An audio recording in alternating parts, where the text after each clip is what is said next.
So, together with my son, Kai Kellett, we are going to do the Pledge of Allegiance. Please, everyone stand up, rise. Over here, Kai. Stand up, Kai. Right? Face the flag. Okay. I pledge allegiance to the flag of the United States of America and to the republic for which it stands, one nation, under God, indivisible, with liberty and justice for all. Okay, thank you. So welcome to the Settlement Project seminar, and thank you so much for coming, everyone. And we want to start with the Star Spangled Banner. Youngju Sharf is going to sing for us. Youngju.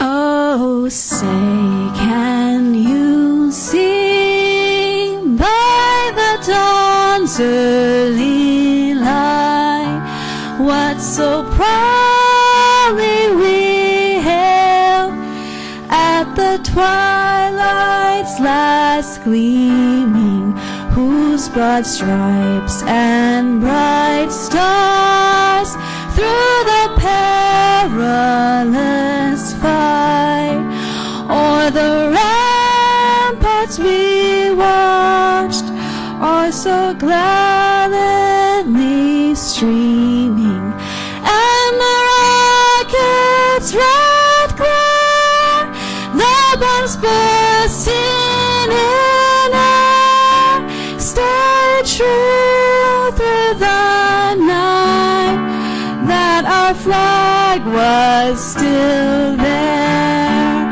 Oh, say, does that star-spangled banner yet wave o'er the land of the free and the home of the brave?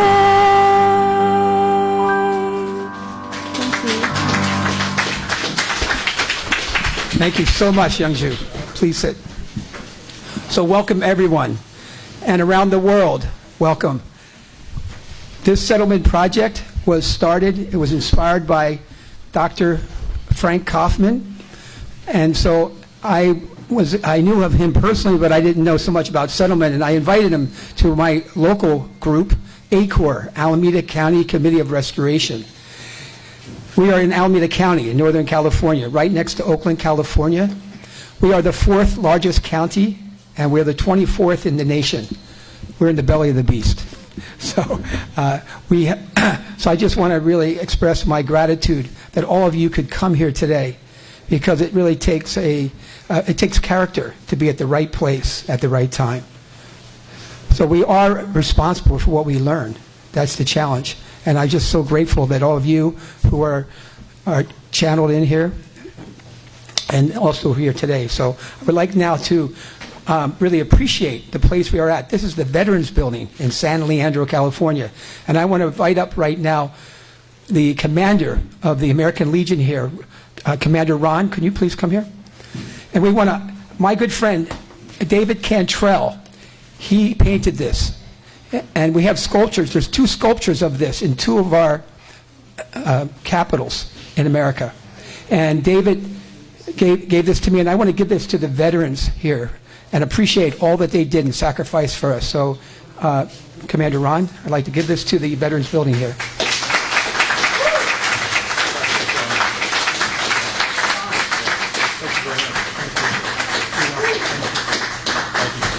Commander Don. Okay. So before we do, I'm going to invite someone to do our invocation. Now again, action is education. Education is for action. And I just want to bring someone up here who truly is acting on some dream and some reality of the breakdown in her city. But she didn't leave. She was tempted to leave, but she stayed. Sheila Thompson. Can you please come up? She's going to share shortly something about her desire to really help our society, and then she'll give the invocation. Please, Sheila. Hello, everyone. My name is Salika Thomas, and I'm running for City Council at Large, which is Vice Mayor in Oakland. And I'm a Christian, and it's my duty to serve my community and people around me. I was called. I did not apply. Some angels found me from Some angels, they came and found me from the Alameda County Star Search. And they liked my politics. They liked what I stand for. I'm for enforcing law and order. And together, we can beat this spiritual warfare by praying, by running for office, by donating, by volunteering. We have to stick together. We have to come together with these pastors as well so that they can reach their congregation. A lot of people are voting for parties that they have been brainwashed to do, or it's been something that they've been doing because of what their families have taught them. But we need to start educating people and letting them know what is the real that's going on right now. And it's a spiritual warfare. They're trying to attack our kids. They are trying to attack our freedom. And we are in danger. So we have to stand up, we have to rise up, and we have to pray and keep God first, and everything else will fall into place. God bless. Huh? Okay. All right. Thank you. Thank you. So I would like to just bow your heads and please join me in prayer. Dear God, Heavenly Parent, thank you for this incredible opportunity to be together of people of like minds with a pure heart. Thank you for your pure love. This is what moves all religions in the ideal. And we want to be able to connect to that river of love, all the different streams and tributaries that go into the river, and the tide that rises is love. And we want to connect that. We want that as to be our basis. We want the Spirit to be here so that your truth can really speak to us and that we can do something truly impactful, like so many of our ancestors and those who sacrificed themselves so that we could be alive and we can make a better place. I offer this to you in all of our family names. Amen. Okay, thank you. So, we'd like to show a video to start out today. Okay. A warning to America. 25 ways the U.S. is being destroyed in under 2 minutes. 1. Open borders and illegal immigration. 2. Rampant crime in unsafe cities. 3. Mass addiction and fentanyl. 4. Election insecurity and interference. 5. The educational indoctrination of children. 6. The asymmetrical weaponization of justice. 7. The destruction of private property rights. 8. Inflation and debt. 9. The global depopulation agenda. 10. Record low fertility and plummeting birth rates. 11. Unaccountable federal bureaucracies. 12. Toxic food supply. 13. Vaccine and pandemic disinformation. 14. The trans-contagion and sterilization of children. 15. Overprescription of pharmaceuticals. 16. Destruction of the nuclear family and parental rights. 17. DEI and the new racism. 18. Moral and societal decay. 19. The financing of endless foreign wars. 20. The sprawling surveillance state. 21. The centralization and consolidation of government power. 22. The destruction of trust in institutions. 23. The censorship industrial complex. 24. State media propaganda. 25. The smearing of those who challenge it. Mission log 2050-01. We are dead. And James Lindsay and Dennis Prager, Jordan Peterson, there are men like this that are really on the front line, really bringing insight and understanding. And in my experience, to be able to meet Frank Kaufman, to meet Dave Burgess, they have inspired me like these other men. And it's really a time that we really need to have that and I really feel that settlement project is like that rug. Is this, come on, under this rug, and whatever you're doing, hopefully this will help you be more focused and take more responsibility and just feel that interconnectedness. Albert Einstein said, right, there's nothing by chance. Everything has some connection. And for all of you to be here today, it's not by chance. There's some really, and that's for anyone who are channeled in here. Also, it's not by chance. So I'm really grateful that I'm sure taking time from some focus that you have, and that maybe you can have some opportunity to hear and to maybe more deepen your commitment to help support peace in this world. So I just want to, while we have a moment here before we show the video, I want to invite up our Vice Mayor just to say something short. Please, yeah. Brian Azevedo.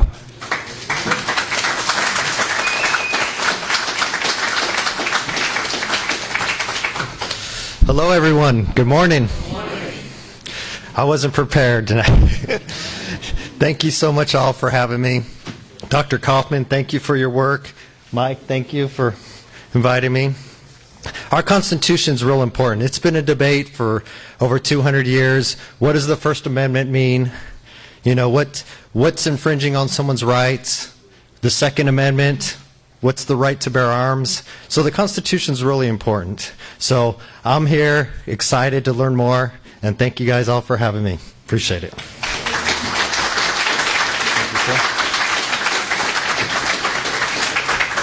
I just want to mention that our local group here, we've been teaching the Constitution for the last few years, and we've been able to teach it the last week, a couple weeks.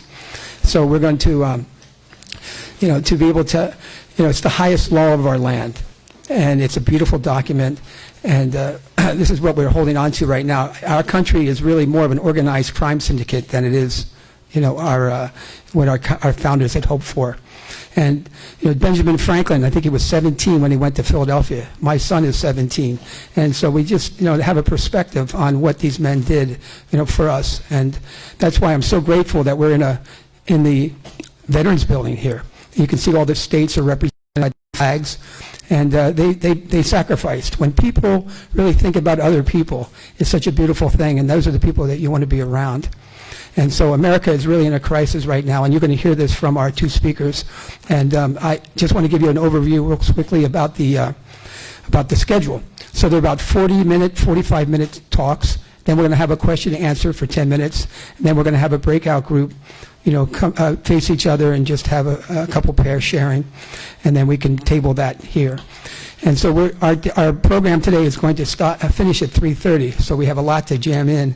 So I'm going to have to be really tight with that where we move. We are going to have our meal here, and so I hope that all of you can be able to appreciate that. So just now I would like to invite up Nick Buskovich. He's a local. He's born and bred in California. He has worked in leadership for a long time, and I'm going to have him introduce our two main speakers. Because he's known them quite a while, and he's been working in the same type of area for many years. Nick Buskovich.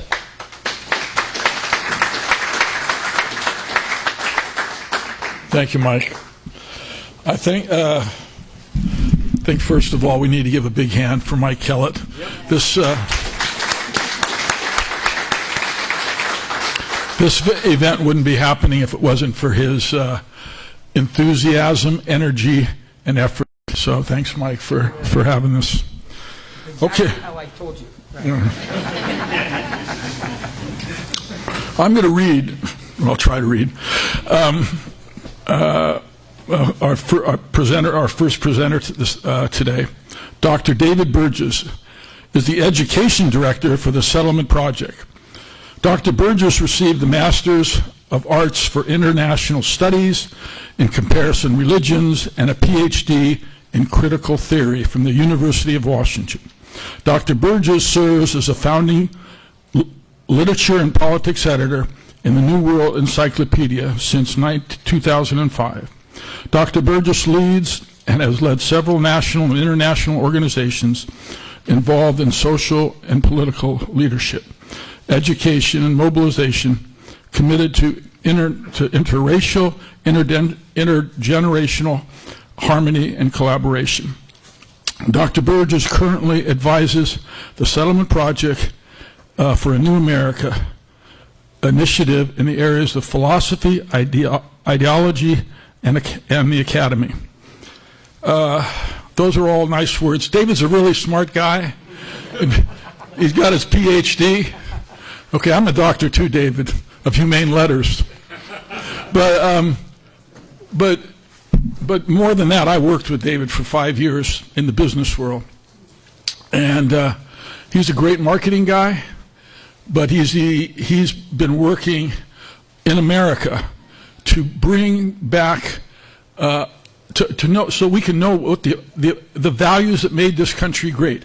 There's a culture, there's values that make America great. And he's been working on this for the last 10 years, or I mean before that, trying to bring understanding to how we can become a great nation again. We're a great nation because of sacrifice. And I want to thank David for all his sacrifice in putting this together. So, thanks, David. And Frank. Am I supposed to do both? Yeah, right. Oh, I'm supposed to do both. Yeah, just in general. Okay, we have another. Both these guys are characters, actually. They may be doctors, but I know them as characters. So, Dr. Frank Kaufman comes from a long history of international peace leadership and a background in scholarly activism. In a later arena, he was a founding director and editor-in-chief of the Encyclopedia Alternative New World Encyclopedia. Dr. Kaufman's experiences in the areas of war and the forefront of digital research led him to realize that a free and healthy future for all depends on American patriots turning back current forces hostile to Americans' founding ideals. Dr. Kaufman founded the Settlement Project in 2020 in response to a spike and clear open attacks on America, especially from within. Dr. Kaufman, through the Settlement Project, organized, writes, travels, eats, and sleeps the mission to protect, honor, and rebuild a strong and healthy America. Like my association with Dr. Burgess, more recently my association with Dr. Bergman. Again, these are nice words, and he went to school for a long time to get his doctor's degree, but he's been traveling literally the world, meeting with the Dalai Lama, meeting with, I think, one of the popes, I'm not exactly sure, to bring peace on earth, to bring religions together, all faiths. All faiths are, have their same ideals. So this isn't something that just recently they decided to put together. But I talked to David 4 years ago. They started working on this project. So it's a lot of effort, and I'm really excited today to be able to hear from both of them. So thank you, guys.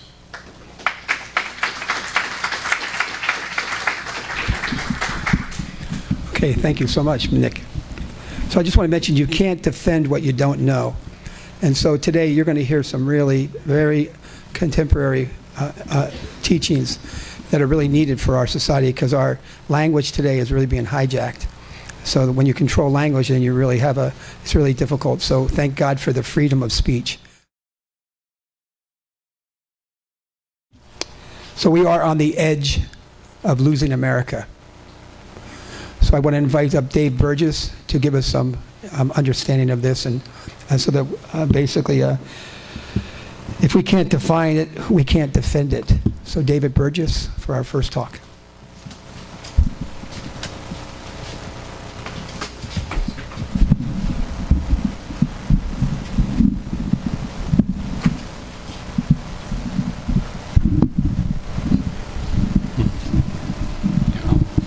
I'll be here.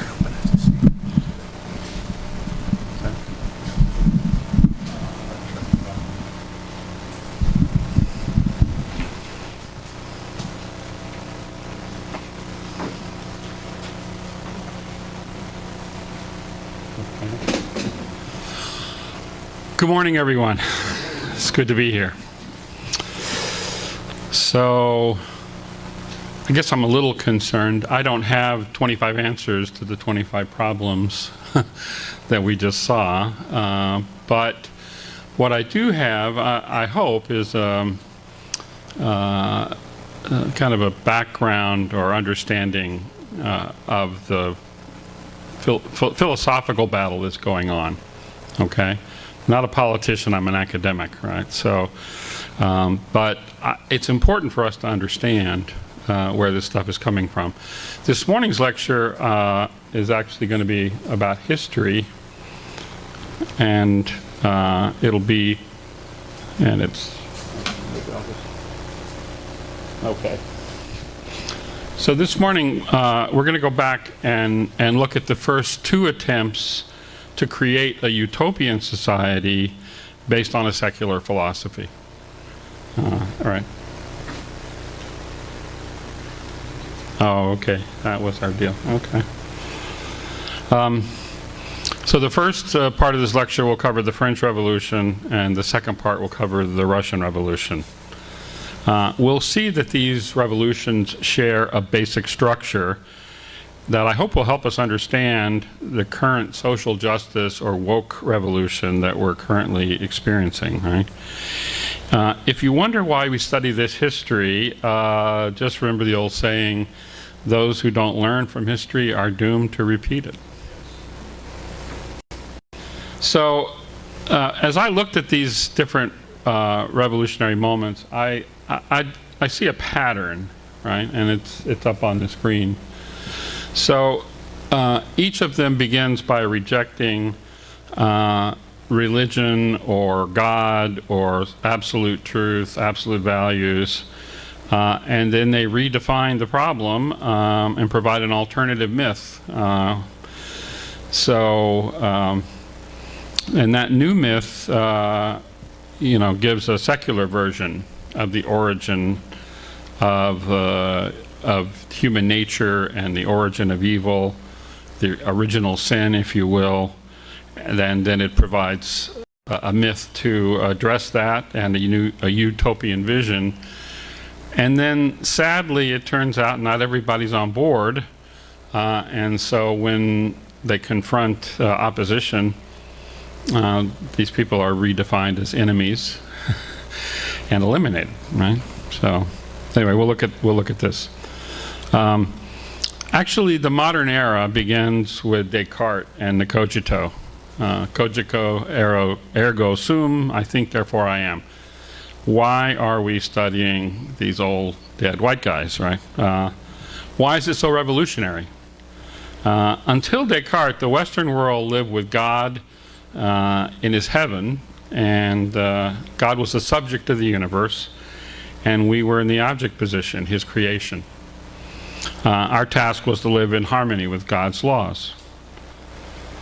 But so prior to the Cartesian cogito, the medieval world was based on two pillars. One was the great chain of being, and maybe you've not heard of this before, but it was the medieval cosmology. The earth was at the center of the universe, and God was in his heavens, and there was a place for everyone in the world. Right? And the second truth was the divine right of kings, and the king was anointed by God and ruled on his behalf. And that was the world that Descartes grew up in.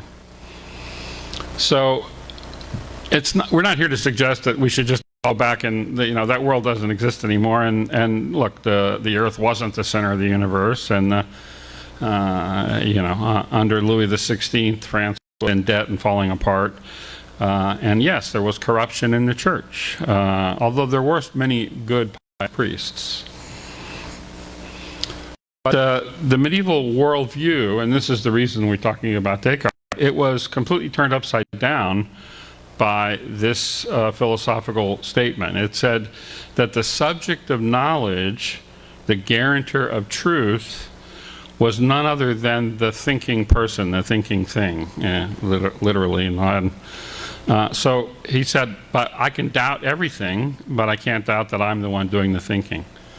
And that literally shifted not only philosophy, but the entire world. The order of dominion was reversed. The existence of God and every other truth then depended on man, on human understanding, not the other way around, right? So human reason became the new order of the day. The task then was to design a world based on human reason. the rationalist revolution. I mean, and this is the history of what happened, right? So, so they began to redefine God, in France in particular, right? That Descartes was, of course, French. And the order that was developing was based on this new rationalist thought, and especially the ideas of Jean-Jacques Rousseau. Rousseau was not an atheist, but his supreme being was a deist. That is, it was the idea that the creator basically could be known through reason. It rejected the God of the Abrahamic traditions, right?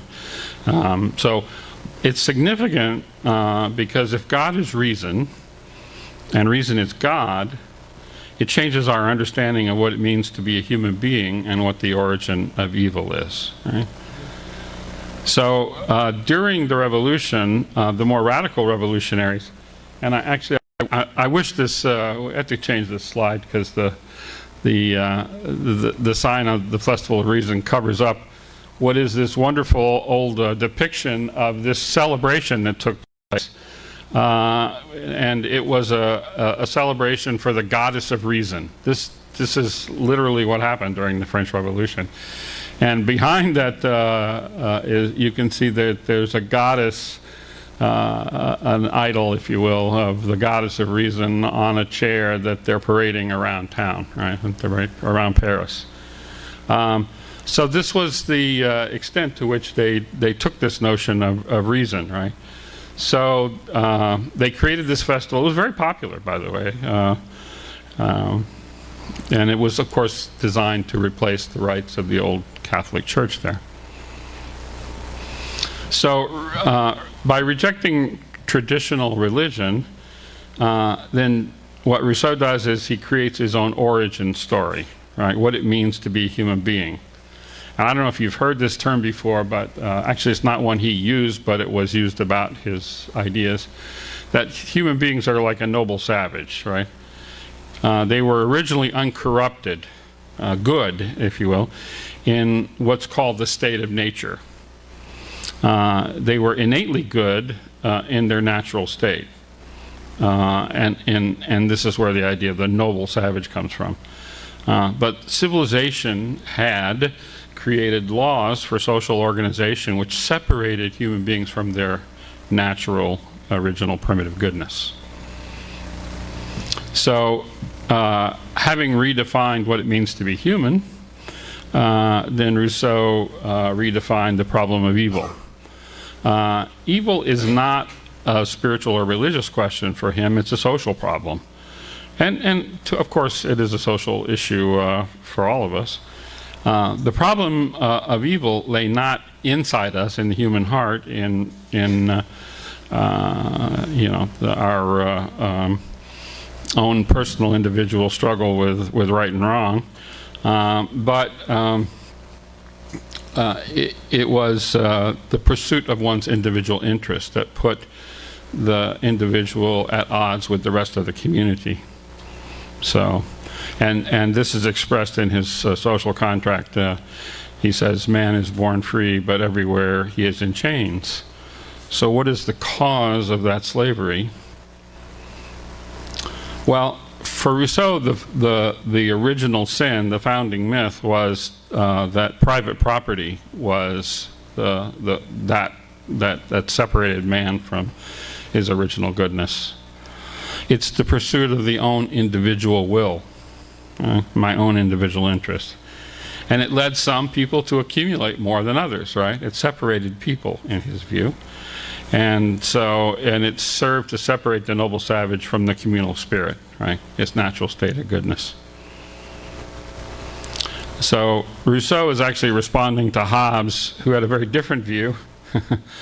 His view, as is stated in the side, life in this state of nature is solitary, poor, nasty, brutish, and short, right?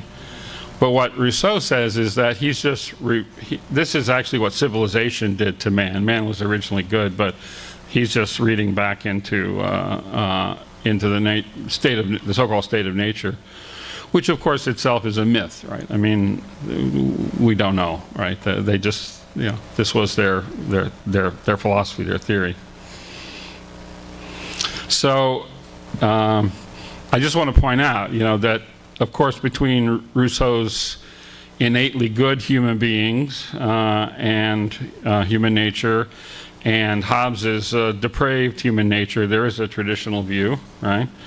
That we are pulled between the spirit and the flesh, between the mind and the body, between the better angels of our nature and the little devil that sits on our shoulder sometimes. So Rousseau's philosophy rejected all this traditional view and redefined the problem of corruption as private property.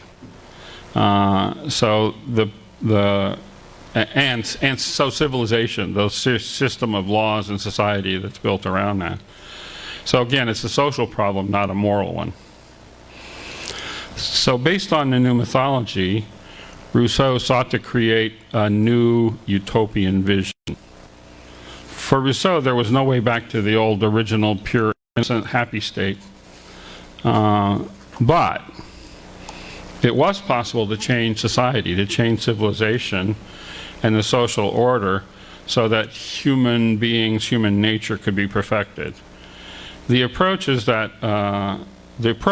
one that would be adopted, frankly, by all the subsequent attempts to create utopia on Earth here that happened during the period of the Enlightenment and even until today.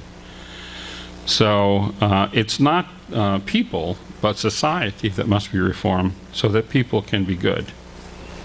Okay. And why are we studying this French Revolution? Because this is a pattern that exists with all these utopian philosophies, right? Society's the problem. Human beings will be good as long as we, remake society, right? So, but in order for that to happen, Rousseau argued for what he called the general will as necessary, right? How do you actually recreate society? How do you reform it? Since the individual had been corrupted by the pursuit of selfish interest, the pursuit of which he defined as private property, there would have to be some common cause, what he called a general will, which he said was, what's basically in the best interest of everyone, the best interest of society. Right? And this would be the new basis, the new reason, right, which would replace the old superstition of the church's philosophy and the old political order, right? So that is basically Rousseau's philosophy. The question then, of course, is what is the general will? How will we know what it is? Rousseau doesn't actually say. Somehow we'll all know it when we see it, right? But again, these are the ideas behind the rationalist revolution, right? But ideas themselves don't make revolution. Philosophers don't make revolutions. They're necessary, but they're not sufficient. For ideas to make revolutions, they must first be turned into an ideology, right? So what is an ideology? This is actually a philosopher by the name of John Kekes, and this is his interpretation, which I really like. An ideology is a worldview that makes sense of the prevailing political conditions and suggests ways of improving them. Typical ideologies include, among their elements, a metaphysical outlook that provides a God's eye view of the world, a theory about human nature, a system of values whose realization will supposedly ensure human well-being, an explanation of why the actual state of affairs falls short of that perfection, and a set of policies intended to close the gap between the actual and the ideal. Right? It's this last component, a commitment to a political program and its implementation, that distinguishes ideologies from religious, personal, aesthetic, or philosophical systems of belief. Ideologies aim to transform society. Other systems of belief do not involve such a commitment. If they do, they become ideological. Right? So, again, this applies to all the things that we're going to be studying today. They all follow the same pattern. So the first ones to actually take a philosophy and turn it into a revolutionary ideology were the Jacobins and their leader, Maximilien Robespierre. You must have all be somewhat familiar with Robespierre. The Jacobins were the really radical political party during the French Revolution, and Robespierre was their leader. He was a strict believer in Rousseau, which is why we bothered to go through all of that. He was trying to implement the ideas of Rousseau. That was his stated goal, right? And he believed he was anointed to implement Rousseau's vision. That's actually a word that I think applies to him. He feels anointed. And it was left to Robespierre and the revolutionaries to take the ideas of Rousseau and turn them into a revolutionary ideology.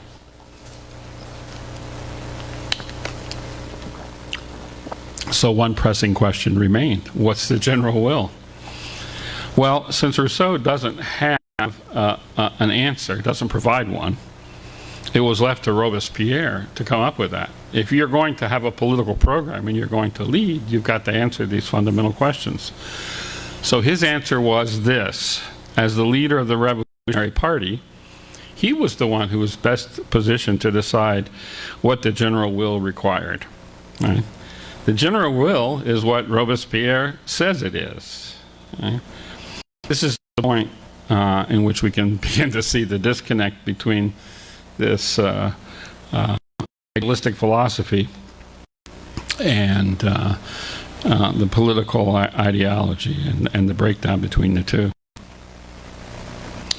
So the revolution that was based, in their view, on reason and the general will, in reality, as in any political situation, it was grounded in a political struggle between the revolutionaries, and they represented the working poor of Paris, the so-called sans-culottes, which referred to their dress, their pants, actually.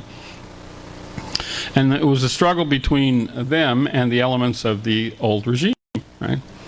So there was there was tension, there was friction, there was differences of opinion, as you might expect. But the Jacobins were clearly on the side of the working poor, the sans-culottes, and also the Paris Commune, which was their political organization in Paris. Excuse me. So their philosophy, based on Rousseau, rejects the traditional religious view of the infinite value of each individual. And I think this is important. This is fundamental.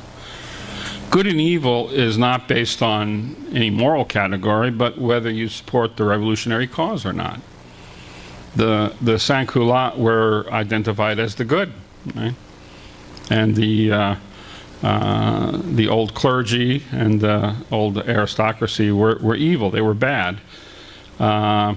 So the government, under Robespierre, they came up with this civil constitution of the clergy, and they required that the priests pledge their allegiance to the state and not to the Pope. Right? So, and they literally could be arrested, they'd even be executed if they refused to do so. This is actually pretty significant because as historian McAfee says, the civil constitution of the clergy is the moment which fatally fractured the revolution. In the end, it proved impossible to reconcile a church based on divinely ordained hierarchy with a revolution based on popular sovereignty. Right? And then, of course, in January of 1793, the revolutionaries executed the king, Louis XVI, and Queen Marie Antoinette, and they abolished feudalism. So the revolutionaries then, they created enemies both within the nation and with their surrounding nations as well. This led to civil war and also wars with their neighboring countries. Right? Again, this is all but with an attempt to base their nation on reason. So to address the rebellion within the country, they created the Revolutionary Army of these working poor, the sans-culottes. And they were charged with enforcing the will of the government and eliminating opponents. The question so many people ask is, how is it possible that the revolution and the revolutionaries committed to creating a government based on reason, not on tradition or superstition, could end up in the reign of terror? So to replace the superstition grounded in the Judeo-Christian mythology and self-interest created by private property, and to create a government based on reason and virtue, they label those who oppose them as tyrants, as enemies of the people, and they went about trying to eliminate them. So the revolutionaries said, so this is Kekes, who's one of my favorite philosophers. Uncorrupted human beings just intuitively recognize and act in the general interest. So any divergence between an individual and the general interest indicates the individual's immorality and irrationality.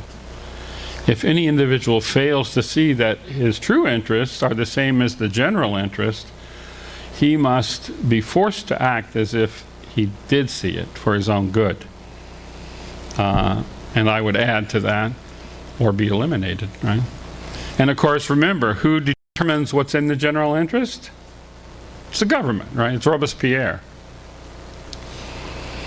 I hope you recognize a kind of pattern here, right? We're studying this because this is the first time it happens, but it's not the last. And even Robespierre, this is a quote from him. He was known, by the way, as the virtuous in the revolution. Right? But at the height of the terror, he says, without virtue, terror is deadly. But without terror, virtue is impotent. And also, terror is only justice, prompt, severe, inflexible. It is an emanation of virtue. Right? There's another quote too. We must smother the internal and external enemies of the Republic or perish with it. Now, in this situation, the first maxim of your policy ought to be to lead the people by reason and the people's enemies by terror. So the reign of terror wasn't a bug in the system. It was a feature. Right? It was built in from the beginning. When each person, I might add, does not have the infinite value that comes from God, but is only considered valuable based on their ability for reason, then good and evil is simply decided by whether you're on the right side or not. And eventually, they all turned on each other, of course. Not surprisingly, people like a shopkeeper could be executed for selling sour wine because somebody accused him of being anti-revolutionary. Of course, you recognize there's an incredible potential for abuse of the system, right? And frankly, in the end, the revolutionaries themselves turned on Robespierre because he was eliminating all his political enemies, right? And finally, they eliminated him. And there's this great quote from this was from a revolutionary. He was a member of a different party, the Girondins, who was executed by Robespierre. He says, "It is to be feared that the revolution, like Saturn, will end up devouring its own children." Right? Which is exactly what happened. So again, we're back to the same slide, the same point. Right? Once you eliminate God and redefine human nature and redefine what's good as what's in line with what the government wants, then anybody who doesn't agree, well, what do you do with them, right?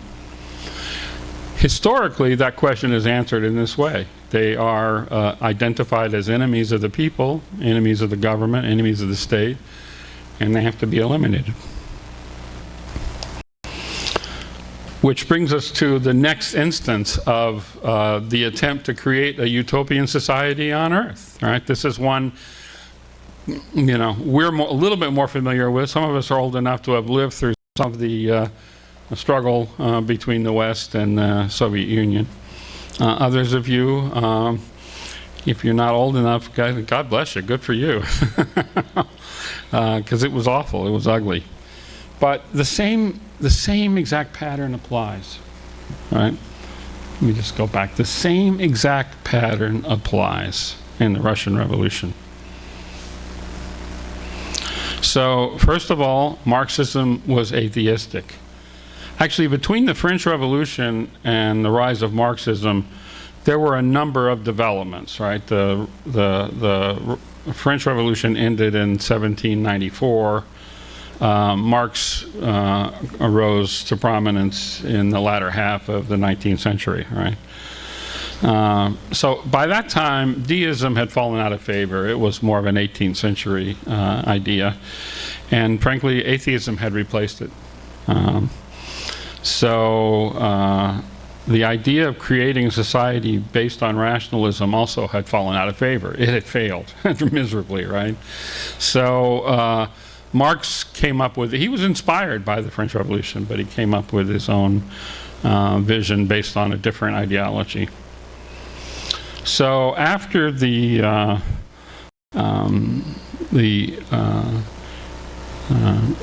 after the failure of the French Revolution, the critics of religion, they became full-blown atheists, right?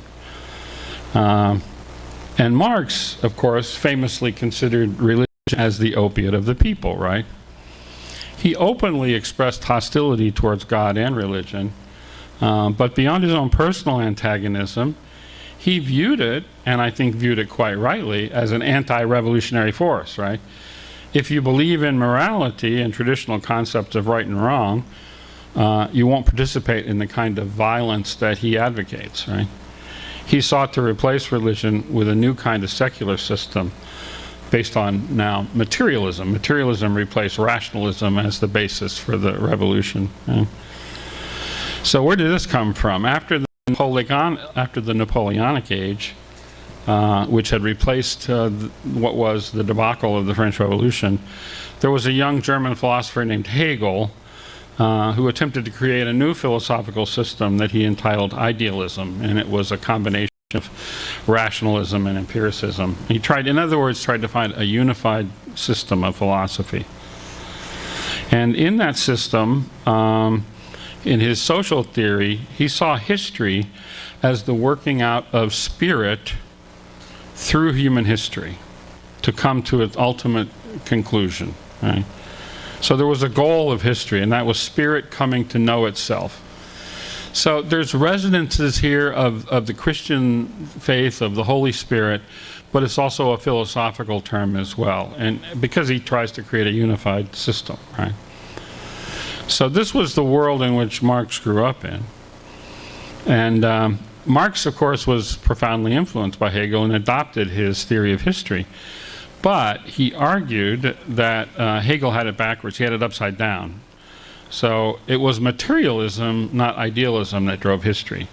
And he famously said that he found Hegel on his head and turned him right side up. Actually, the quote that everybody quotes is the exact opposite, but it's wrong. That's not. So that everybody says that he turned Hegel on his head, but actually he said he found him on his head and turned him right side up. So he replaced the Hegelian mythology with one of his own. And you may be familiar with this term of historical materialism. What historical materialism basically means is that history began with people in poverty, but they were also equal. They were all equally poor. And he called this state primitive communism, which even by its name, it suggests that the ultimate conclusion of history should be a mature communism, right?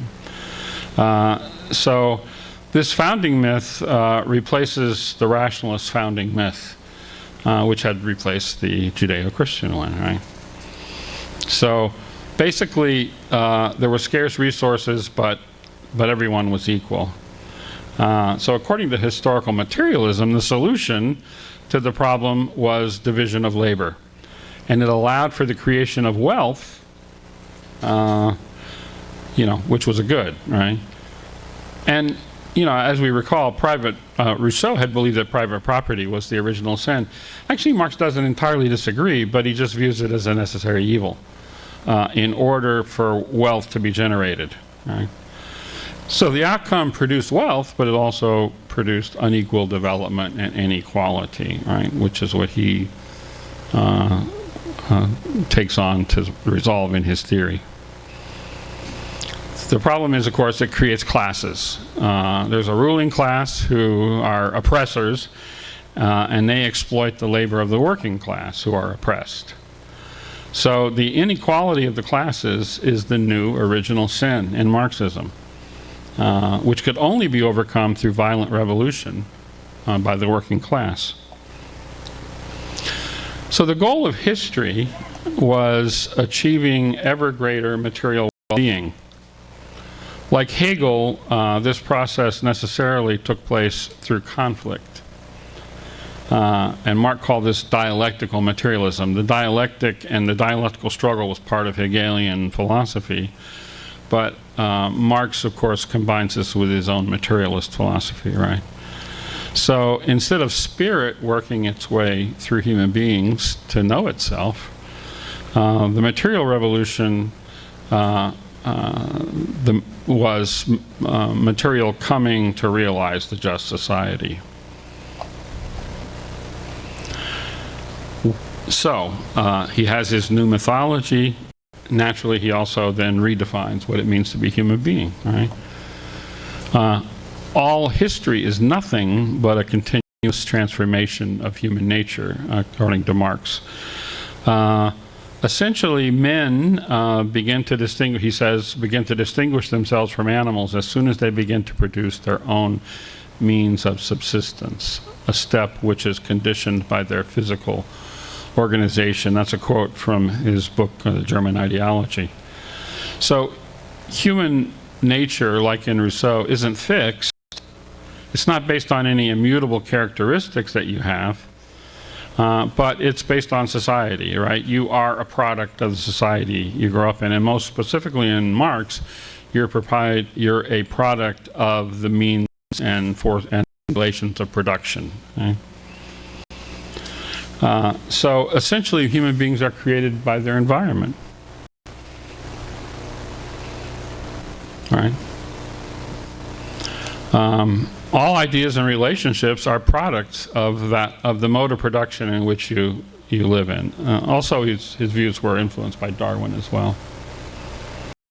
So it's important for him and for all these revolutionaries to believe that human nature changes in this social and historical context, because if it doesn't, then their philosophy that you change society and human beings can be perfected isn't possible, right? So we're just some lump of clay, right? And we're being shaped by the forces around us. So since human nature is determined by the economic system, good and evil cannot be applied based on moral principles. In fact, for Marx, moral principles are nothing but the values of the ruling class that are imposed by those that are ruled, they rule. They are designed to maintain the status quo of the ruling class.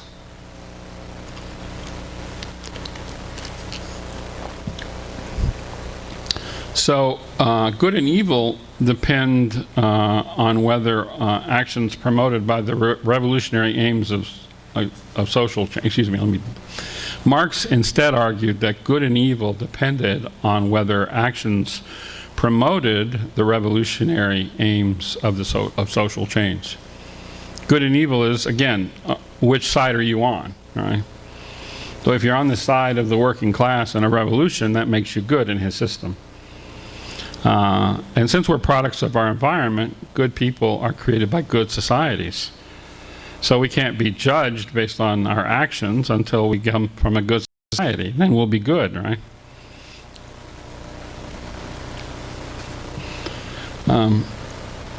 So what is the utopian ideal of Marxism? You guys have heard this before, from each according to his abilities to each according to his needs. So how does this utopian ideal be realized? As we saw in Marx, it is through conflict, right? So Marx's theory, here's what Marx predicted. The working class would achieve class consciousness. And what does that mean? It means they'd become aware of their role in history, their role in creating this utopian future. They would rise up and overthrow the capitalist class. And that would usher in a class of society that would achieve the goal of historical materialism, eliminating the history of inequality and oppression, right?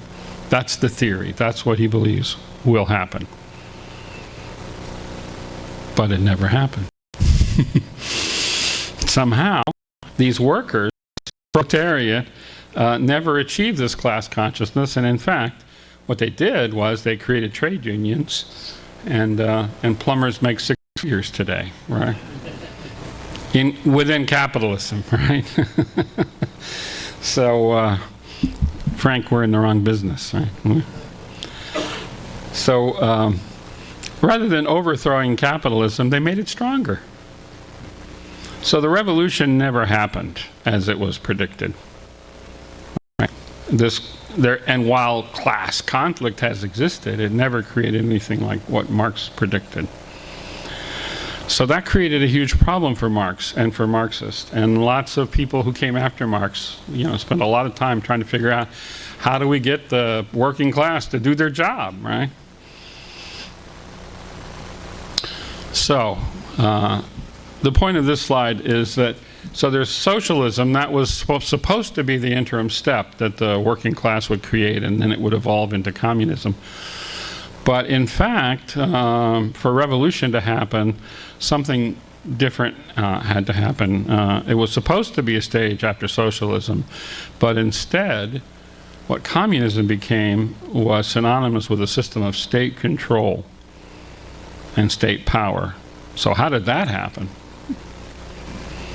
Well, it happened because in Russia, in another failed monarchy, Lenin and the Bolsheviks were able to seize power from a weak provisional government, and they implemented their own unique version of the Bolshevik Revolution.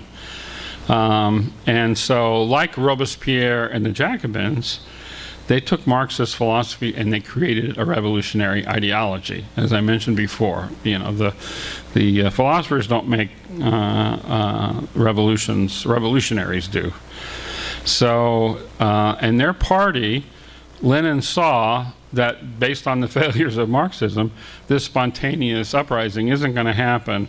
And what's needed instead is a vanguard class, a very highly disciplined group of revolutionaries who would seize control and make the revolution happen. So, in fact, Lenin was very much the new Robespierre. Like Robespierre, Lenin became the last word. He was the authority on what Marxism meant and what Marxism entailed, right? So, basically, he ruled. Like the Jacobins, they faced internal and external opposition. They had civil war, and they had war with neighboring states. This is like, anyway, easily predictable. And so they created class enemies. The only difference is that in Marxist philosophy, they already had this notion of a class enemy, right? So they learned from the French Revolution, and they included it in the theory. So they also attacked and destroyed churches and the old nobility. Again, it was supposedly the old bourgeoisie, but this was not a capitalist country. Anyway. So, like the Revolutionary Army of the Jacobins, they created a plan to deal with internal dissent. They created enemies of the people, enemies of the state. And they created the secret police. It was originally known as the Cheka. Most people would later come to know it as the KGB. It was a predecessor. And they served to eliminate the class enemies, right? And of course, later on, they created the Gulag system. So the materialists were even more harsh than the French rationalists. There was no talk of virtue here, but a clear sense of what had to happen to class enemies. Grigory Zinoviev was one of the key people in the inner circle with Lenin and Trotsky and Stalin and a couple others that kind of ran the system. He says, to overcome our enemies, we must have our own socialist militarism. We must carry along with us 90 million out of the 100 million Soviet population. As for the rest, we have nothing to say to them. They must be annihilated. Actually, he underestimated. It was more than 10 million. And then this is another chief of the Ukrainian Cheka, right? We are fighting, we are not fighting against single individuals. We are exterminating the bourgeoisie as a class. He said, do not look in the file of incriminating evidence to see whether the accused rose up against the Soviet with arms or words. Instead, ask him to which class he belongs. What is his background, his education, his profession? These are the questions that will determine the fate of the accused.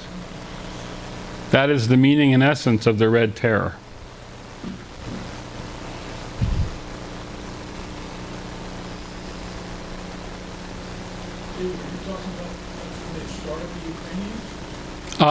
Actually, it was a little before then, but that came shortly thereafter.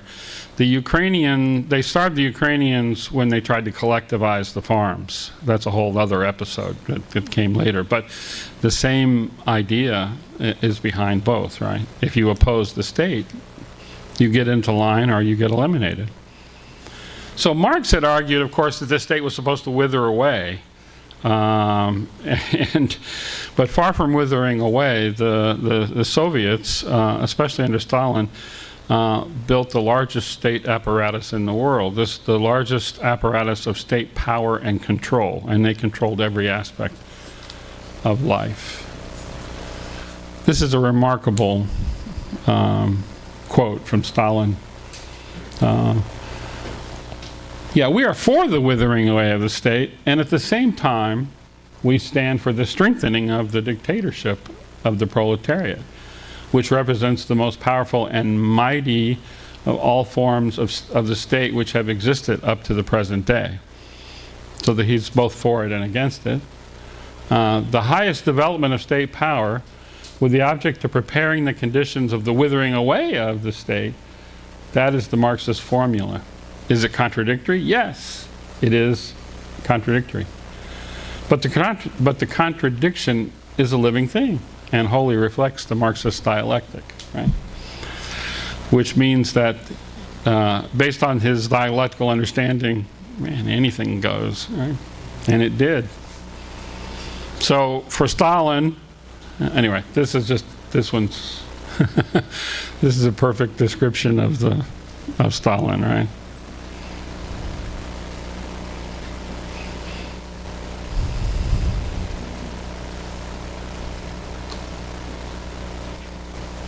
Oh, I went back, sorry. I went the wrong direction. And then, this is another very famous quote from Stalin, right? The death of one man is a tragedy. The death of millions is a statistic. So, as we recall, liberty, égalité, and fraternité, which was the motto of the French Revolution, it ended in the Reign of Terror. It killed tens of thousands of people. Peace, land, and bread was the motto of the Bolsheviks. It ended in the Gulag archipelago, which killed millions. So, we're back to the same slide and to the same pattern. And we did all of this. It's fascinating history to me. I hope it's interesting to you, right? But it's a pattern that exists with all these secular philosophies that attempt to create utopia on Earth. And it's prelude to what we will study this afternoon, which is the kind of current revolutionary moment that we're in. So I would have to say thank you for your attention, and on from here.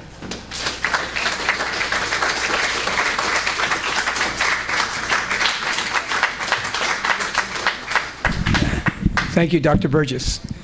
So we're going to take a break for 10 minutes and come back, and then we'll have the counter proposal with Dr. Frank Kaufman. And so then we'll have question and answers at that time. So just my comment here is government will never correct itself. So we, the people here, we have the peaceful and lawful way for the restoration of our republic. So let's take a 10-minute break and come right back. Thank you.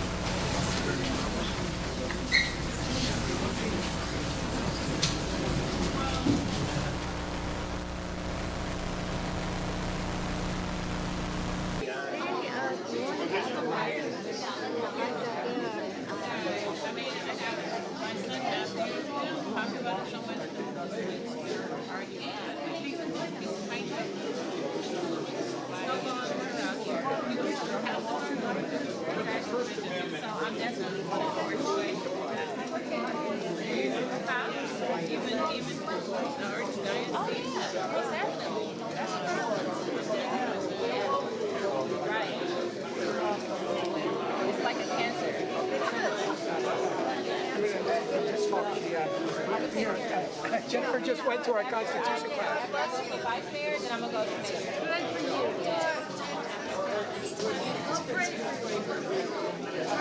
Yeah. So Jennifer, you just finished doing our Constitution class, right? With Yes. ACOR, Alameda County Community Restoration. Yes. And now you're here at the Settlement Project, which is really like a tent that's really embracing all people, really seeking peaceful ways for a better world, for a better country, actually to be global citizens, right? Or global patriots. How about that? But if you don't love your country, you can't love the world. We have to love our start country. somewhere. Right. So, what was your experience in our teachings of the Constitution?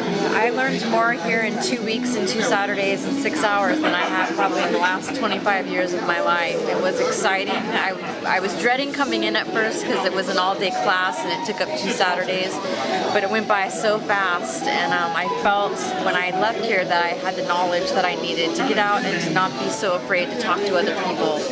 I love that this is open to everyone. You don't have to be this wing of the bird, that wing of the bird. It's just it's we the people, and that's what we need to get back to, and fighting for our values and what's important that makes us America.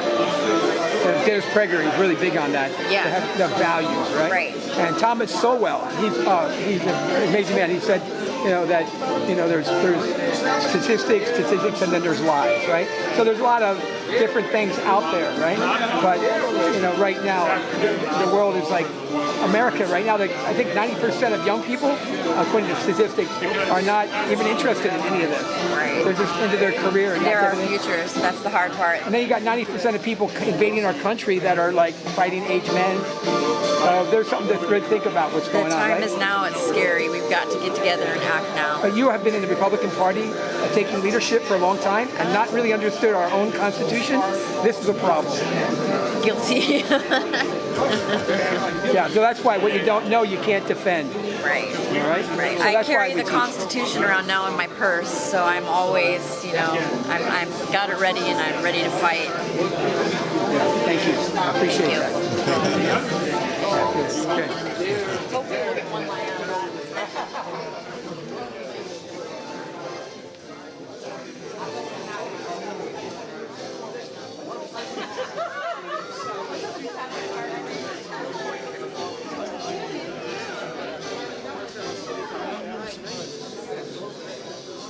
Okay, can everyone please come into your seat? please bring your refreshments. Feel free at any time to go back and get a refreshment while the talk is going on. We're going to start now.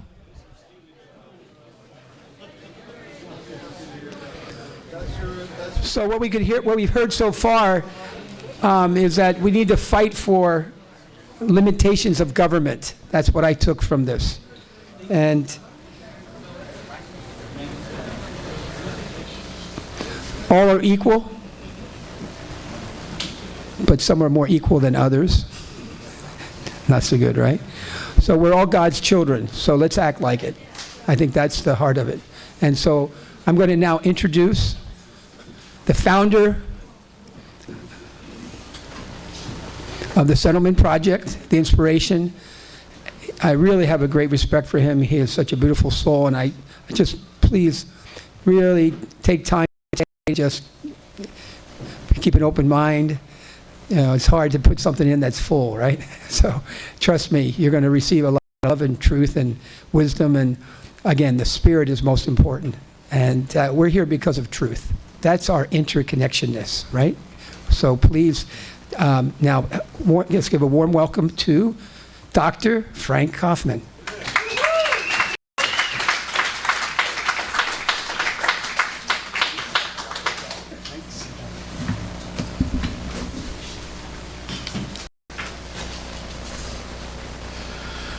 Thank you very much, Michael.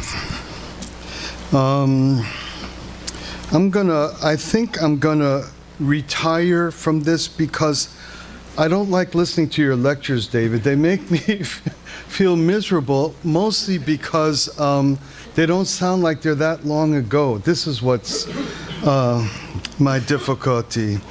But we're here because there is a path through all of this. No matter how many times we'll see this same pattern, even perhaps a bit in our current time, or maybe a lot in our current time.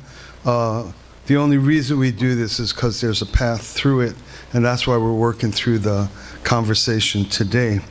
So my mission is to explain the successful choices that happened in history as a response to injustice. Okay, this is working. Somebody help me out here, please. Thanks. Just gotta start this show here. Thanks. Good deal.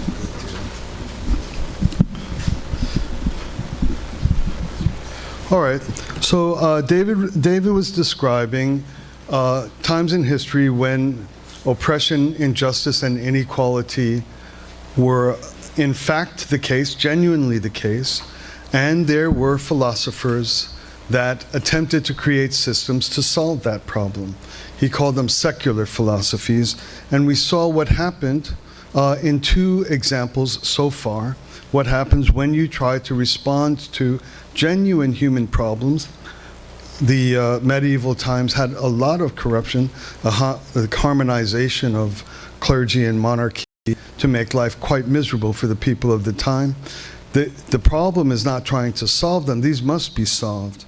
So my role throughout the conversation today is to introduce those responses to the same problems that had successes. So let's look at those.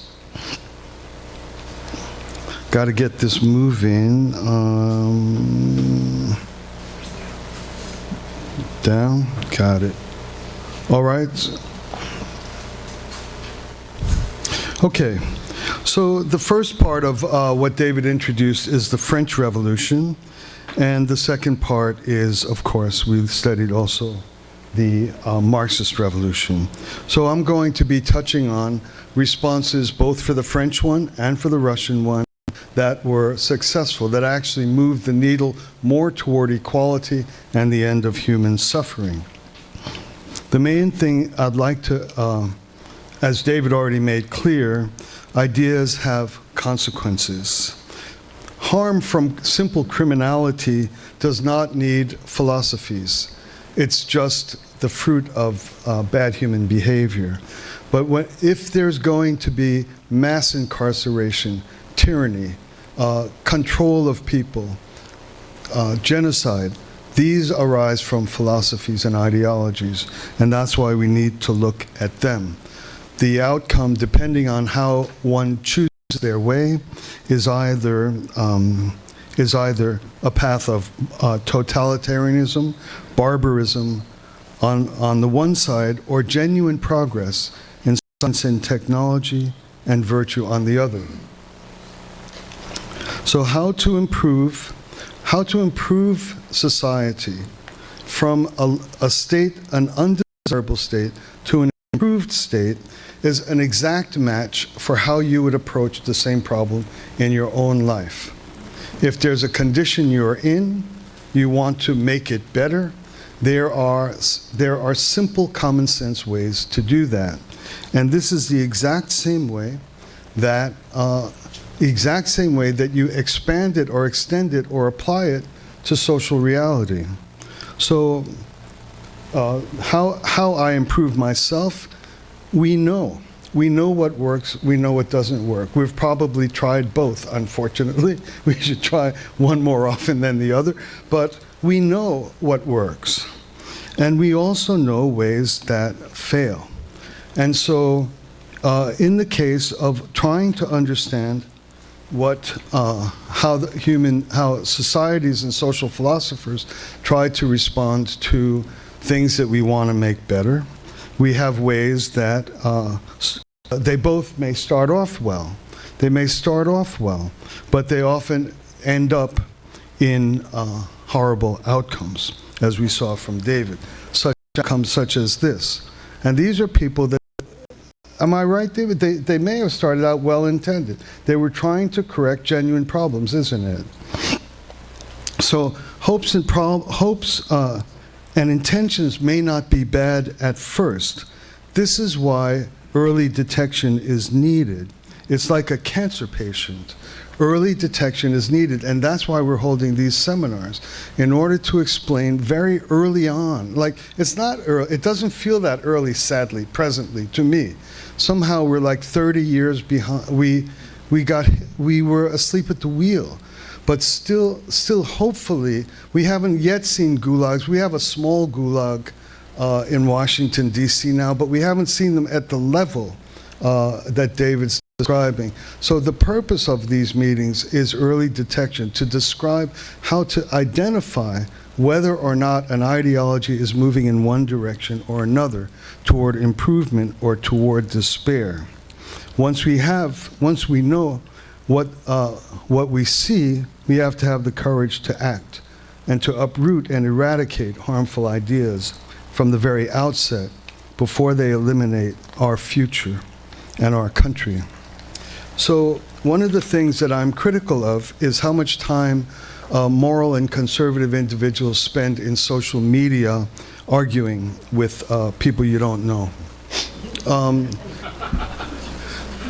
This is big. It's a phenomenon, and it would be fun if we had the time. Maybe it's fun, but we will lose our country if we persist in this.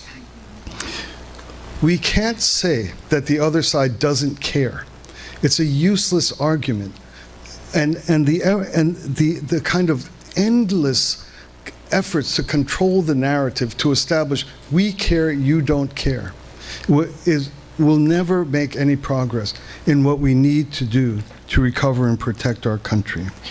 What happens then is we end up in hundreds or thousands of tiring arguments. This one about conception, or when human life begins. That one about race. That one about immigration policy, and so on. These debates are needed and necessary, and the introduction of facts is necessary, but we cannot gain our country back simply arguing and dueling data with people whom, as we heard, we'll hear more. They don't even care whether you exist or not.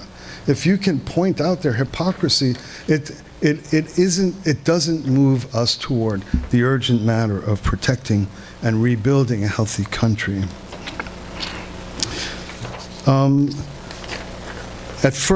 David and I are on traveling the country doing this, and there's a little bit of concern, oh, this is too ivory tower, this is too academic, what we need is action.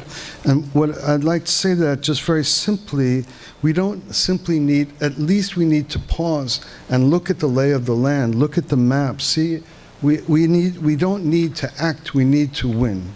And we need to make a careful study of what we're up to, because there's a huge body of moral and patriotic people, but we need to really get into a common pursuit together.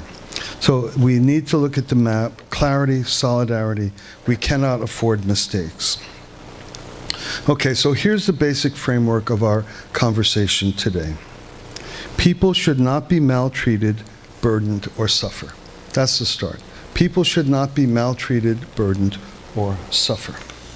Whenever we see such things, we are moved to remedy the situations. The last 4 years, there have been 2 major reactions to injustice and inequality: the French Revolution and world communism. These are the 2. And there's a third one going on presently, which we'll examine in this afternoon's lecture. 2 competing forces arise as a reaction and an attempt to regain the rights of people, to be equal and free. You have a divergent option. One side led to the French Revolution, which we heard about, ended up in the Reign of Terror. Another side ended up in the American Revolution, which was very successful to elevate human beings toward the ideals that just naturally resonate in our heart. People should not suffer under inequality. There should be greater equality, greater freedom, greater opportunity. So what were the two differences which led one to a reign of terror and one to the most beautiful country in the history of the world?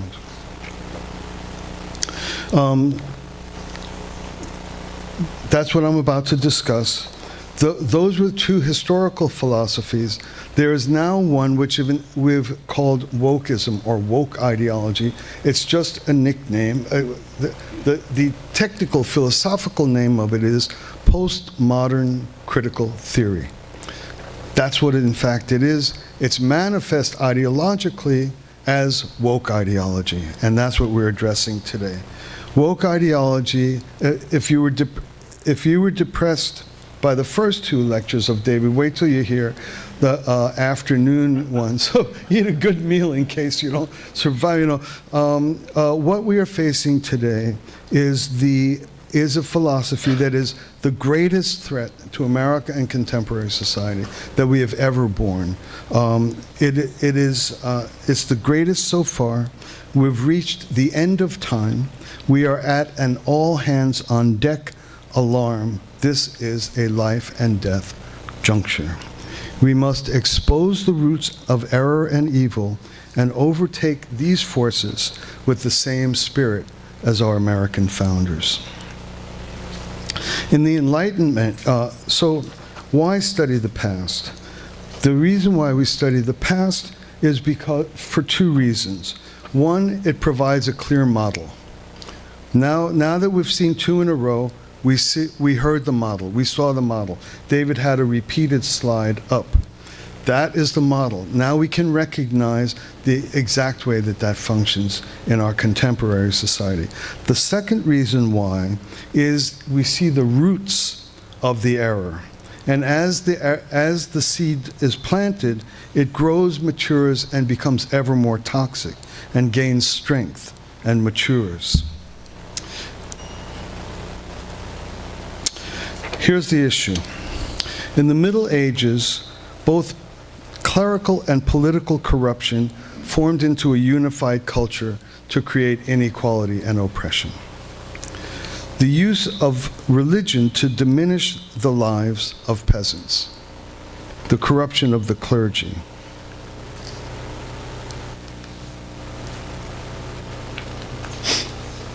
The reaction to this is the key.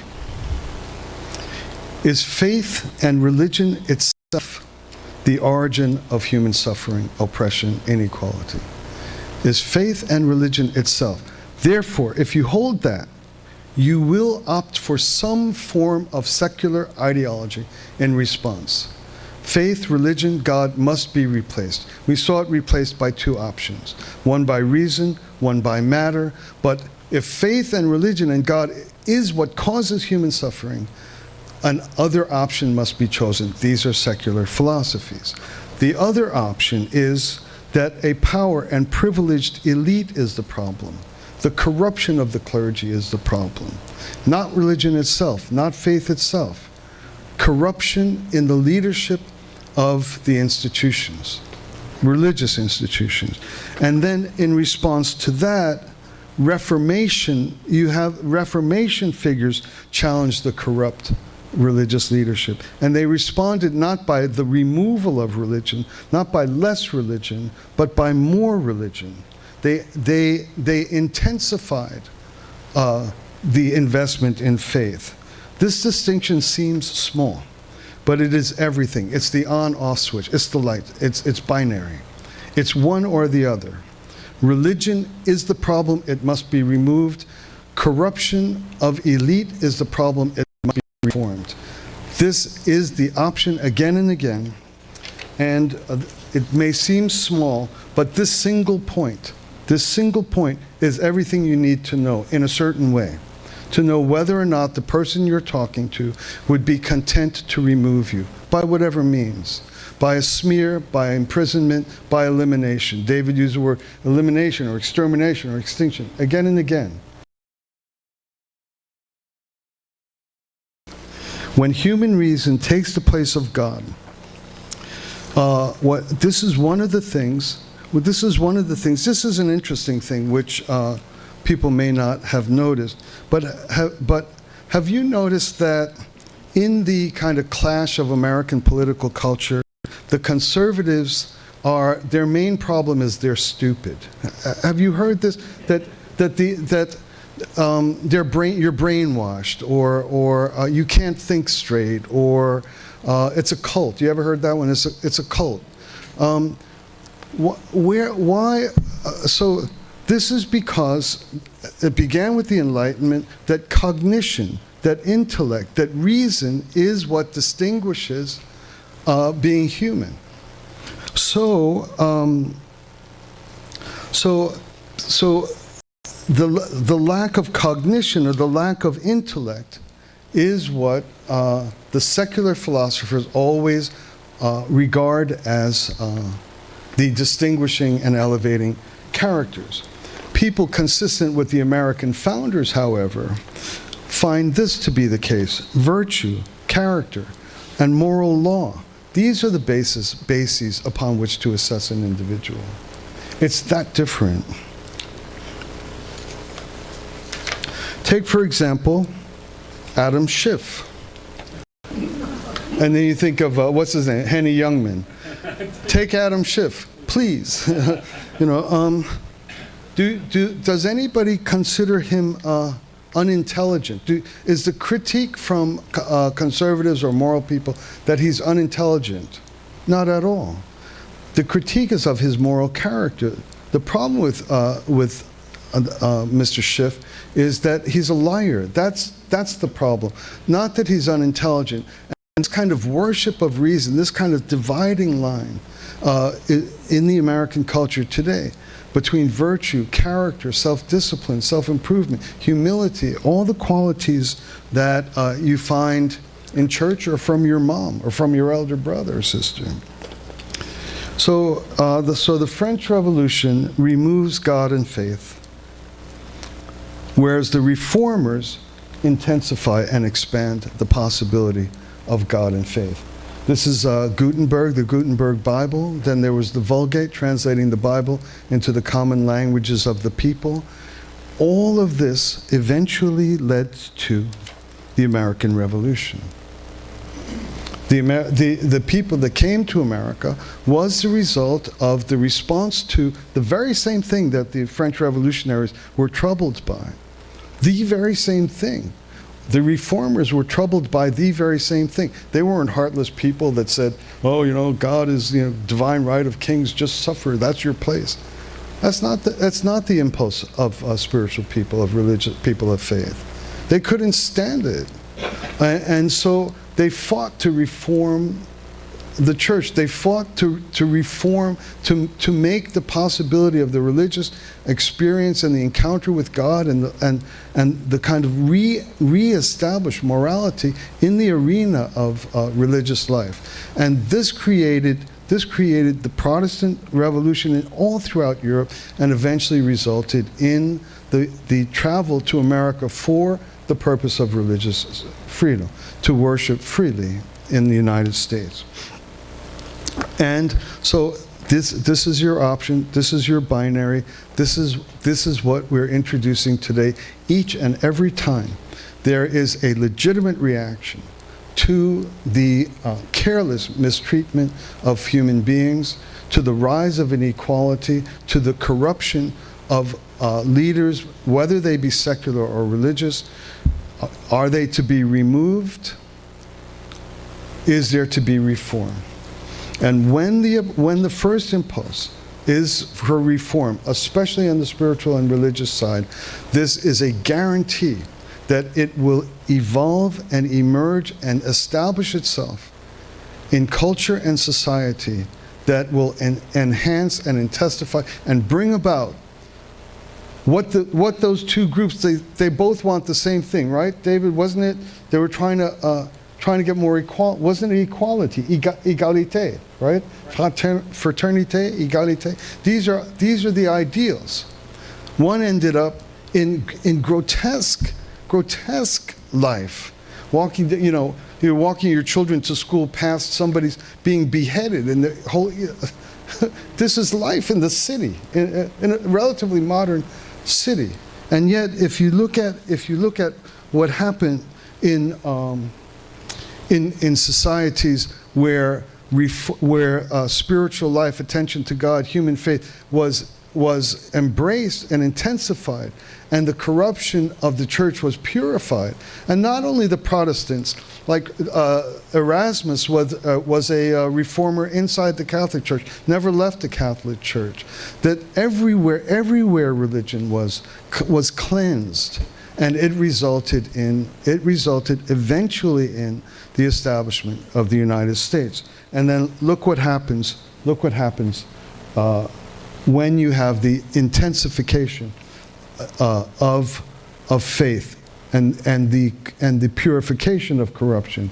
You have John Wycliffe. What is it? Translate the Bible into English. Jan Hus. The authority of Scripture. That means you read yourself. You don't have some corrupt guy telling you how to understand things that serve his own benefit.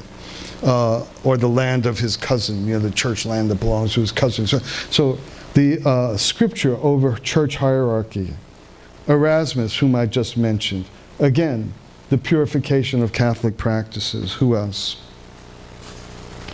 Luther, the priesthood of all believers, challenging hierarchical structures. He's a revolutionary. The thing is that he's not deciding that he himself is the author of moral law. He surrendered to God, he surrendered to Scripture, and he's participating in the elevation of human beings. The Council of Trent, even Galileo, the foundation of science, he remained faithful to the church. The English Civil War, Oliver Cromwell, the parliamentary sovereignty and religious tolerance. These are all religious people. Locke, separation of powers, the American Revolution, which eventually established this beautiful land.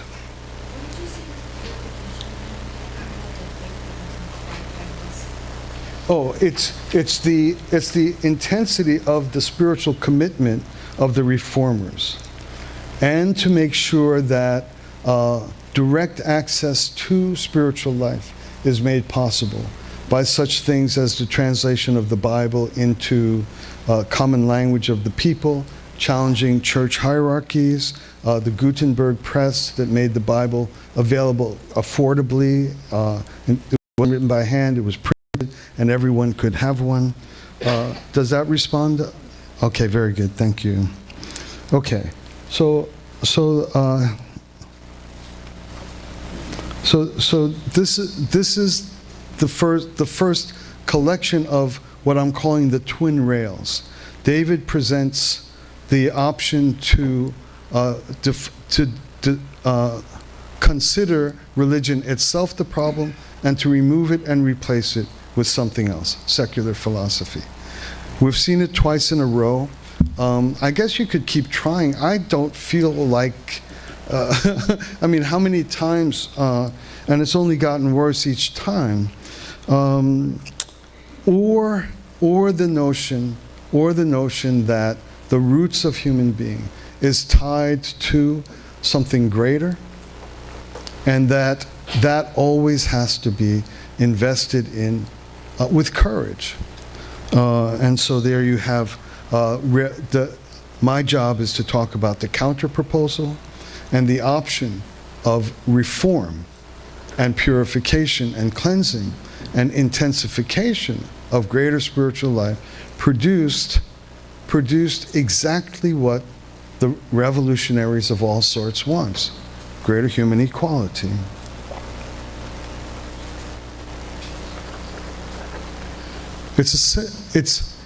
It comes down to the simplest imaginable point. We hold these truths to be self-evident, that all men are, you know the thing, vote for me in 2024. All men are created, endowed by our Creator with inalienable rights. Self-evident. That's what's called in philosophy axiomatic. It's an axiom.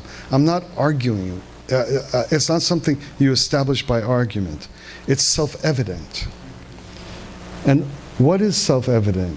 Not only our equality, that we're created equal. We're created. This is the start of everything.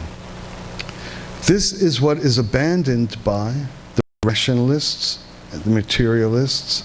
They abandon that we are created and that our rights are endowed by our Creator.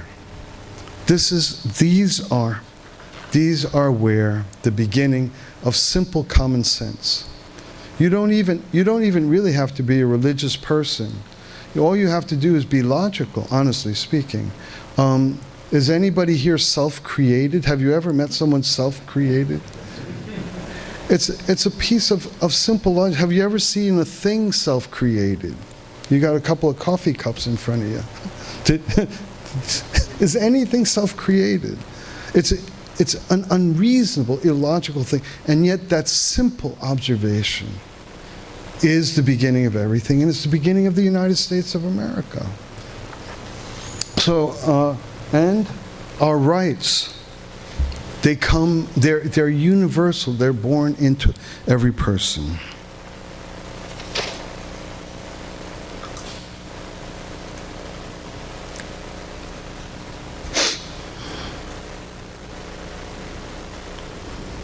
One rail, constructive thought. The other rail, misdirected thought. Here, after the founding of the United States, here are some of the things that happened following the founding of the United States. The abolitionist movement, the abolition of slavery. William Wilberforce, Christian pastor. Women's rights movement. Katie Stanton, Catholic. Susan B. Anthony. These are all religious people. John Wesley spoke out against slavery. Slavery was ended by religious people. Granville Sharp, abolitionist, Christian philanthropist. Rulings against the legality of slavery. Abolition of the slave trade. That's Granville Sharp. William Wilberforce, the single most important figure in the end of slavery, abolished the slave trade and later slavery itself. These are all, it has the same origin point as when the French Revolution started. The French Revolution did nothing to help a single soul ever, not one ever. And the reformers, in response to the corruption of the clergy in medieval times, they were not saying, and next we're going to abolish slavery. No. It's just what faith does. It's just what happens when one opts for common sense, not even religion. I mean, I happen to like religion and faith, but just common sense. Please show me something self-created. And then from that, we have the greatest movement of the arising of human equality in human history, all just from the work of the reformers. Anybody recognize this individual? You recognize what that is, right? A slave ship, right? That was his ship. John Newton, the writer of Amazing Grace, because God struck from his heart, God told him the evil of slavery. And the Amazing Grace, the greatest Christian hymn ever written, the grace was that God saved him from his life as a slave trader, as a guy who owned a slave ship. So this is the fruits of a simple common sense decision. And so there is hope, despite David's effort to depress us. Okay. All right, so that's part one of my response to, that's just to the French Enlightenment. All of these developments which I just introduced or described here, all of these come from the simple recognition.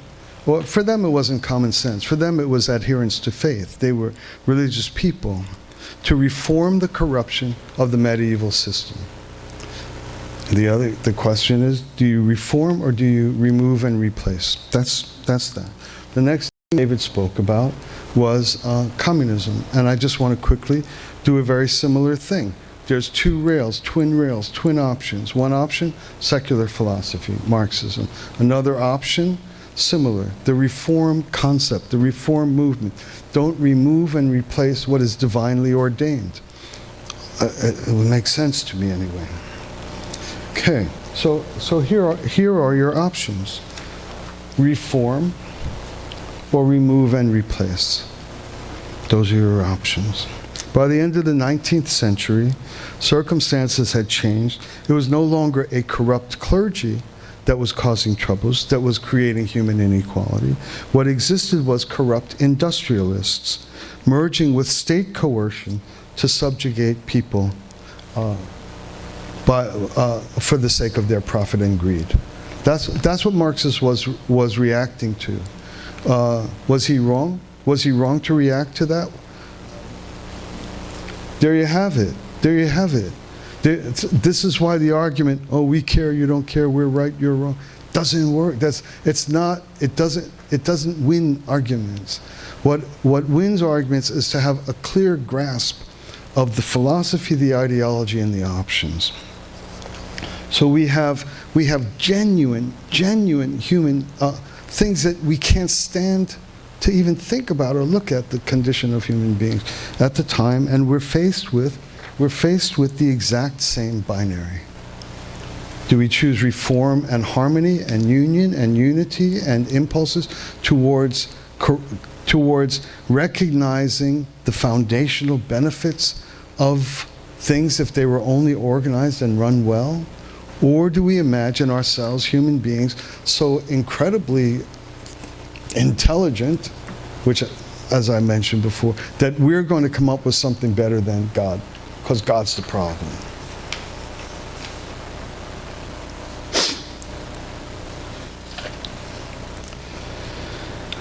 Marx had three primary and essential philosophical errors, which David already introduced.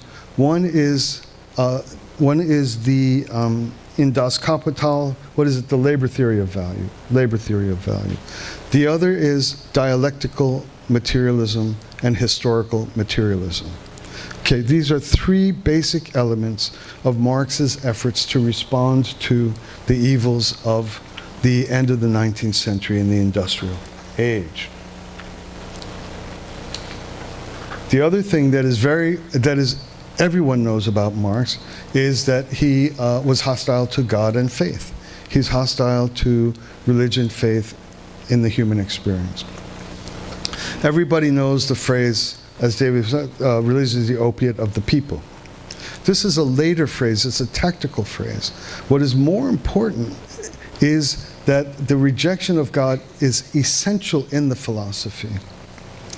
And the removal of God, everybody knows Marx is atheist, right? Everybody knows. But and so we think, this is the problem. He removed God. But not many people realize that he wasn't the first one to do this, as we just learned today. It was already tried in the Enlightenment period by the rationalists. They replaced God with human reason, but Marx replaced God with matter.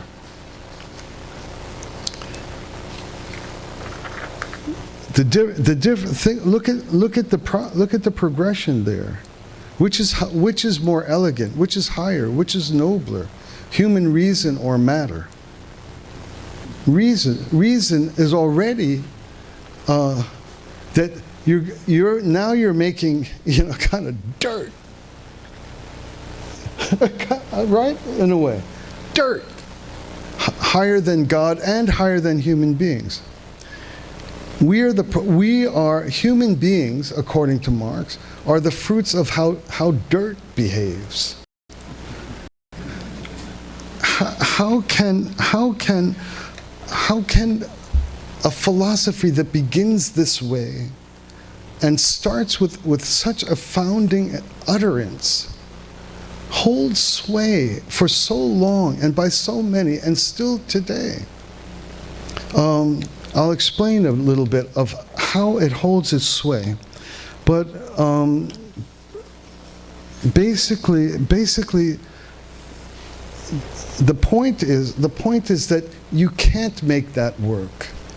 You can't make that work. You contort yourself into all kinds of knots and philosophical, and in the end, you can't make that work. That dirt creates eyesight and love, and writing a letter to the girl I love in Japan. Dirt creates that? Can't make it work. So eventually these philosophies, this is part of why these philosophies end up as extermination machines. You have to remove what disconfirms the basis of what you've committed your life to. You must remove it. And so either, as David pointed out, either you have to re-educate or destroy. Re-educate or eliminate. So if the rationalists remove God, what did Marx remove? Marx removes the relationship between the God-given relationship between human beings and nature. That's what Marx removes. It's still an attack on God, but because he's gone down to materialism, not rationalism, not that side of us that thinks on high things and ideals. Ideals. Marx is down in the means of production. So what he's talking about is how human beings are related to the earth. That's what happens next. Because the problem wasn't corrupt clergy bothering people about how they think or interfering with elevated ideas, corrupt clergy. The problem is people interfering with how we survive, how we physically survive. That's what the industrialists were doing. And so when Marx comes up with a secular philosophy, it is that part of what God does. How did God design human beings to be related to the physical earth? That's the question, and that's where this same binary comes up.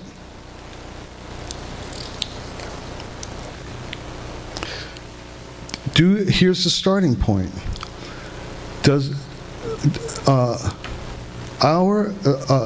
physical reality and our harmonious interdependency with nature will define the logic of our relationship to the world.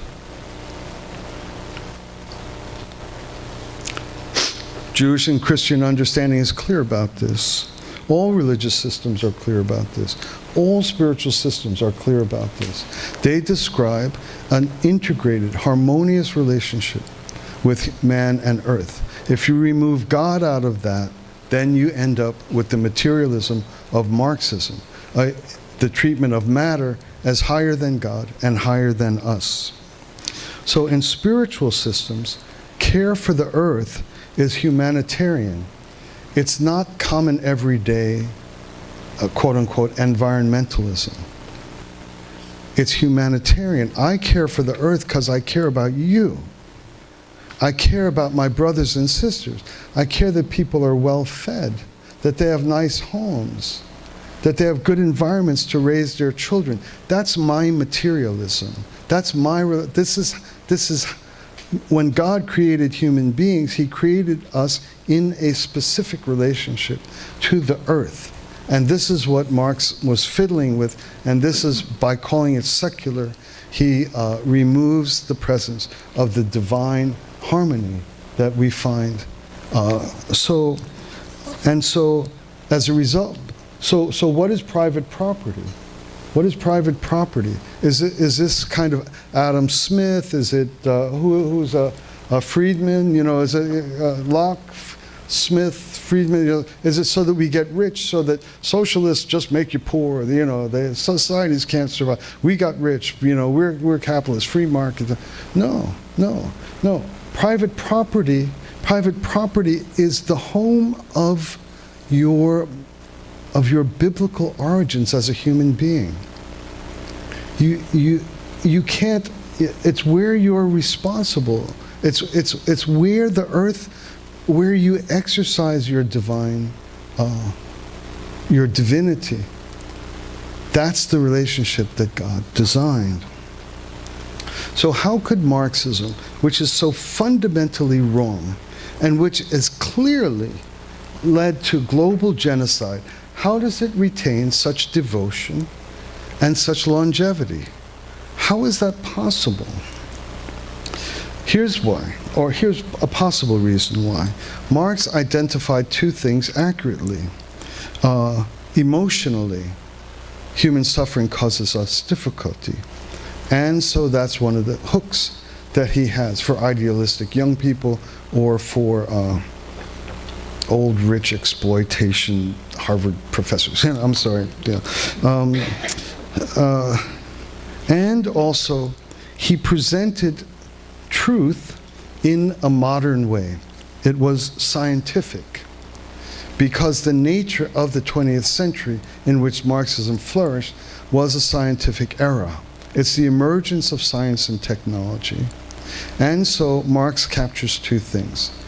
It is emotionally grips you, people are suffering, and it's cool, it's scientific. It's not like you backward Christians who believe that the earth is flat. No. We're scientists. We're scientists. This is science. Scientists know what's what. Science and technology are the great fixers of human problems. Not virtue, compassion, patience, sacrifice, integrity. Science and technology. And so this was the nature of Marxism, and this was how it retained its grip on people. Thoughtful people and conscientious people naturally know that owners bear risk, long, thankless hours, keep corporations alive, provide countless people with the chance to earn an honest wage and support their families and send their children to school. Tragically, in the industrial era, many owners became corrupt, addicted to greed. They became inhumane, as the image I showed you earlier, and this resulted in human despair and alienation. Once again, same option, same choice. Destruction or correction and reform. Marx chose the latter. violent revolution, destroy the capitalist class, the bourgeoisie, destroy the managerial class or the ownership class. Then you have the Marxist revolution.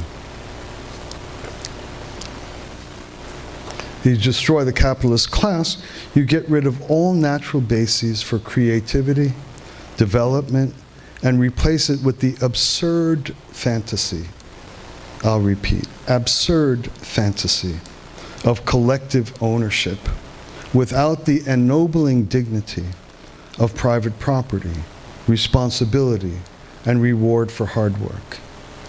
This is the path to abject poverty and state tyranny. It's plain and simple. There's three basic parts of Marxist philosophy in which his I'm trying to find a worse word than error, E-R-R-O-R. But anyway, dead wrong, get out of here, or as we New Yorkers say, get out of town, or I can't find, you know, come on, yeah, there. Now we have a whole ticket. Okay. All right. So the first one is the labor theory of value, and this is adopted by economic philosophers or economic theorists as science. And yet everything about it is wrong and has been established as wrong. I can't take this off, but subjective value theory. Value comes from an individual places on a good. Good doesn't have intrinsic value. Like how about a little American pin that my World War II dad gave me as a kid? What's it worth? Labor theory of value has value intrinsic to the matter. It's materialism. Utility. What's its usefulness to the consumer? How about if a leak, I have a leak in my upstairs bathroom, what's a pump worth to me right then? All of this is human determined. It's not matter determined. So the labor theory of value is fundamentally wrong. Technological change, like Marx was trying to quantify the value put in by the workers, by the amount of labor, put the value into the item. But what about the development of technology? That completely changes the amount of value that goes into the production of an item, and the development of technology is completely the result of human creativity. Market dynamics, supply and demand. I'm doing great selling roses in the winter. I'm doing lousy selling roses late spring when everybody's got their, you know. It's again, the humans determine value. The difficulty in measuring labor, skills. Okay, is there? I'm sure. There's my buddy Joe over there.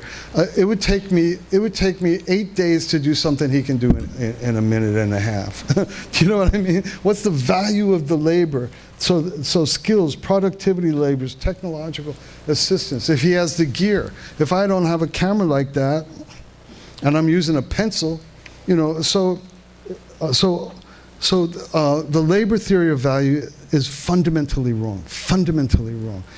All value is related to the subjectivity of the human being, which is created. Okay. This ravaging of human status, making us below nature, below matter, also contributes to the eco-terrorism of today, of the maniacs that believe that everything is better than being human. That has Marxist origins, because matter was placed higher than God and higher than human beings. It's also the same worship of science spawned the illegal and unconstitutional government lockdowns. These are problems. These are problems. Let's see what I got here now. I've done that a bit. By God's grace, the Soviet Union and its militant atheism was defeated politically and militarily during the Reagan era. Now we just have to overcome two backwaters of failed communism: the CCP, which is self-confessedly and openly communist, self-declared communist, and the intelligentsia of Western universities, graduating people who fill up our media, our corporations, our elected offices, et cetera, et cetera. It's not just enough to complain about the fact. Clear understanding of the philosophical errors are the beginning of making it possible for us to reestablish the propriety, hope for recovering and protecting our country. In addition to the anti-God and anti-human foundations of the labor theory of value, there are two more extremely critical fundamental errors in Marxism. These are where did I get that from? They're pretty, there, okay. Dialectical materialism and historical materialism. The reason why these are importantly problematic, actually even worse than the failures of the labor theory of value. The dialectic describes the process thesis, antithesis, synthesis. This is the dialectic. Dialectical materialism is the ground of being.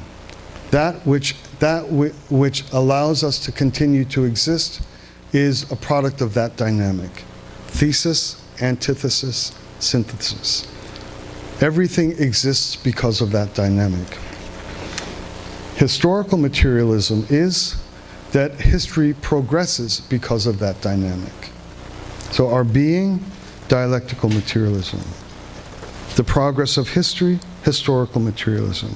How we go from A to B, how we go from year to year, how things change and grow and develop, is from the dialectic. What is the dialectic? Synthesis, antithesis, thesis, antithesis, synthesis. That means that the operative dynamic by which all things exist and all things develop is conflict, antithesis. You go against your origin, that gets resolved, and you progress. You go by being against your origin, that gets resolved, and you exist. This means that the essential operative dynamic in Marxism is conflict. History proceeds by conflict. We exist by conflict. Conflict is the nature of reality. That's why it is essentially violent. It's not also violent. It's not tactically violent or strategically violent. It is violence, the dialectic. That is Marxism. Every scripture and nature itself, the birds and the bees and the planets and the stars, is the story of love, harmony, and symbiosis. That is the opposite binary. That is the opposite choice. Does history proceed through the evolution and unfolding of love, of harmony, of growing together, greater union, greater unity, and we progress? Does my being arise out of the harmonious operation of the elements of my physicality and of my body? It's harmony. It's harmony. And so that's where these slides come from. There they are. That's nature, not conflict. That's the relationship between human beings and matter, not conflict. This is life. It's grounded in harmony. And Marxism, it's grounded in the dialectic of conflict. And so its imagery is violent by nature. Its behavior is violent by nature. And we saw these horrific quotes from David. Just, what was it? A man is the problem, murder is the solution. No man, no problem.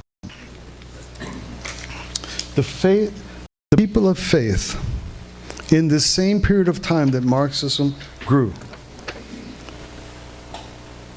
racial equality, women's equality, social justice, the rise of social justice.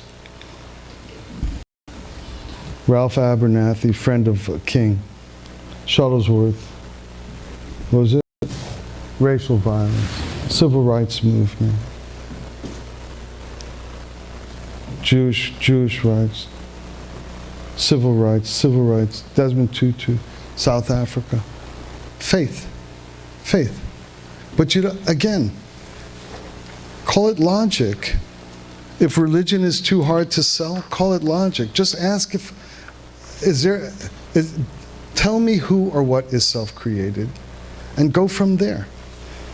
Once you have faith, at the very same time that the Soviet Union and China and all communist states had resulted in over 100 million deaths of their own people inside their own countries, not by wars.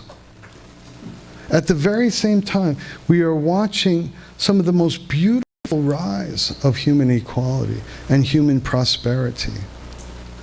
And it just takes a simple, obvious decision of reform, restart. And I'd like to say, not only just reform and restart, but in this case, a kind of a new American revolution. I really believe in a new American revolution, because what is the foundation of the American Revolution? Kill the bastards? No, it's just simply we hold these truths to be self-evident, that all men are created equal, and that should be working.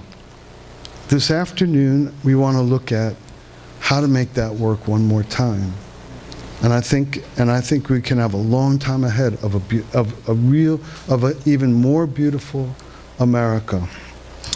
So this afternoon, we will move on to the woke revolution, woke ideology. This is a mostly peaceful riot. A mostly peaceful protest. And these are some of the things that we'll be looking at this afternoon. Thank you very much. I want you to explain what after, when we have the group pairing. I'll tell you in a minute. Okay, please stay here. We're going to have questions, Q&A. So anyone who has a question, we're going to give you the microphone. You can come up and ask a question. Dr. Burgess and Dr. Kaufman will suffice. So anyone have a question? Please come up and...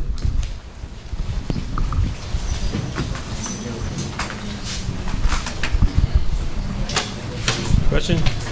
Oh, okay. Thank you, Josh. Dr. Burgess, you mentioned in your presentation about deism, we had this conversation, and of course, a number of the American founders, prominently Benjamin Franklin, Jefferson, and Washington, were so-called deists, but they had a view of God and God's providence. And so would you talk a little bit more about the role it played in making it a nation where God was welcome, not necessarily only a Christian nation, which was at the heart of some of the challenges that had to produce the First Amendment so that all people could, in fact, worship or live successfully in America? Yeah, thanks for the question.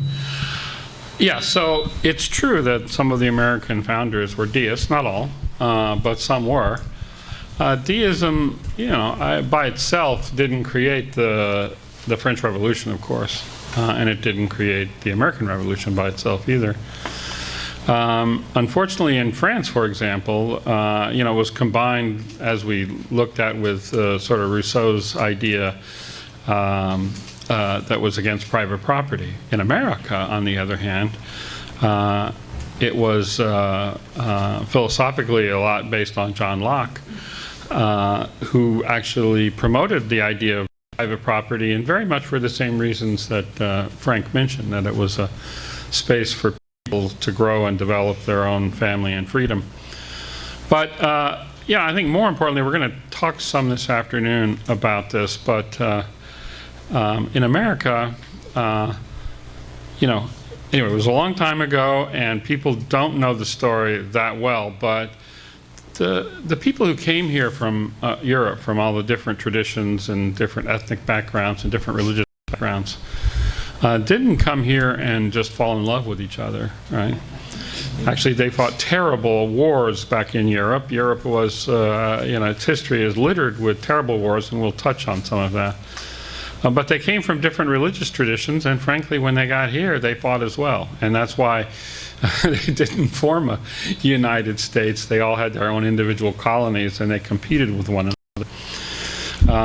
And it was only over time, and also in part due to the first Great Awakening, that they created a more common identity and a more unified tradition where they could practice their own individual religion but have a sense of this greater, what we used to call the American civil religion. And it was based on that unity, not on conflict, that America became a successful nation. And I think more importantly, the point you made, and I'll end with this, the American deists nonetheless believed strongly that there was some divine providence at work in their coming here and in the nation they were forming.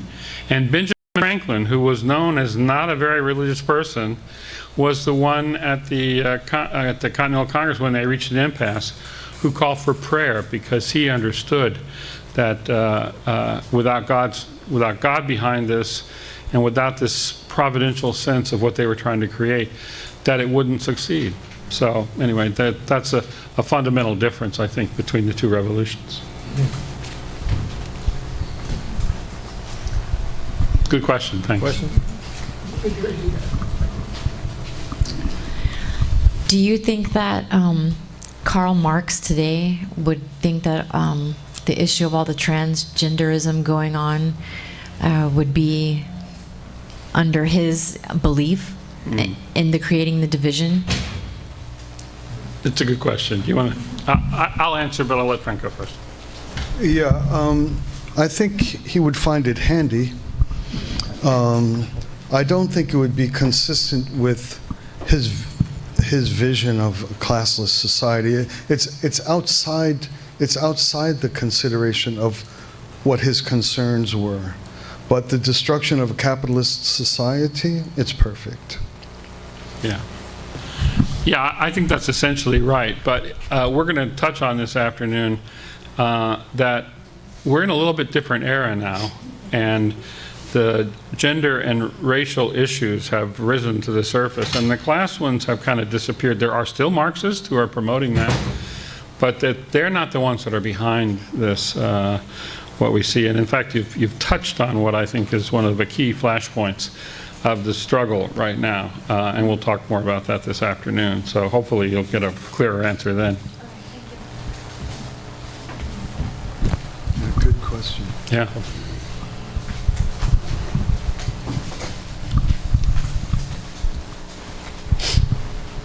Practical things in California. So you were talking about the kind of basic human nature of wanting to have ownership and connection with nature. And then how would you suggest dealing with the issue of people trying to work hard and not even being able to afford to buy a house? We have so many renters, and it's like impossible to manage that. Any suggestions? Another great question. Yeah.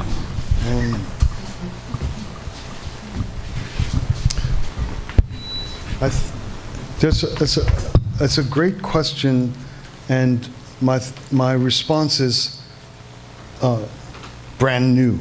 It's not a deeply considered thing for me, but as best as I can think on my feet on the spot, that I believe that the types of problems you're describing, like the housing crisis or the inability of hardworking people to support their lives and so forth, it's a reflection of the abandonment of the sovereignty of the individual guaranteed by the founding ideals of the United States, the sovereignty of the individual. And I think that, I notice in my own neighborhood, I live in New York City, that almost nothing is owned by a person anymore.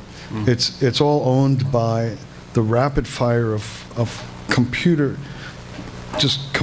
firing away all day long.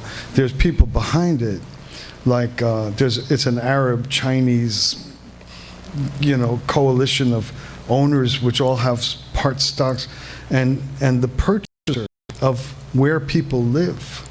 They're just buying up houses, and you don't have a landlord to appeal to. Basically, computers are just churning away to find out one additional penny that can be made off of a renter, or just churning away to find out, like in the next 4 months, this particular section of town is going to be, you can make an extra like $40 a month of rent, or just, so buy out all those houses, drive out all those people, and just the raw greed, the globalism that is influencing American economic unfolding has abandoned the protection of the sovereignty of the individual, and so I believe it's a force of globalism, and I believe it's a force of greed and corruption, and so there needs to be, similarly as I described in my response to the other two revolutions, recognizing what needs to rise in terms of purifying and fixing and correcting these directions. It's a new capacity for people to control and exploit. And we saw it twice.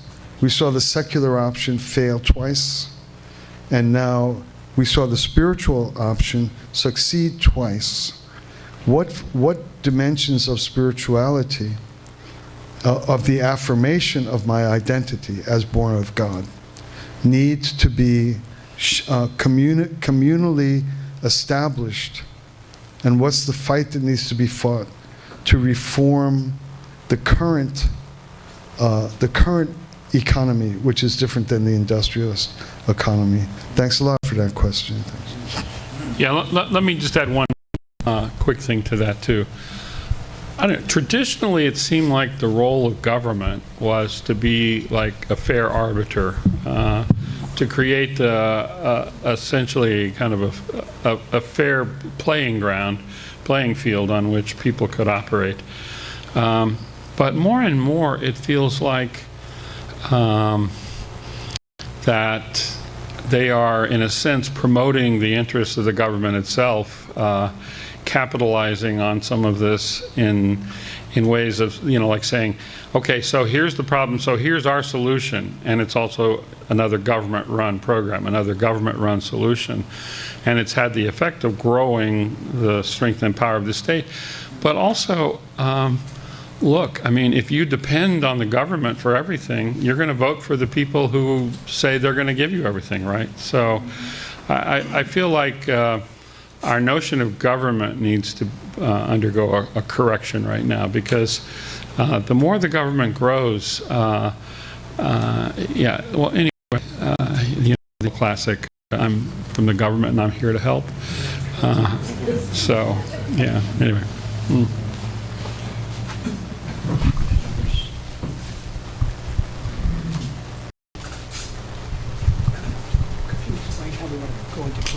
Face each other, and then make a topic. Okay. All right. So we left time in the program for small group discussion. but the room doesn't really lend itself to that easily or that well. So what I recommend is to figure out how to get with 3 or 4 or 5, turn your chairs around, be a little circle, a little small group, and dedicate maybe 10, 15 minutes, or I think the time will go fast. It may sound long, but 10 or 15 minutes. And the general question was, what are radically different about the 2 revolutions we described, the French and Rationalist Revolution, the Russian and Materialist Revolution? What's radically different? What's similar? What is kind of a recurrent thread or similarity? So distinctions and similarities between the 2 revolutions, because what we want to do is translate that up into what we're facing today, the revolution of the woke ideology. So make a small group, spend 10 or 15 minutes, and then when we're finished, we're going to hear from a couple of people from their groups what they came up with. Yeah. So any insights you got too, please share them with one another. Yeah, afterwards, maybe someone from your group can volunteer to share what you gained from that. You just turn around. And then we're going to have lunch right after that. Right here, we have a great lunch. Joe Fo has a restaurant down here in the city. He has 2 restaurants. He helped out. So we have a really nice meal for you at lunch. So please enjoy.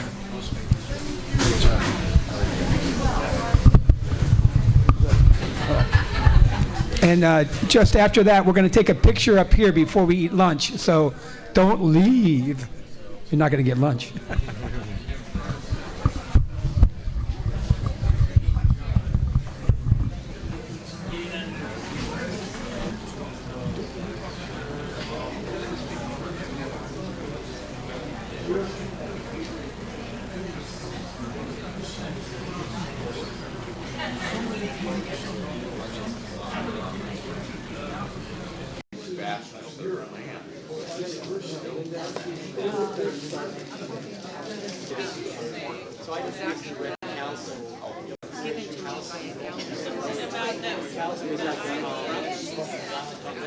I came here from Australia after World War III with 4 kids and we got a case so they could buy houses. It's a counter proposal to communism. So you have communism and then you have the counter proposal, which is the argument against it, which is called CALS. The mortgage Spanish.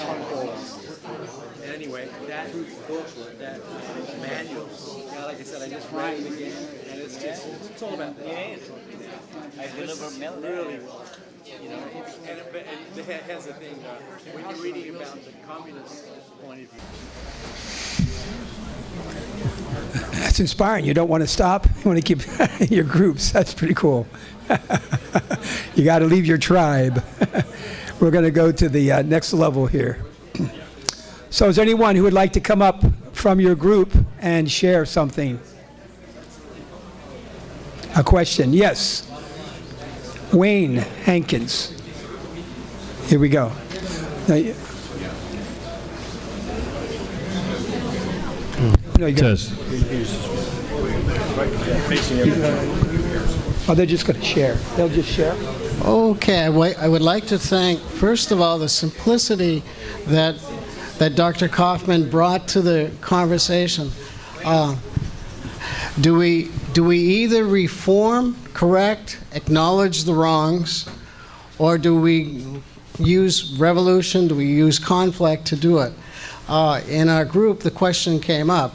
In order to correct and reform, it requires dialogue. It requires talking. And those who have different views are not open to communicate calmly and peacefully. What do you suggest? Yeah. More time.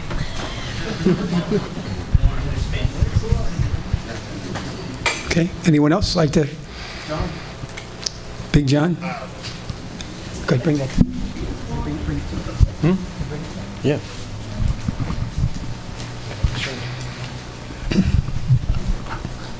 I guess we kind of talked about a lot of things really quickly. So, what we seem to glean from the presentation so far is actually I said this, but the suffering, and then the ideology to fix it, apparently, and everything started off as as a good idea. And what evolved, and finally, which destroyed things, was they ended up with a tyranny. And it was basically my way or the highway. You're with us or you're against us, and if you're against us, then you're gone. And so that's where their failure was. And I guess and we seem to be trying to see some of the notes here. Yes, we seem to be in today. Actually, we seem to be being divided up on purpose. You have the transgenders over here. You have the poor people over there. The rich people there. You have just black and white and Asian and whatever. And so they're just trying to in my opinion, is divide us all up to make sure that we're not united. And so we're easier to conquer. Anyway, that's kind of my two pennies anyway. Anyone else? Thank you, John. Anybody else? The founders of our the founding fathers, they were very intelligent men, and also they were, in my opinion, clairvoyant. They had they could see the future because they went through so much. So we were sharing the depth of suffering and the challenges that they went through. When you really hear what happened and you really listen to the heart of what happened, and not just there, but around the world, anybody who suffered. And I think that we're here to make it better, to make our lives better, to make the world better, to be global patriots, right? So, people, you say Victor Hansen, Victor David Hansen, really great historian. Thomas Sowell, great man. I really feel like what we're hearing today is so rich and coming from such a high level of thought. And so Thomas Sowell talked about statistics, and then there's lies. So, we may say a statistic. For example, 90% of young people are not thinking about the future, about others, thinking about themselves, their own career, something like that. 90% of the people coming in our country, the millions that are coming through, are fighting age men. Whether those statistics are absolutely true, I know. I was recently at a conference for sheriffs, constitutional sheriffs, and there were so many interesting points, but one man who does drones, he says he sees there's encampments of training camps right inside Mexico. So there's some serious stuff going on. And so we really need to look and learn, the Sons of the Republic, and that's what we're here for today. So I would like to just mention about lunch coming on that note, that I mentioned we had a really good man here in our local restaurant donate some really nice sandwiches. We have pork sandwiches. They're from Vietnamese sandwiches, and chicken and tofu. So 3 types. So you can choose in the back. And we have drinks, and we have some other little goodies. And so, but before that, I'd like to, today it really is about, no matter what system we have, it's about character. It's about yourself. We the people, right? Integrity. And so I really want to point out 3 men who have, in my experience, I've known them and I've known them pretty long, and I want to just mention Michael Leone and Patrick Hickey and Jeff Tallotson. These men, they really are what I consider, global patriots. They've invested so much in a public life in a leadership sense. And just as I gave earlier, this painting from David Cantrell, like I mentioned, there's sculptures in 2 of our state capitals. I have 3 of these for you 3 men, and I'm so grateful so grateful for all you've done and continue. You're awesome men, and we need more people like that of high character. So on that note, let's have a great meal, but before that, can we take a picture of everybody here? It'd be really nice if you all can come up front and we take a photo of all of us together, okay? Do you want something on the screen to be off? I think the screen has to be off because people are getting in front of it. Right? Yeah. Come on up.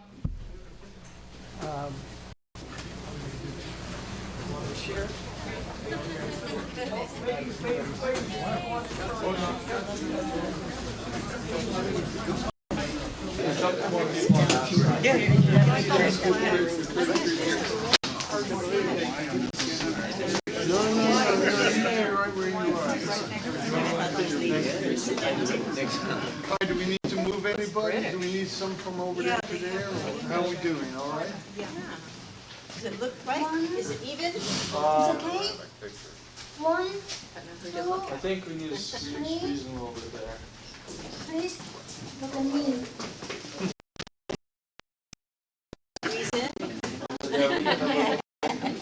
Lean a little bit at the ends. All right. More? That's good. Don't move. Yeah, that's good. 3, 2, 1. All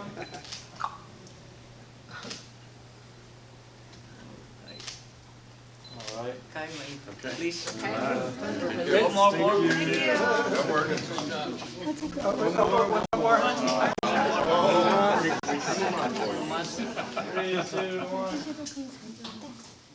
Thank you.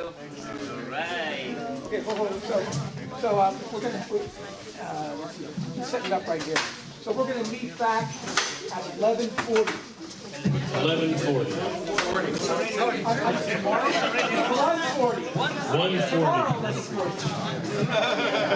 1:40. Okay, 1:30. 1:30. 1:30. We'll be back. Thank you so much. Question, what is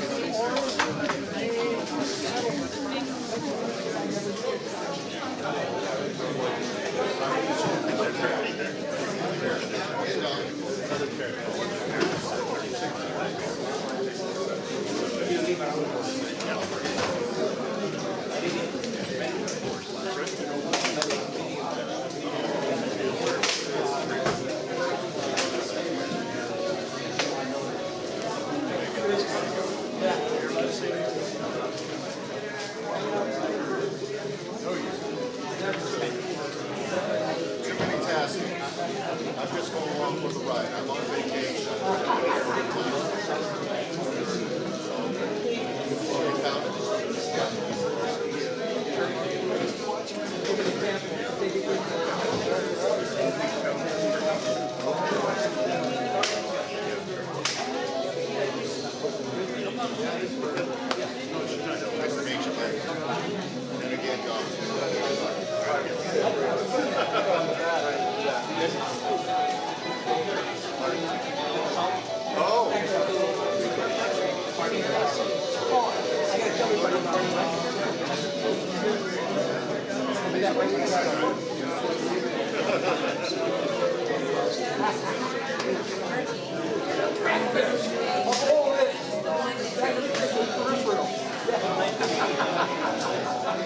You think that's important? We got breakfast tomorrow at 10. Once your email's out there,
Well, I just want to mention that, whoa. Just please, you know, you can have small conversation, but I felt compelled, I felt the spirit. We're going to invite Linda, she didn't want to just like I twisted her arm.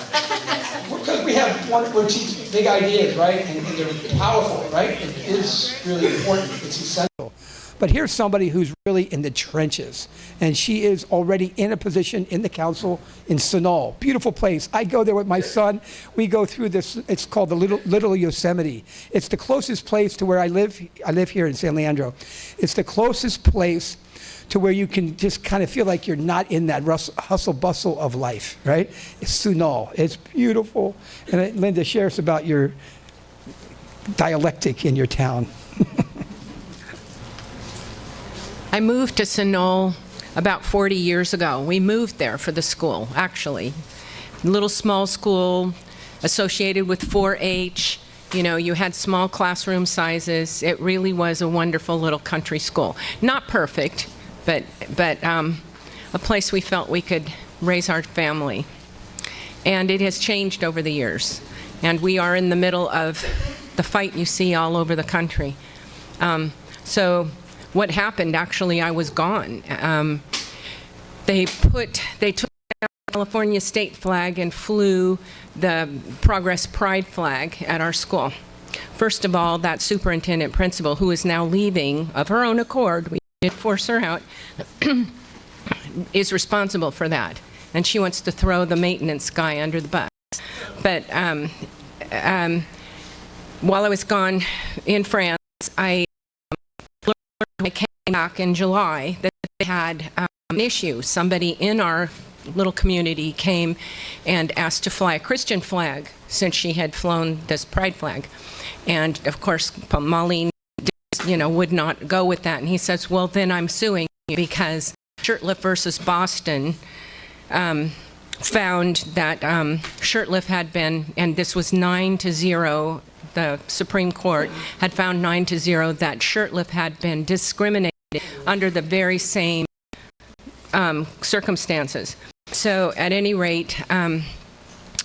Jurgensen, who is the president of our 3-person board, asked our school attorney to draft a resolution that would keep our little school safe from legal assault, because one lawsuit sincerely could bring our school down. And so our district's attorney drew up this thing, and he said this is sound legally, it's defensible, and basically it said we will only fly the American and state flag. And all hell has broken loose in that town. We had, on September 12th, we had 150 to 200 LGBTQ people from Castro Valley, from San Francisco, from Berkeley, from Fremont, come and harass and intimidate us as well as members of my community. And instead of being incensed by this, a lot of people turned on us and called us bigots and homophobes and all the like, Anyway, so Ryan Jurgensen and myself are fighting a recall in our little town, and the Democrat Party has sworn that they will back and take us off the board. And they're doing everything they can. There's a number of things that have taken place that show us, the Democrat Party sent out to their members, but interestingly enough, those they knew to be supporters of ours didn't get this message. But all the others that were either not known or on the other side got this message in their cell phones that they should get out and sign that petition and influence anybody they could to sign that petition. So whatever money that takes, that's happened. And you all probably are aware that the Democrat Party funded $4 million to get 2 school board members off of the Orange County School Board, and they succeeded. Those 2 conservative people in an area that is conservative, and we're not in an area that's conservative, are gone. And so I don't know if my time is on the school board is limited or not, but we're trying really hard, and I have found, to answer Wayne's question, talking one-on-one to people is the way I'm having influence. So I'm knocking on doors. It's taking many hours, and except for my left knee, which wants to give out, it's good exercise, but if you are in a mob, you know, any of the school board meetings, we're being shouted down. We're being totally, I mean, the lies. Yes, what are you going to say? I was just going to say that's what they want to wear you down and tear you out. All the signs. Don't, I commend you to 1,000%. Thank you. Don't stop and don't let them tear you, wear you down. You're there. Trying not to. Chin up. You're behind you. My girlfriend took me to Faith and Freedom Coalition 2 years ago, and it was in Nashville. Many good people there. And they had the big names, you know, you had, well, Donald Trump spoke for an hour and 20 minutes, and honest to Pete, I mean, I have never seen him like that. He was relaxed, he was funny, he was intelligent, he was coming up with new things all the time. The man's mind's there. But and other, you know, many big speakers, Mike Pompeo and Newt Gingrich, and, you know, I forget what the gal's name is, Judge something, one that's on Fox. Anyway, yes, Janine. Anyway, there were a lot of speakers, but the ones that touched my heart were the simple people in the breakout sessions that would stand up, and this pastor would say, I'm running for this. And there was another guy who was just, I guess, a simple businessman who was going to run against the mayor in New York. And there was another teacher that stood up, and she was going to run for the school board. Just one after the other, giving stories of how I have to do this. We have to make a difference. We are losing what we were born here to have. And if we don't do something, we're going to lose it. And, you know, then, of course, you hear Reagan's quote where you can, in just one generation, lose your freedoms. And so I had to run. I was retired, and I'd been a teacher for 6 years, run my own school, actually, for 5 years. And I could go into more things, but I felt very qualified to make good decisions for children, and so I did, little knowing that any of this was going to fall out here. And I've done my best to be a good, and the people of Sunol, when I walk and talk to them, they know that I've done my best to be a good school board member, and I hope that will come across on the ballots. We're trying real hard to make sure that our Register of Voters, who does not have a good track record, that we can have an honest election. We're trying legally to procure that, and that costs money, and we don't have any. So at any rate, but I appreciate your listening.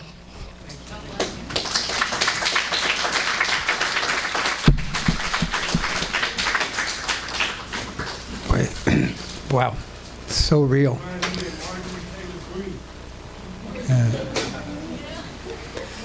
Yeah, I think the last talk was what touched me is we're talking about government and, you know, getting from government or whatever, but Robert Kennedy, I mean, right? It's not what your country can do for you, but what you can do for your country.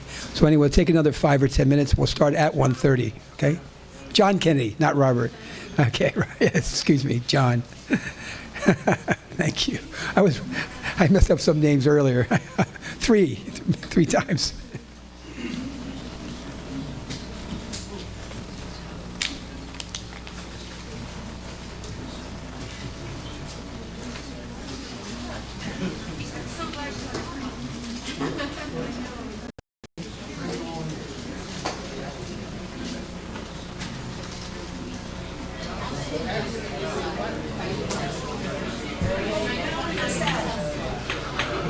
So just as a quick update, we have a QR code up here. It's an updated one. It's going to have all 4 slide presentations from the day. So if you just scan this with your phone camera, you should be able to get all 4 slide decks. Joe, once you scan that house, what do you do with it later? Putting it in the website, yeah, you can save the link. Be sure it's working because it doesn't link on the website.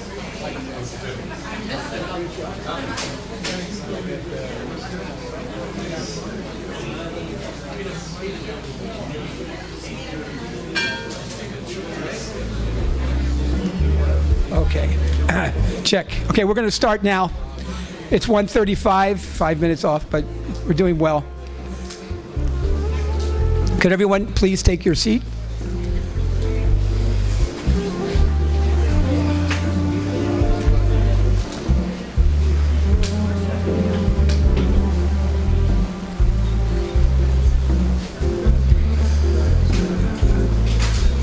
The forces of division.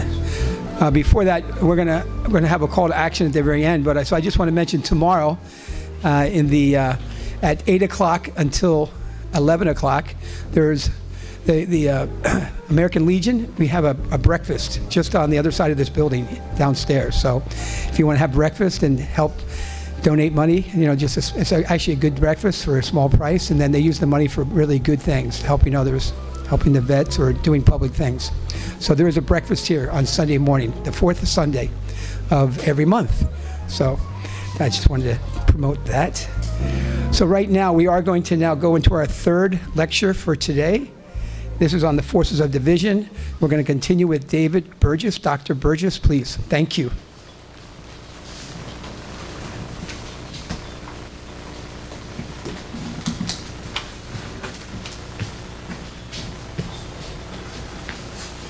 Okay. Yeah. Let me get. I need my slides.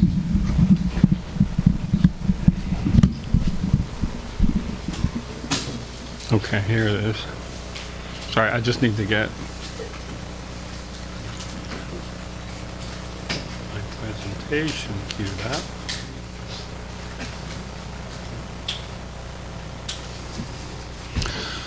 Good afternoon, everyone. How you doing? All right, you just had a great lunch, right? Ready for a nap?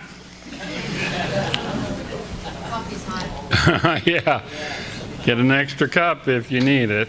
Yeah, I guess before I start, I just want to say grateful to be here in the Veterans Building. My father was a 28-year veteran. Uncle Sam requested his presence during World War II, and he got out for a while and got back in. So was in the first MASH outfit in Korea, which I found out at his funeral because those guys didn't talk about anything. But so it's good to be here. I'm a product of Uncle Sam. The other thing I wanted to say is that Frank promised I would give you the most depressing lecture that you've ever heard. So I think I need to get a new agent. Maybe you should seriously consider getting another marketing person, Frank. Okay. So anyway, here we go. So we're going to look at what we're calling, I don't know, oh, hello.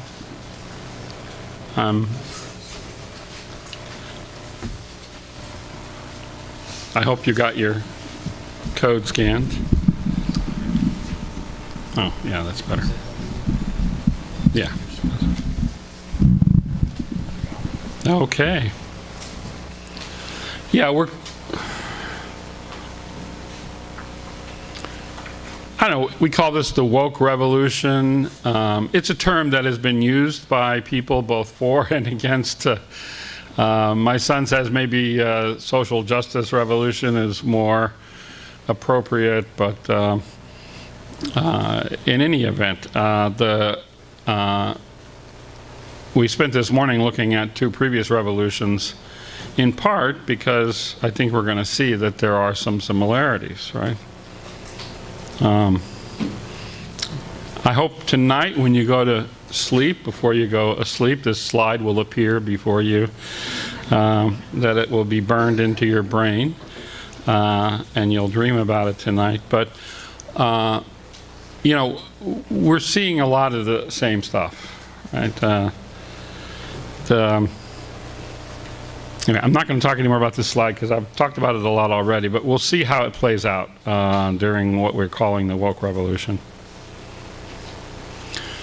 All right, so you guys are all familiar with these terms, right? It's everywhere now: diversity, equity, and inclusion.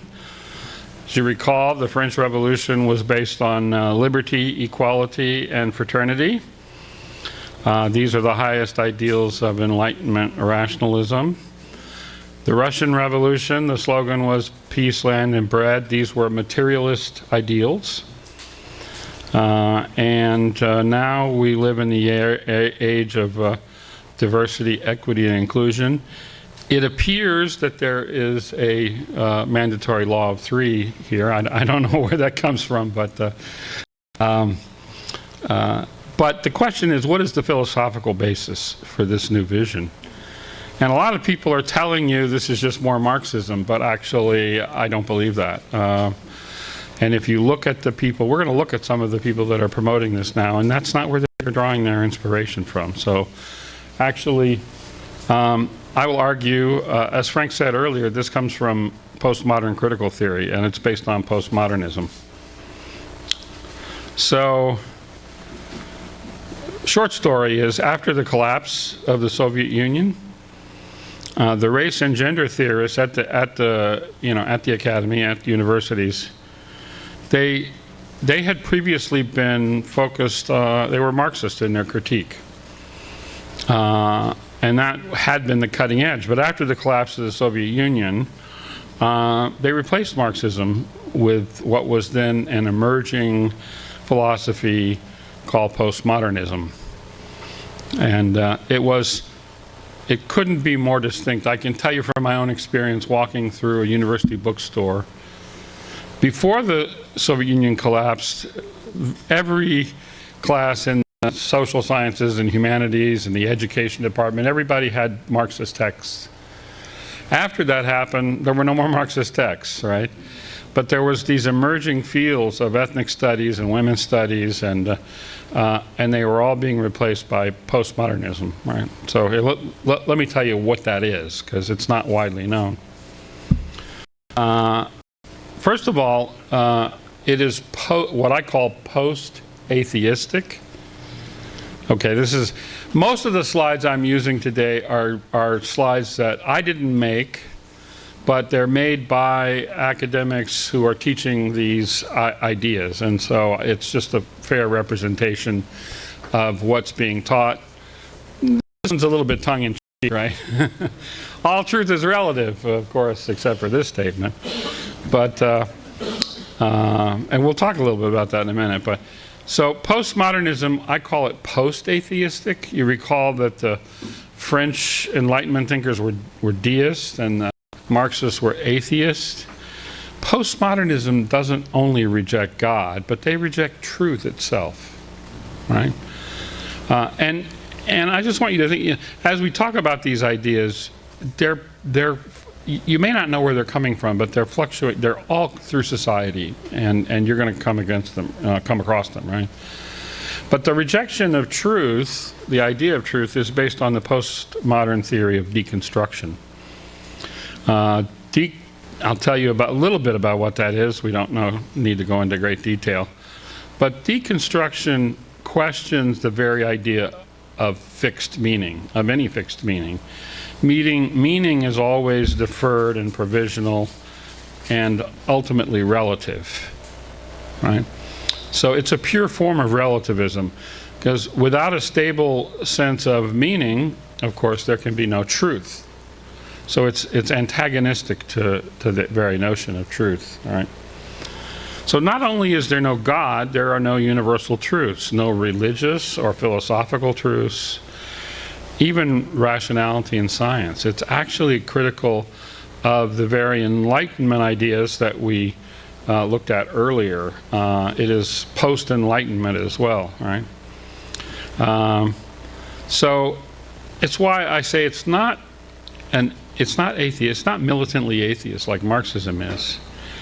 it's actually rather indifferent to the question of God, because, I mean, Derrida, who was the founder of deconstruction, and this is a little bit about his biography, he was an Algerian who was raised and educated in the French system.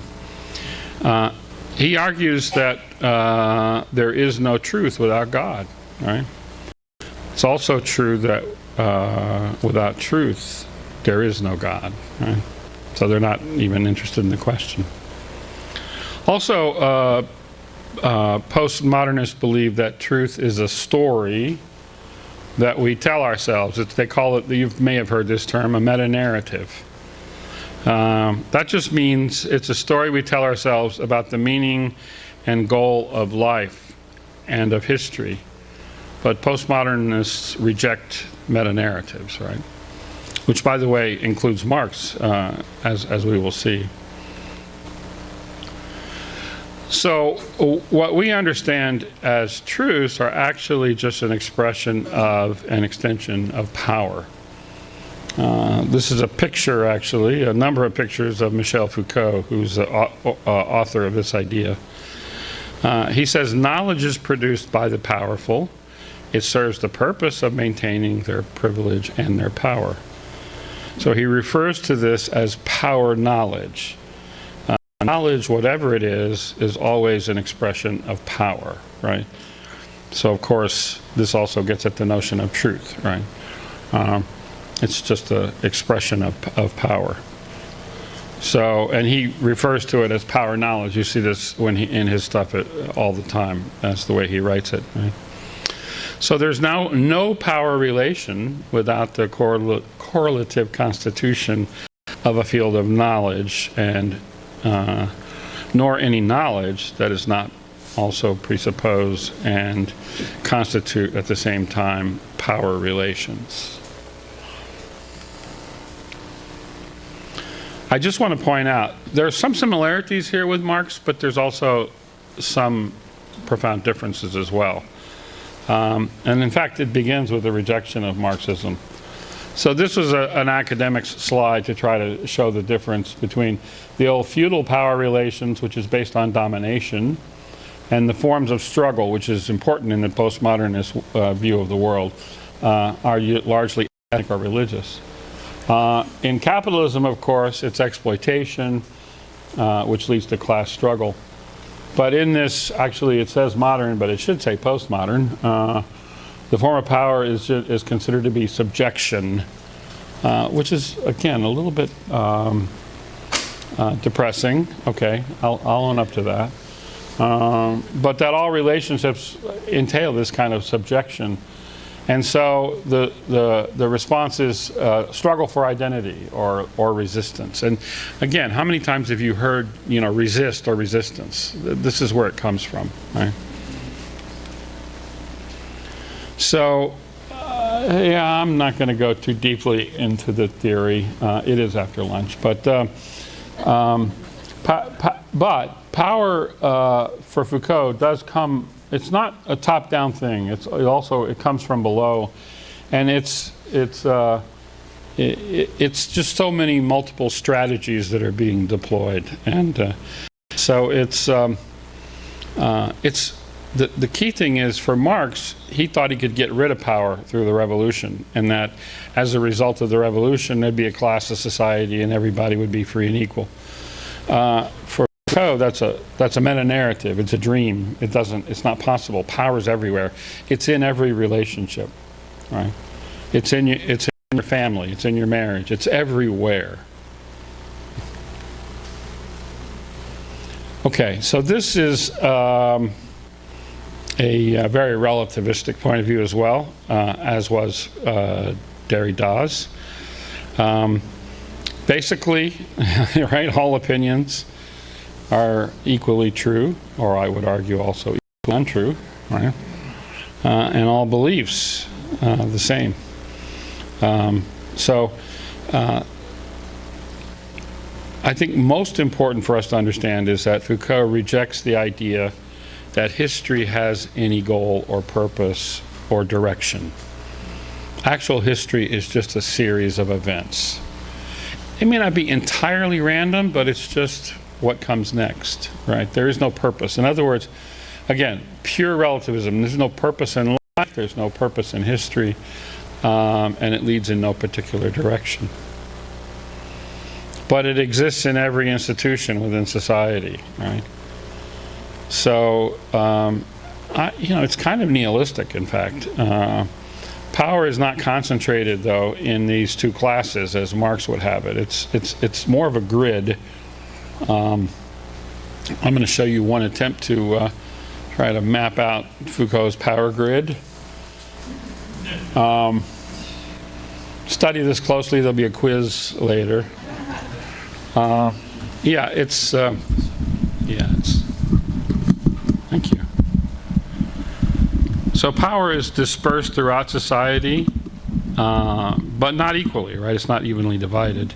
Some have more than others, and it can't be tamed or eliminated, as Marx would have it, but it can be resisted, right? You hear a lot about resistance. And the only way to fight the power of the privileges is either resist or to fight it with a counterpower, form your own counterpower against it. Again, it's not Marxism. There's lots of points that differ from Marx, but this idea that there's power implies that there's just oppression everywhere, right? And in every relationship, right? So it does have elements that touch on some of Marxist themes, right? So this oppressor and oppressed exists not just in class relationships, but in every relationship. So again, this is postmodernism is kind of a layered set of theories. So the view of human nature in postmodernism, again, not exactly like Marx, but has some similarities. It's considered, though, a function of social conditions. For Marx, again, it was about the mode of production and the relations of production. He thought it was a function of class culture. But postmodernism sees human nature as constructed by all social interactions. And this is another term that you probably have heard, but it's socially constructed, right? So we are socially constructed. So that means, and I wouldn't, again, this is just an example of a textbook example of what this means. I'm not going to go into great detail about it, but it means that your identity is determined by your place in this power grid that I showed. And it's endlessly fluid. It depends on the forces that are acting upon you, right? So this is what postmodernists mean when they say that our identities are socially constructed. There's no stable or fixed you. You are constantly being constructed by the forces of power around you. So this strikes at the heart of identity. We're going to talk more about that, and also Frank will as well. So then the argument, as I said, the postmodernists, they gave up on Marxism and they weren't that focused on class. Rather, instead, they focus on race and gender. And that's why all the discussion in the culture today is about what? It's about race and gender, right? And especially, anyway, we'll get there. So the social construction of race, right? It basically, it says that my identity is based on the social meaning people have attached to it. It's not based on any of my immutable characteristics, right? My race has less to do with my skin pigment and more to do with the place assigned to me in the power grid. That's what essentially postmodernism believes. And the same is true for gender. Society imposes on me the definition of what it means to be a boy or girl, a man or woman, and expects me to conform to it. So it's setting up this structure where power is defining you, and what is your response? Is to resist, right? Or to fight. So yes, it sounds, there are similarities with Marx's dialectic, right? But it does have this built in, this kind of notion of struggle, but again, it's coming from a different source. So I call this the founding myth of postmodernism, and what do I mean by that?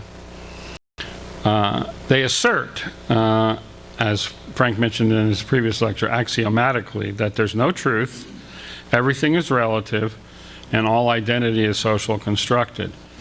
So it's mythic in the sense that these are not ideas for which they argue, it's beliefs which they accept, that don't need to be argued or demonstrated, but merely asserted.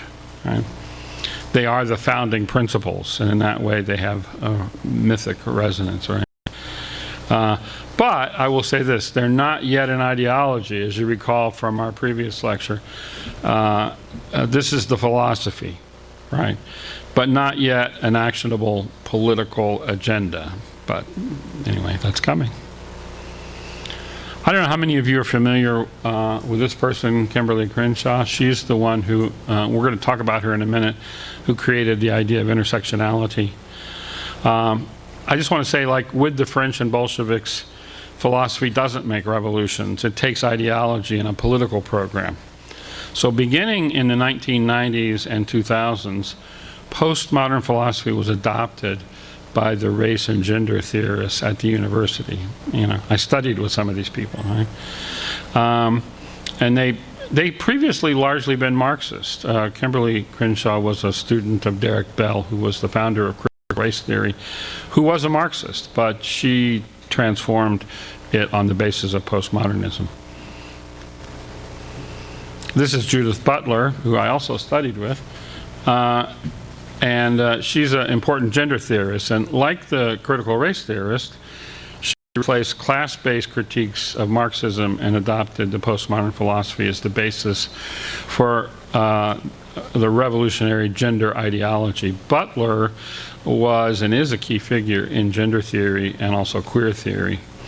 Her book, Gender Trouble, is a seminal work in that field. Right? These are two of many key people who transitioned the race and gender theory based now on postmodernism. So, what comes from that? What are the implications, right? So as we've seen, the postmodernists rejected truth, which included the Enlightenment idea. They're actually post-Enlightenment. They rejected the Enlightenment idea of objective truth and science. We'll see some examples of that in a minute. They argued that objective truth and the Enlightenment culture was oppressive to marginalized groups.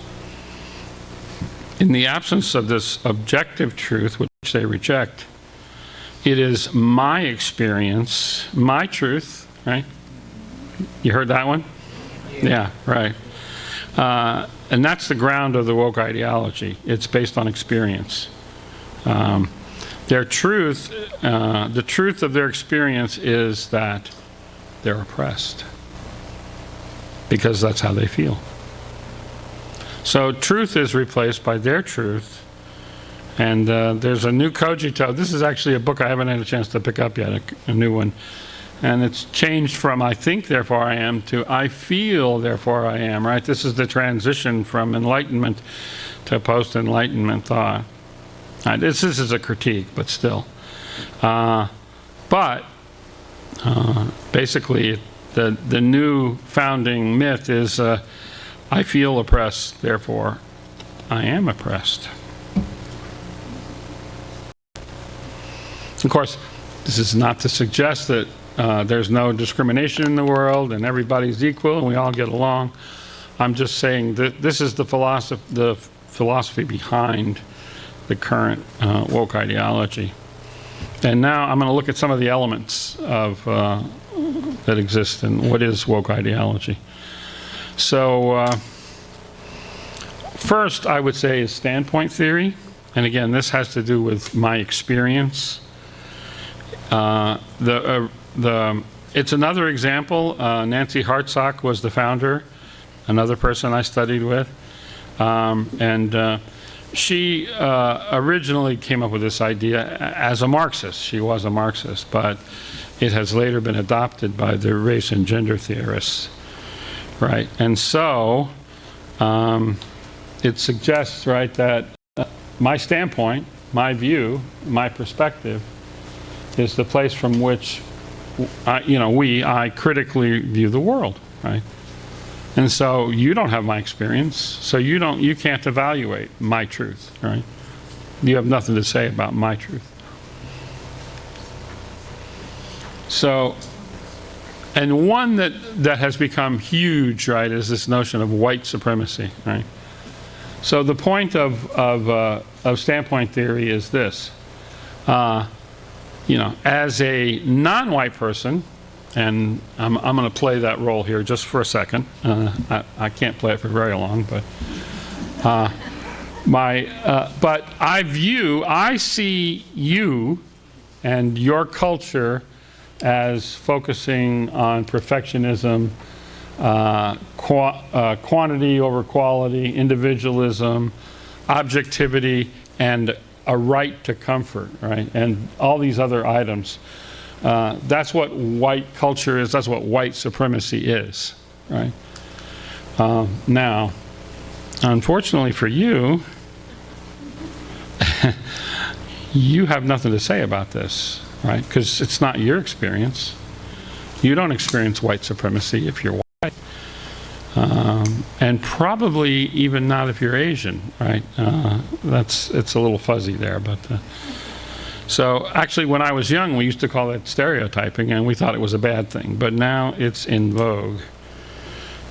So because knowledge is not based on an objective standard, right, this objectivity is a white trait, then it's based on experience, and this is my experience of you, right?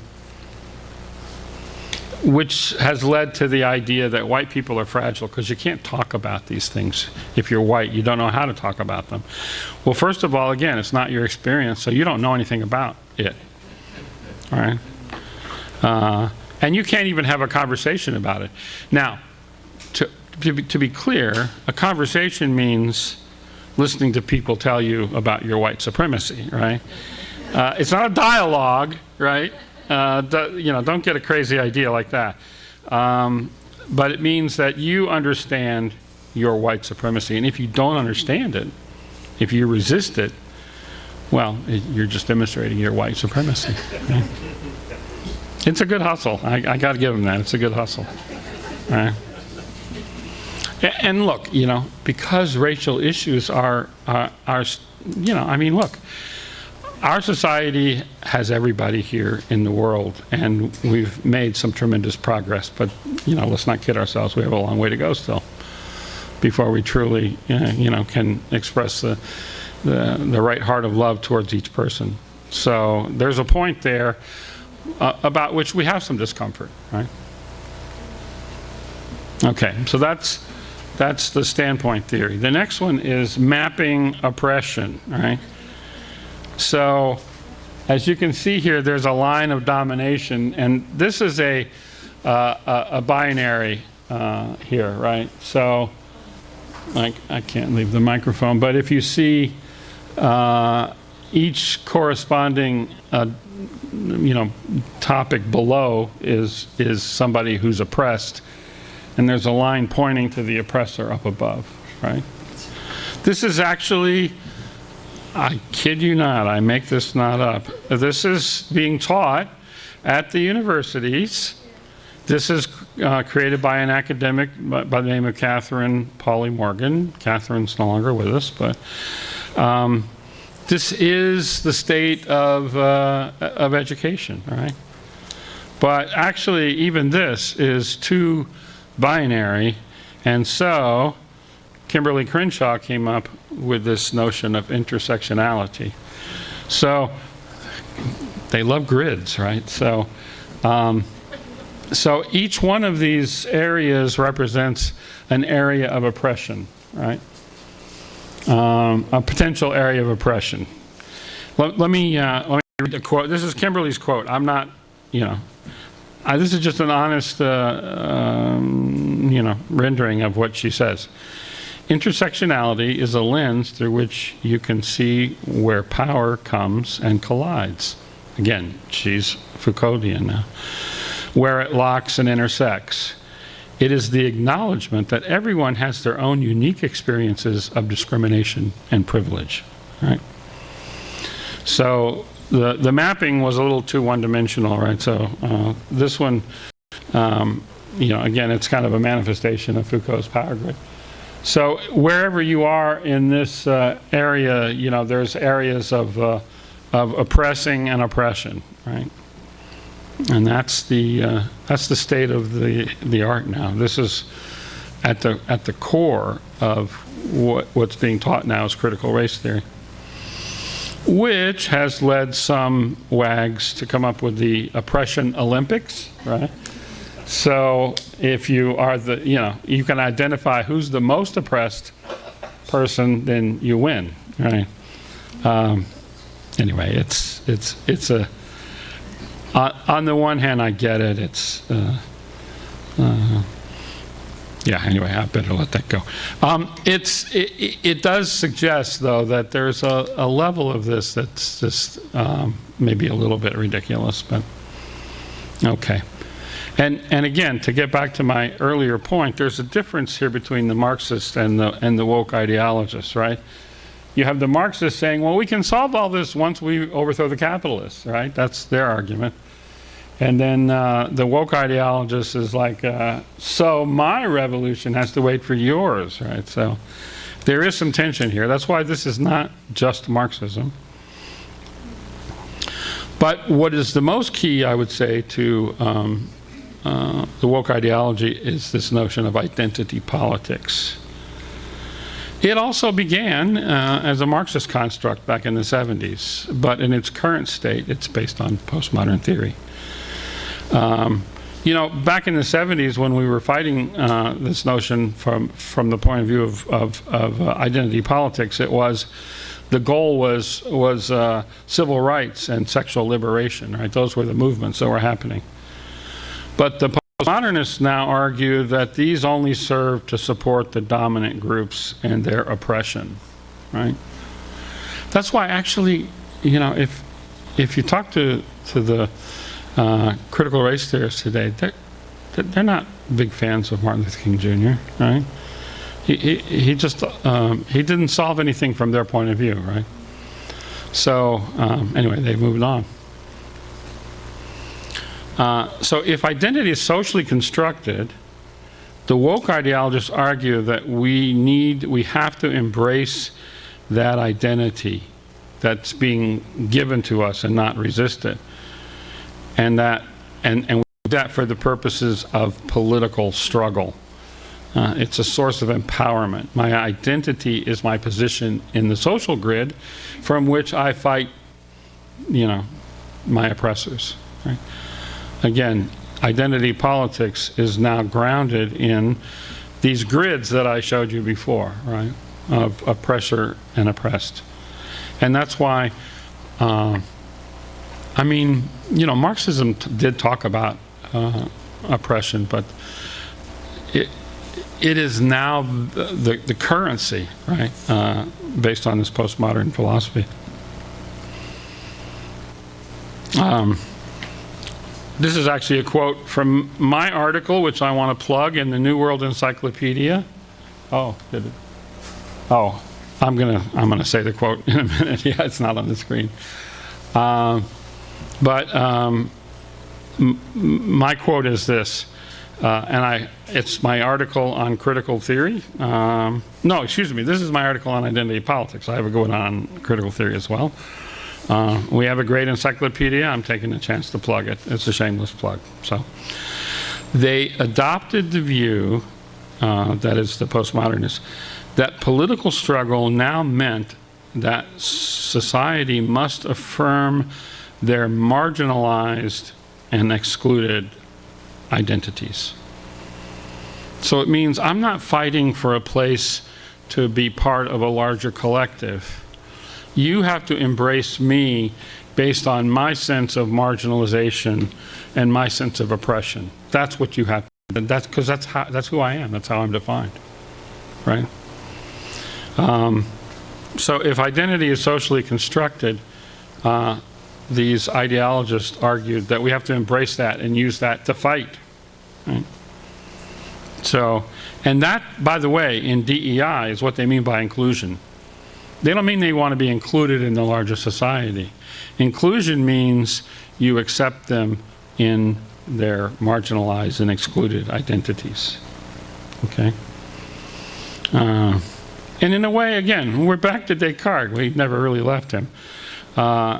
This is the complete realization of the idea of the cogito. All truth emanates from me.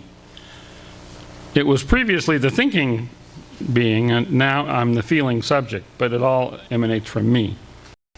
And as we're going to see as we look at more at identity, right, it's my self-definition is what's however I choose to. Right? So any notion of good and evil have been redefined to fit the oppression narrative, right? And that's why you see, you're familiar with Nicole Hannah-Jones's 1619 Project, right? So in the liberal worldview, society could be reformed. In the Marxist worldview, society could be rebuilt after a revolutionary transformation. In the postmodern worldview, society is created on the basis of discrimination. Oppression is built into the system. You can fight power with power, but you can't tame it. You must destroy the system of oppression. But even if you do, there's no utopian outcome, just endless struggle against oppression. Right? Let's think about that for a second. Right? It is the most nihilistic of views, right? I can try. Give me a second. In the liberal worldview, society could be reformed. In the Marxist worldview, society could be rebuilt after a revolutionary transformation. In the postmodern worldview, society is created on the basis of discrimination. Oppression is built into the system. It is, you can fight power with power, but you can't tame it, right? You must destroy the system of oppression, but even if you do, there's no utopian outcome, just endless struggle against oppression.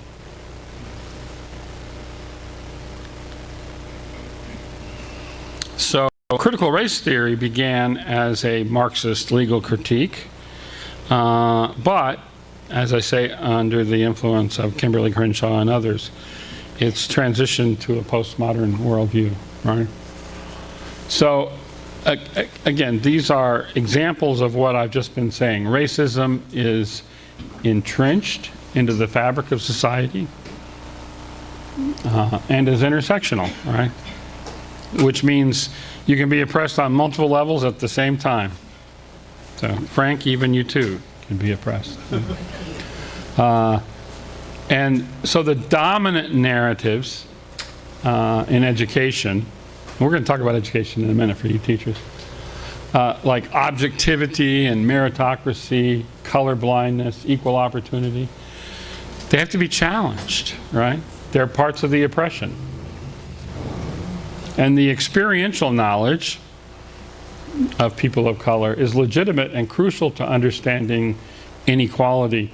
So this is what they call counter storytelling, right? They have to speak, that means speaking my truth, right? And then it has to, race and racism has to be analyzed across all the different spectrums, right? So, yeah, this, we'll go on. I'm not going to read the whole quote, but racial oppression is systemic, which means it's built into the system. The reality is racism has been woven into the social fabric of our society, and casting a blind eye to it or not acknowledging it will not improve things, right?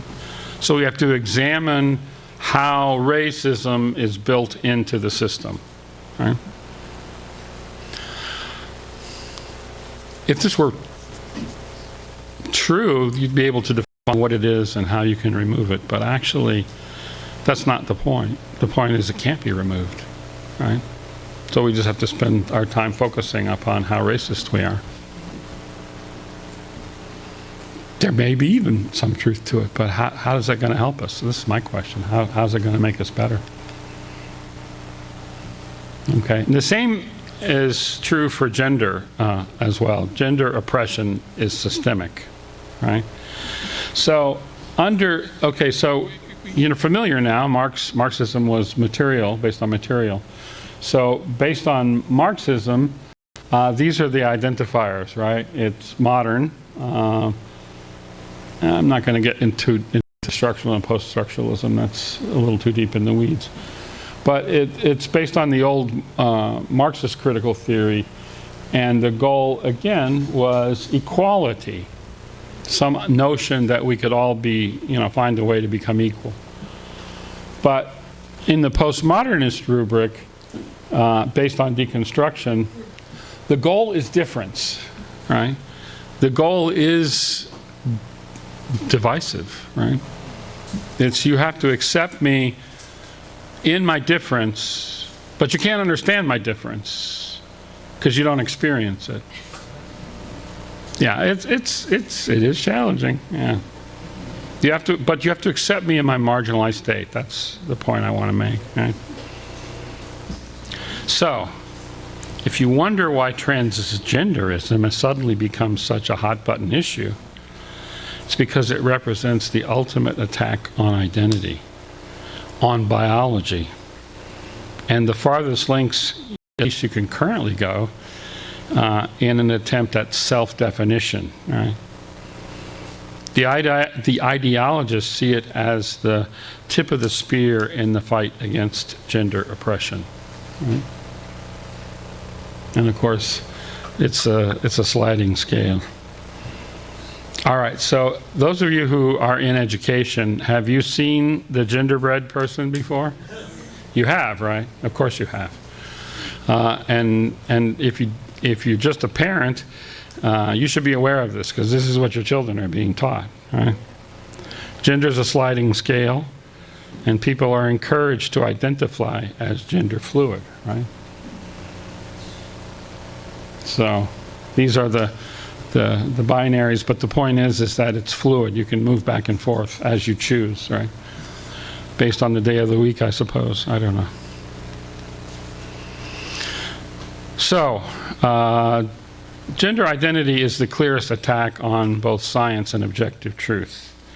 It asserts, again, gender is socially constructed, as is everything in postmodernism. So they call biology, if you believe in biology, they call biology essentialist, right? Which, I guess, means that some people still consider it a fact, right? But again, because the postmodernists believe that enlightenment is a source of oppression, and science is one of the high moments of the Enlightenment, right? So we need to make sure that biology doesn't stand in the way of expressing my own lived experience, right? Yes. David, what was your first statement?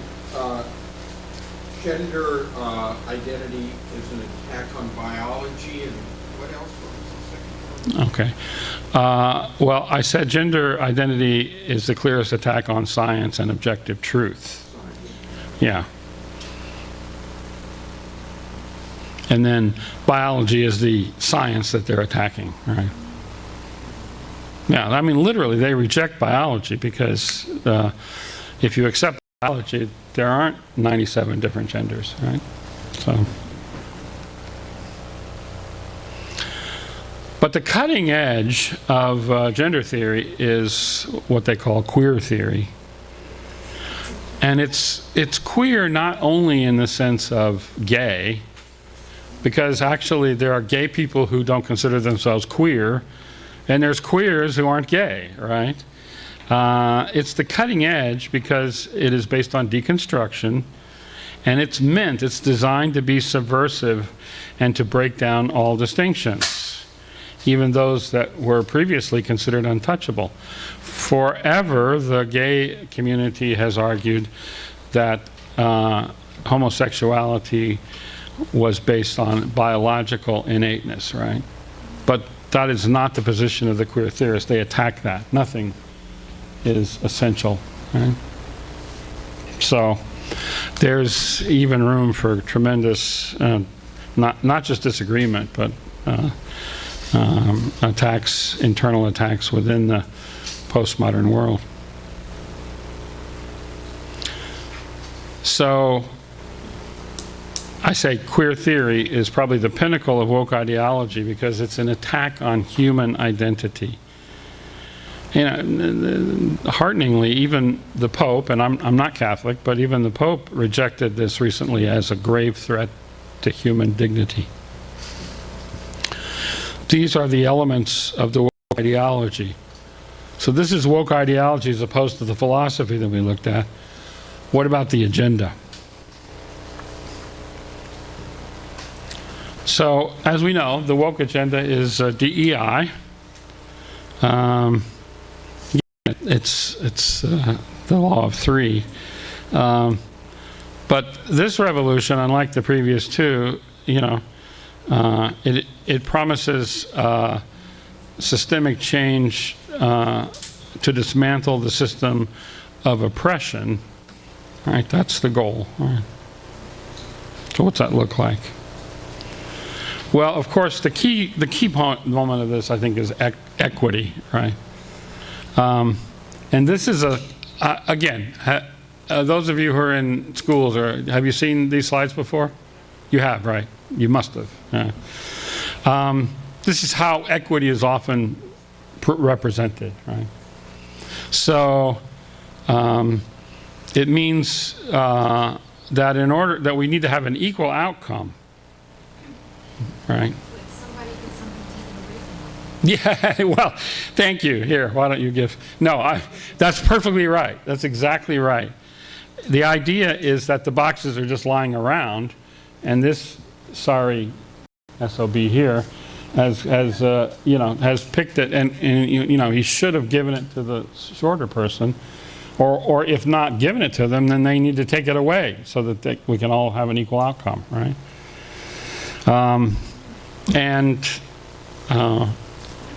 So it needs, you know, things need to be redistributed so that we all have the same outcome. And they focus, again, there are points to be made, right? We don't all start from the same background. We don't all start with the same level of opportunity, right? So they focus on that. But also, we don't all have the same talents, and we all don't have the same effort, right? Which are equally important, you know. So, but that doesn't get discussed. But the point is that if we just redistribute everything so everybody has an equal outcome, then everything will be wonderful, right? I will point out that this has been tried before, right? You recall in the French Revolution, they took the church's holdings and distributed it to the poor.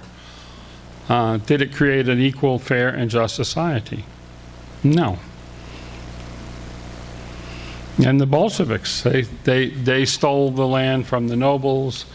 They took control of all of the assets in the nation, and they divided it. And of course, class enemies were eliminated in the name of social justice. So this is our effort to make you know, equity happen before, and it hasn't actually led to a good outcome. Okay, so that's equity, but also the DEI agenda So it's the S in ESG. Oh, wait a minute. Oh, I'm sorry. I'm skipped ahead a slide. Okay.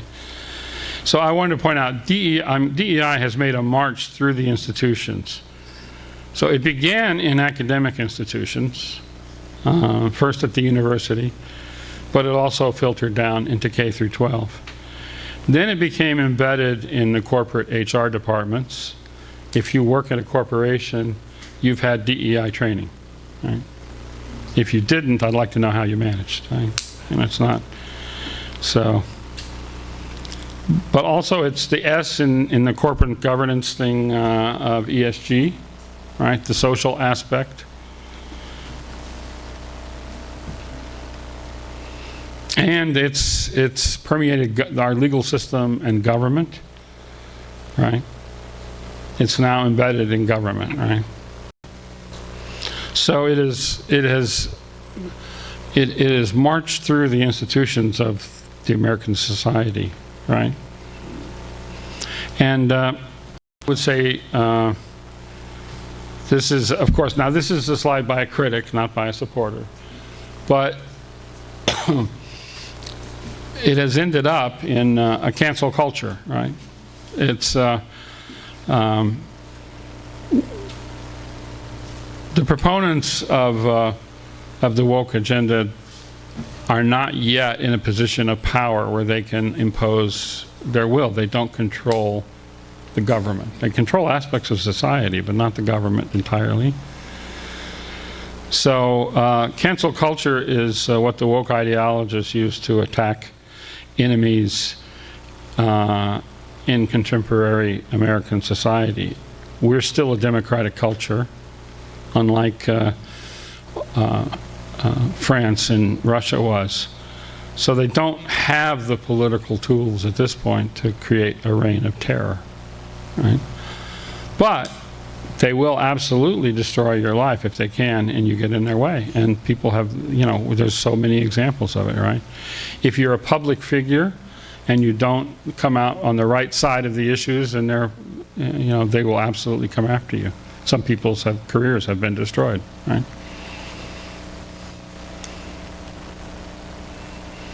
And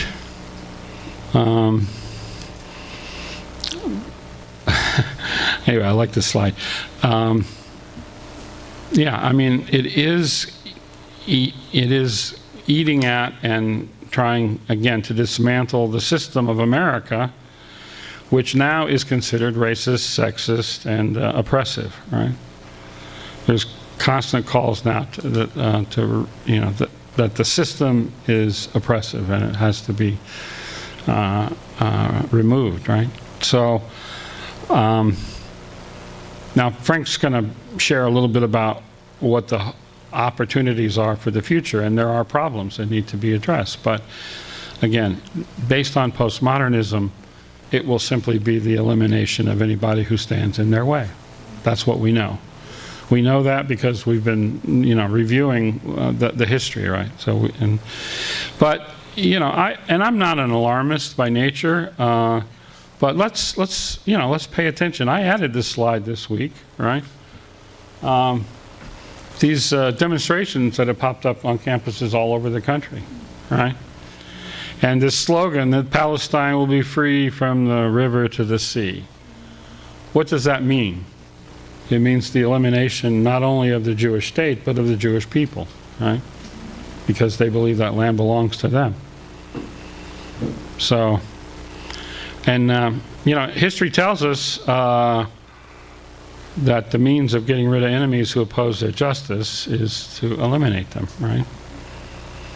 So, can that happen? You know, maybe not. I don't know. I think it depends on us. Right? We need to recognize the pattern. We've seen this movie before, right? And we need to stand up and say no. Right? If we can recognize people's God-given value and create a common destiny, we can absolutely stand up to and defeat the woke ideology. But that's completely up to us. All right, well, thank you for your attention. One more time. Actually, this is a slide I want you to memorize, so I hope you see it in your dreams tonight. Thank you. Thank you. That was great. Thank you, Dr. Burgess. Excellent. Yeah, excellent. Excellent. So we are going to take a 10-minute break and come back at, what's it, 2:40, right? 2:40, you got 10 minutes. And everyone knows James Lindsay? James Lindsay, he's a really expert on critical race theory, and he wrote a recent book, Queer Theory. But he spent 7 years trying to educate the politicians in Oklahoma and to be able to stop the CRT there, and he was able to do that. But it took 7 years, so it's not easy. Okay, let's take a break. Thank you.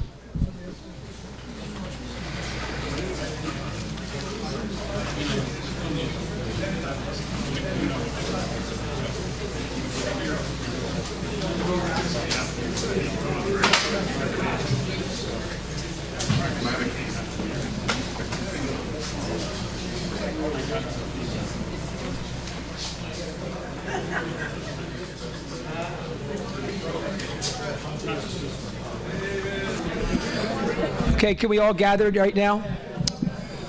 This is our final lecture today, and then we'll have question and answers after that, and then a final call to action. So everyone, you have a paper. If you could put your name and your information on that paper you have in your booklet. If you could take time to do that right now, it would really be helpful so we can stay connected.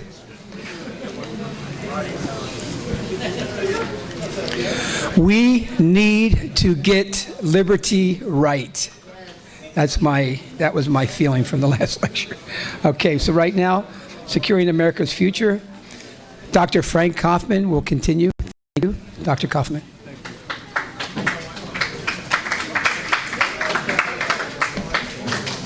Thanks very much, Mike. All right. I'll wait till, I know conversations are hard to wrap up sometimes. We're close. I think we're down to 2 now, and the other one is almost inaudible, so here we go.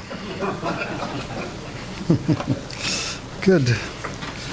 All right, so this is the final presentation of the day, and as you know from this morning, my work is to offer a counter-proposal or different options or possible ways that we can see our way through the horrors that David has become so skilled at burdening us with. And I think he's extremely listenable and intelligible for a white racist. Oh no, supremacist. But I feel far more oppressed by his attractiveness, but which is also, he's to blame for that as well. So, okay, so I've entitled this The End of Woke Culture, A New American Future. Woke ideology embedded itself in, as we've heard, in every part of American life. Gramsci and Dutschke of the Frankfurt School called this the idea of embedding itself in every part of human life, the long march through the institutions. They were members of the Frankfurt School, but that long march they were speaking of as Marxism. That's part of the reason why a lot of the people who are trying to defend us and speaking on our behalf persist in seeing this as the work of the Frankfurt School, because the work has taken over all the institutions, which was predicted and invested in by the Frankfurt School. But the Long March has now become the ultra-relativism of woke ideology, not Marxism, as David made clear. So for simplicity, we'll call this pernicious ideology wokeism. And while it looks foolish at times, It is far more virulent and invasive than its rationalist and materialist predecessors. Insisting on calling today's internal enemy of America Marxism, in my opinion, is a sure way to lose the battle and lose our country entirely and fast. A big part of this reason of this seminar is to make clear that we face a more difficult enemy that we cannot overcome if we do not clearly identify it and understand it. The ideology attacking America and free societies everywhere is no longer Marxism any more than an F-35 Lightning II is a World War II P-51 Mustang. Both are planes. They both fly. They were both built for the same purpose, but it would be a mistake to go to war without knowing the difference. So far, we have seen the binary, which I call the binary, the twin rails of choice in response to excessive social disorder or injustice. One rail removes God, one rail renews faith. To remove God of rationalism led to the French Revolution and the Reign of Terror. Reformation and awakening side eventually blossomed in the birth of America and the eventual spread of freedom and democracy worldwide. Later, the Industrial Revolution led to Marxism, which put matter higher than both God and humans. This produced violence, tyranny, mass death, and incarceration. The faith and reform side created a century of growing race and gender equality. These free societies not only improved the conditions of human equality, but also they successfully crushed Soviet communism. They won the Cold War. Some still cling to Marxism for some odd reason, but the current inner enemies of America keep only small parts of Marxist tactics. David accurately described our current challenge as that of a post-atheist ideology. The attack from the left is now more serious, more complete than earlier revolutions. What is now removed is not God, but rather meaning, order, and even language itself, as David made perfectly clear. Total race and gender hatred are now everywhere, all the time. The progressive left is not against the rich. It is against thinking and speaking. It forbids dissent. Here is something worse than Pearl Harbor, just in case anyone missed it. We're still trying to get our brothers and sisters out and free where we belong. The current conservative habit of constantly, as I mentioned this morning, of constantly pointing out the hypocrisy of the left is futile. It causes us to lose time and come closer to losing our country. As I said earlier, we're spending too much time on social media arguing with strangers, talking to ourselves, and so forth. The progressive left follows a long-range, carefully orchestrated strategy that removes the possibility of justice and honor in our country. It offers nothing to improve human life. It is perfect only at destroying. The only thing it does, and again, I'm repeating what David made perfectly clear, the only thing it does is divide, deny, undo, break things, and disallow speech. Pure wokeism began in a tiny house of mirrors created by language philosophers. It created pure relativism with no shared basis of being, no shared basis of speaking, and in this way rocketed into contemporary affairs radical isolation and alienation. This is the fruits of no shared space. No, not even that language has a referent, that words have meaning, has been denied. And the intensity of the alienation that produced fuels and feeds the ideological underpinnings of the fluidity of gender and things like that.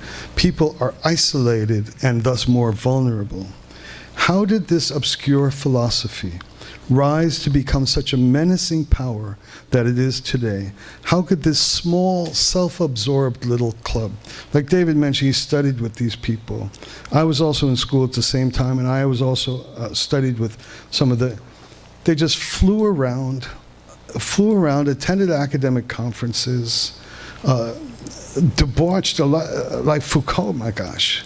They're debauched individuals, and they're celebrated everywhere. It's a tiny little club that is kind of on a mission of self-destruction. Being a philosopher and a writer whose purpose is to establish that there's no possibility of meaning. It's like founding a religion of three men whose only tenet is celibacy. You know, it's like its job is to destroy itself.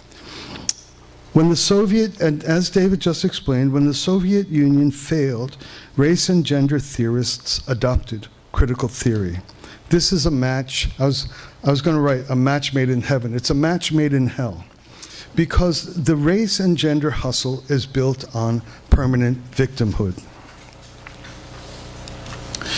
In short order, postmodern critical theory arose from the grave and became the prevailing ideology of division, leading the charge to destroy America with such surgical precision that it makes Marxism look like a kid with a Nerf gun.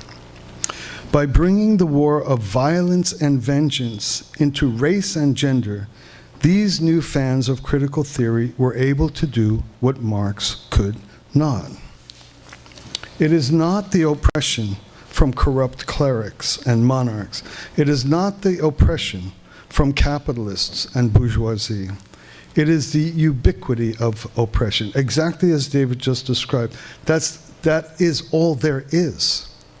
It's like it's more all pervasive than air itself. That is all there is power and oppression. Born white, born male, born heterosexual, born able. This is an oppressive category, isn't it? It's on the upper side of the chart, and I don't know where it would fit into the multicolored kaleidoscopic chart. Who decides? My feelings decide. There is not even a ground of rational explanation needed. In fact, rational discourse, again I'm repeating David, rational discourse is a form of racism, correct? Good. At last I'm a racist, usually I'm on the other side of the, okay. So where do binary options, so where do the binary options that we've been discussing and I've been presenting so far fit in with this new and perfected forms of anti-human and anti-America agents? The rejection of God dealt with inner life, the French Enlightenment, rationalism. Human reason was placed above God and faith. The second rejection of God placed matter above God and human beings. Wokeism is the full flowering of both of these evils, resulting in the complete ruination of the ground of being human, of human decency. Wokeism attacks both spiritual life and physical life. The lodestone for today's war against hopeful life is a war against identity. Identity. Do you identify with your thoughts, your opinions, your feelings? Do you? Yes, you do. We do. That's me. My thoughts, feelings, opinions is me. Do you identify with your body? Yes, we do. We try to look nice, we look in the mirror, we wash our face. Our body is an important part of who we are. That's the completeness of ourselves, our spiritual side and our physical side. That's me. So the woke revolution, as an attack on identity, is the full flowering of the Enlightenment that we learned about from David, and the full flowering of the Marxist revolution, which is on the physical side, on the survival, the means of production. So it is a war against identity. And by now we know the options. We've seen them again and again. The anti-God option results in tyranny and genocide. And the pro-affirmation of that which is the simple notion of we're created, as the founders accurately declared as an axiom, is the positive side. The bitter invasion of woke ideology is an attack on our whole being. The attack is total. The enemies of wokeism are no longer a selective, small, abusive class. We are no longer to be exterminated for anything we've done. We are to be exterminated for how we were born. Our identity is evil. Born white, born male, born heterosexual. Just being who you are is your crime. And to deny your crime, again as David said, is proof of your guilt. The French and Russian revolutions were directed at oppressive political systems. The woke revolution focuses on the destruction of culture and human relations. You can't speak, the identity politics, standpoint theory. It destroys culture and human relations, not political systems, not economic systems. It focuses on you personally, you personally. The source of evil in the world is your existence, not what anything you've done. Even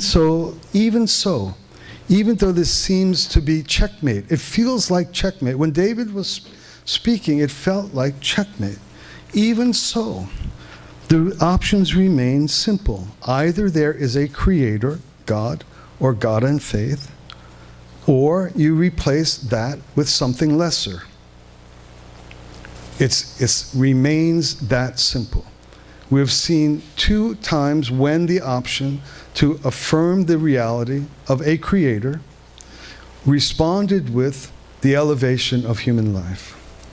We face something that feels like checkmate, that looks total, and yet the option remains the same.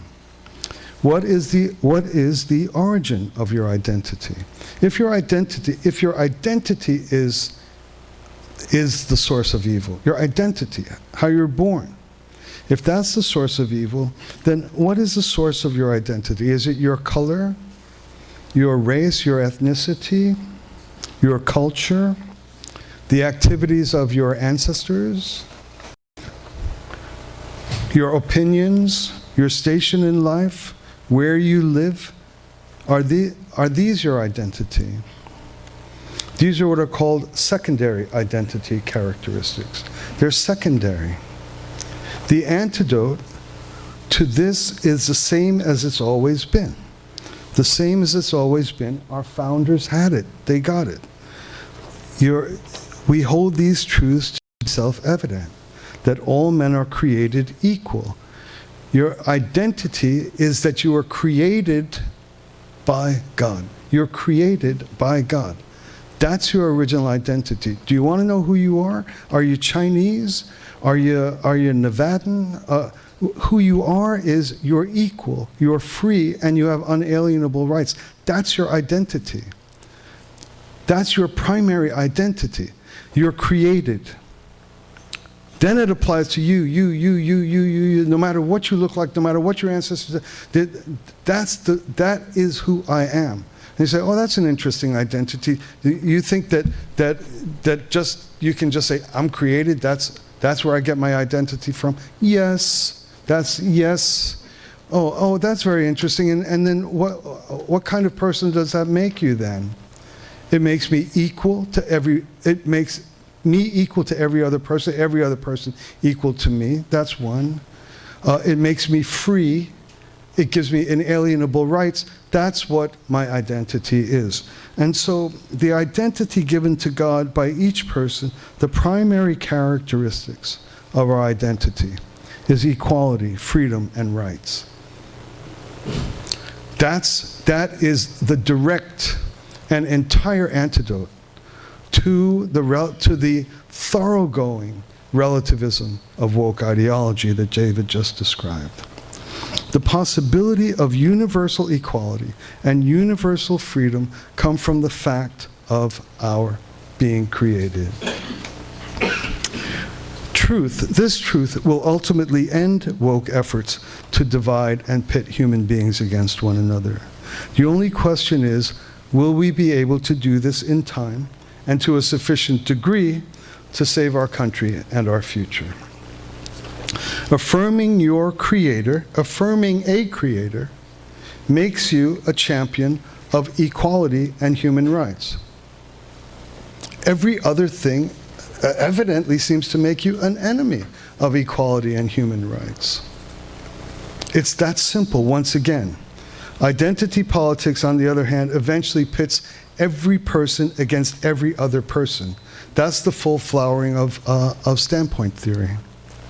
And that returns us to Hobbes' Leviathan, the war of all against all, which, as we saw earlier this morning, Hobbes described as life in this world as solitary, poor, nasty, brutish, and short. And so I don't think you mentioned this. What was Hobbes' solution to the fact that life is like that? Does anybody know? Central government. The establishment of central government. Sound familiar? That is why our time feels so intense right now. Divisiveness is everywhere and constant. What biological organism is meant to live under such circumstances? And that's the circumstances of our life today. We walk outside in the midst of infinite beauty.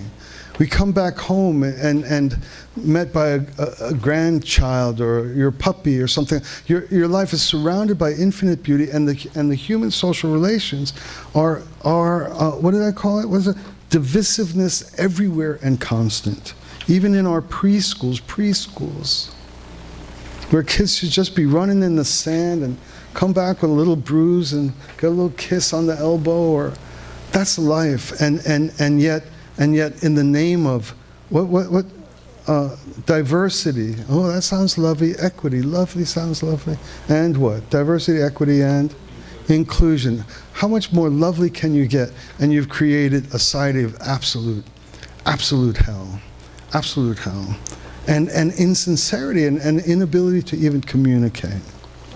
Under Marx, so we'll see how much worse wokeism is than earlier simpler ideologies like Marxism.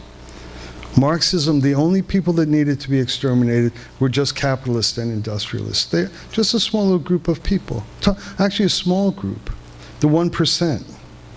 Actually, if you want to be a murderer, go back to being a Marxist. You have only very few people to take care of. Marxism killed over 100 million people, in just 70 years. I showed you this slide already. In just 70 years, with its focus, a tiny little group of people. Now, horrified. If wokeism completely flourishes, and now your enemy is not a tiny little group of people like industrialists or monarchs or clerics, tiny. And Marxism managed to kill over 100 million human beings in just 70 years. What are we going to do when everybody is an oppressor? When every single person alive by dint of your birth is in the oppression? And so when people talk about depopulation, it's no small thing.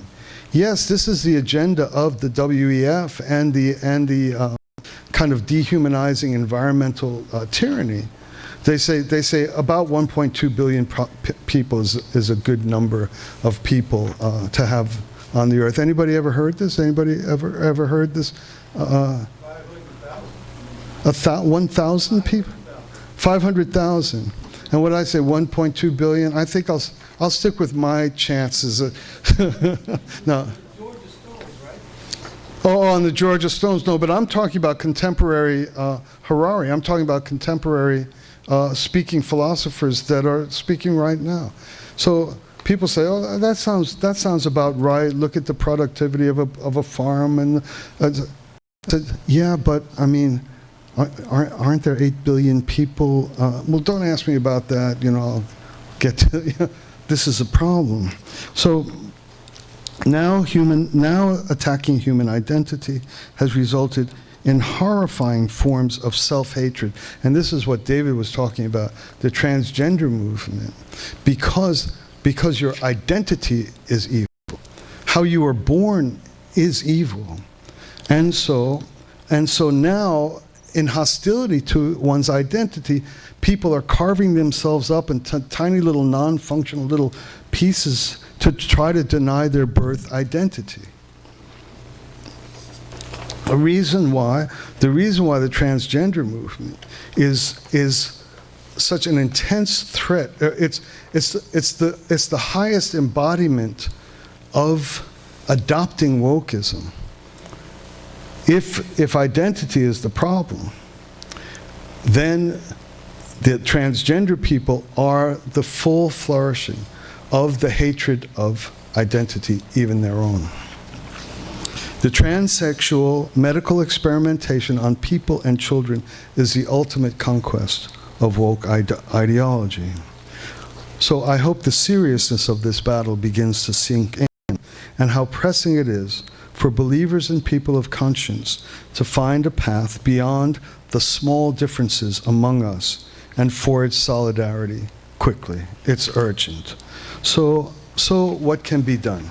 I've only repeated, we've come to a wildly, an exponentially worse ideology, and I've only repeated the same thing. Declare a creator, say I'm created, and that the American founders had it right. Yes, that's true, had it right. Is that sufficient at this juncture now to win a battle in which we're at least 30 years behind? The fall of Marxism, like early 90s, right? Was this insight that I've identified twice in the earlier revolutions, is it sufficient now to meet an ideologically that is exponentially more threatening than the prior two revolutions? Let's look. What is sufficient in American roots to meet and overcome wokeism? Affirm unconditionally and live courageously in the birth and truths of our nation's founded, created equal, endowed by our Creator with unalienable rights. That's a first step. That's a necessary step. That has to be a boldly and insisted upon and constant state of our being. I refuse any other definition of myself. Oh, you're white, oh, you're male, oh, you're heterosexual. I get accused often at least of 2 out of 3 of those. But I don't buy any of them. I don't buy any of them. I have only one identity, the common sense one, created. And then from there, I have secondary characteristics. And I hope I bring all of those secondary characteristics to the help of other people I know. This is what I hope. This makes every person great. It makes America great, and will do so forever. It is the first and foremost requisite to protect and recover our country. Here are a couple of things which make our circumstance difficult. One is that the ideology is more diabolical than anything we've ever encountered before. David has made that clear. The other thing is that our present circumstances in the world make the simple act of establishing our affirmation of American founding and of our own experience of our love for God and life and faith. These are some of the things that exist in the world now that make it difficult. It's very difficult to be a champion of national sovereignty in an age of concrete global interdependence. we absolutely are interdependent. Even the economy, like there's a lot of anti-China stuff, and I get it, and I'm with it. China's a virtually declared enemy of the United States, in my experience. But the interdependence of global economy makes the affirmation and effort to establish national sovereignty a difficult challenge. It must be done. It absolutely must be done. I think some little help toward that is a family of nations. I think a family of nations does some of the bridging that keeps us away from globalism, which is a real threat to national sovereignty. The other thing, that's national sovereignty. Privacy and personal sovereignty guaranteed by the Declaration and the Constitution and the Bill of Rights. There's a state-private behemoth of total surveillance and control. I don't think anyone in this room, if you do anything electronically, feels that that there's not some part of your life that's surveilled. I use VPN, but I feel like much of my life is surveilled. At any moment, everything is known about me. And so the affirmation of our founding documents is much harder under the current circumstances. Finally, the age of AI, social media, and transhuman medical technology and identity interference.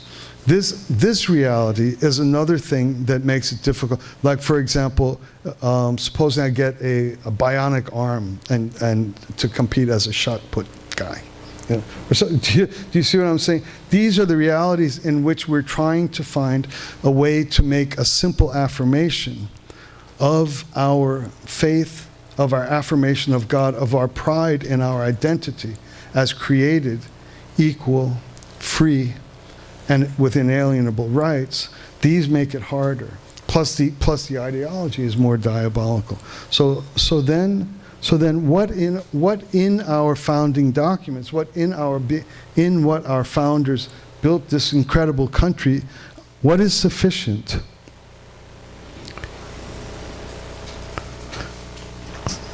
National sovereignty against globalism, privacy, private property, personal sovereignty against state and corporate controls, our God-given identity and value against identity politics. What is sufficient to keep those in check right now, given the circumstances I just described and given the ideology that David just described? Here, these are necessary and must be affirmed and must be always held up without any even an iota of wavering off the center on these. But there's one thing that happened, and David made reference to this earlier on in the lecture.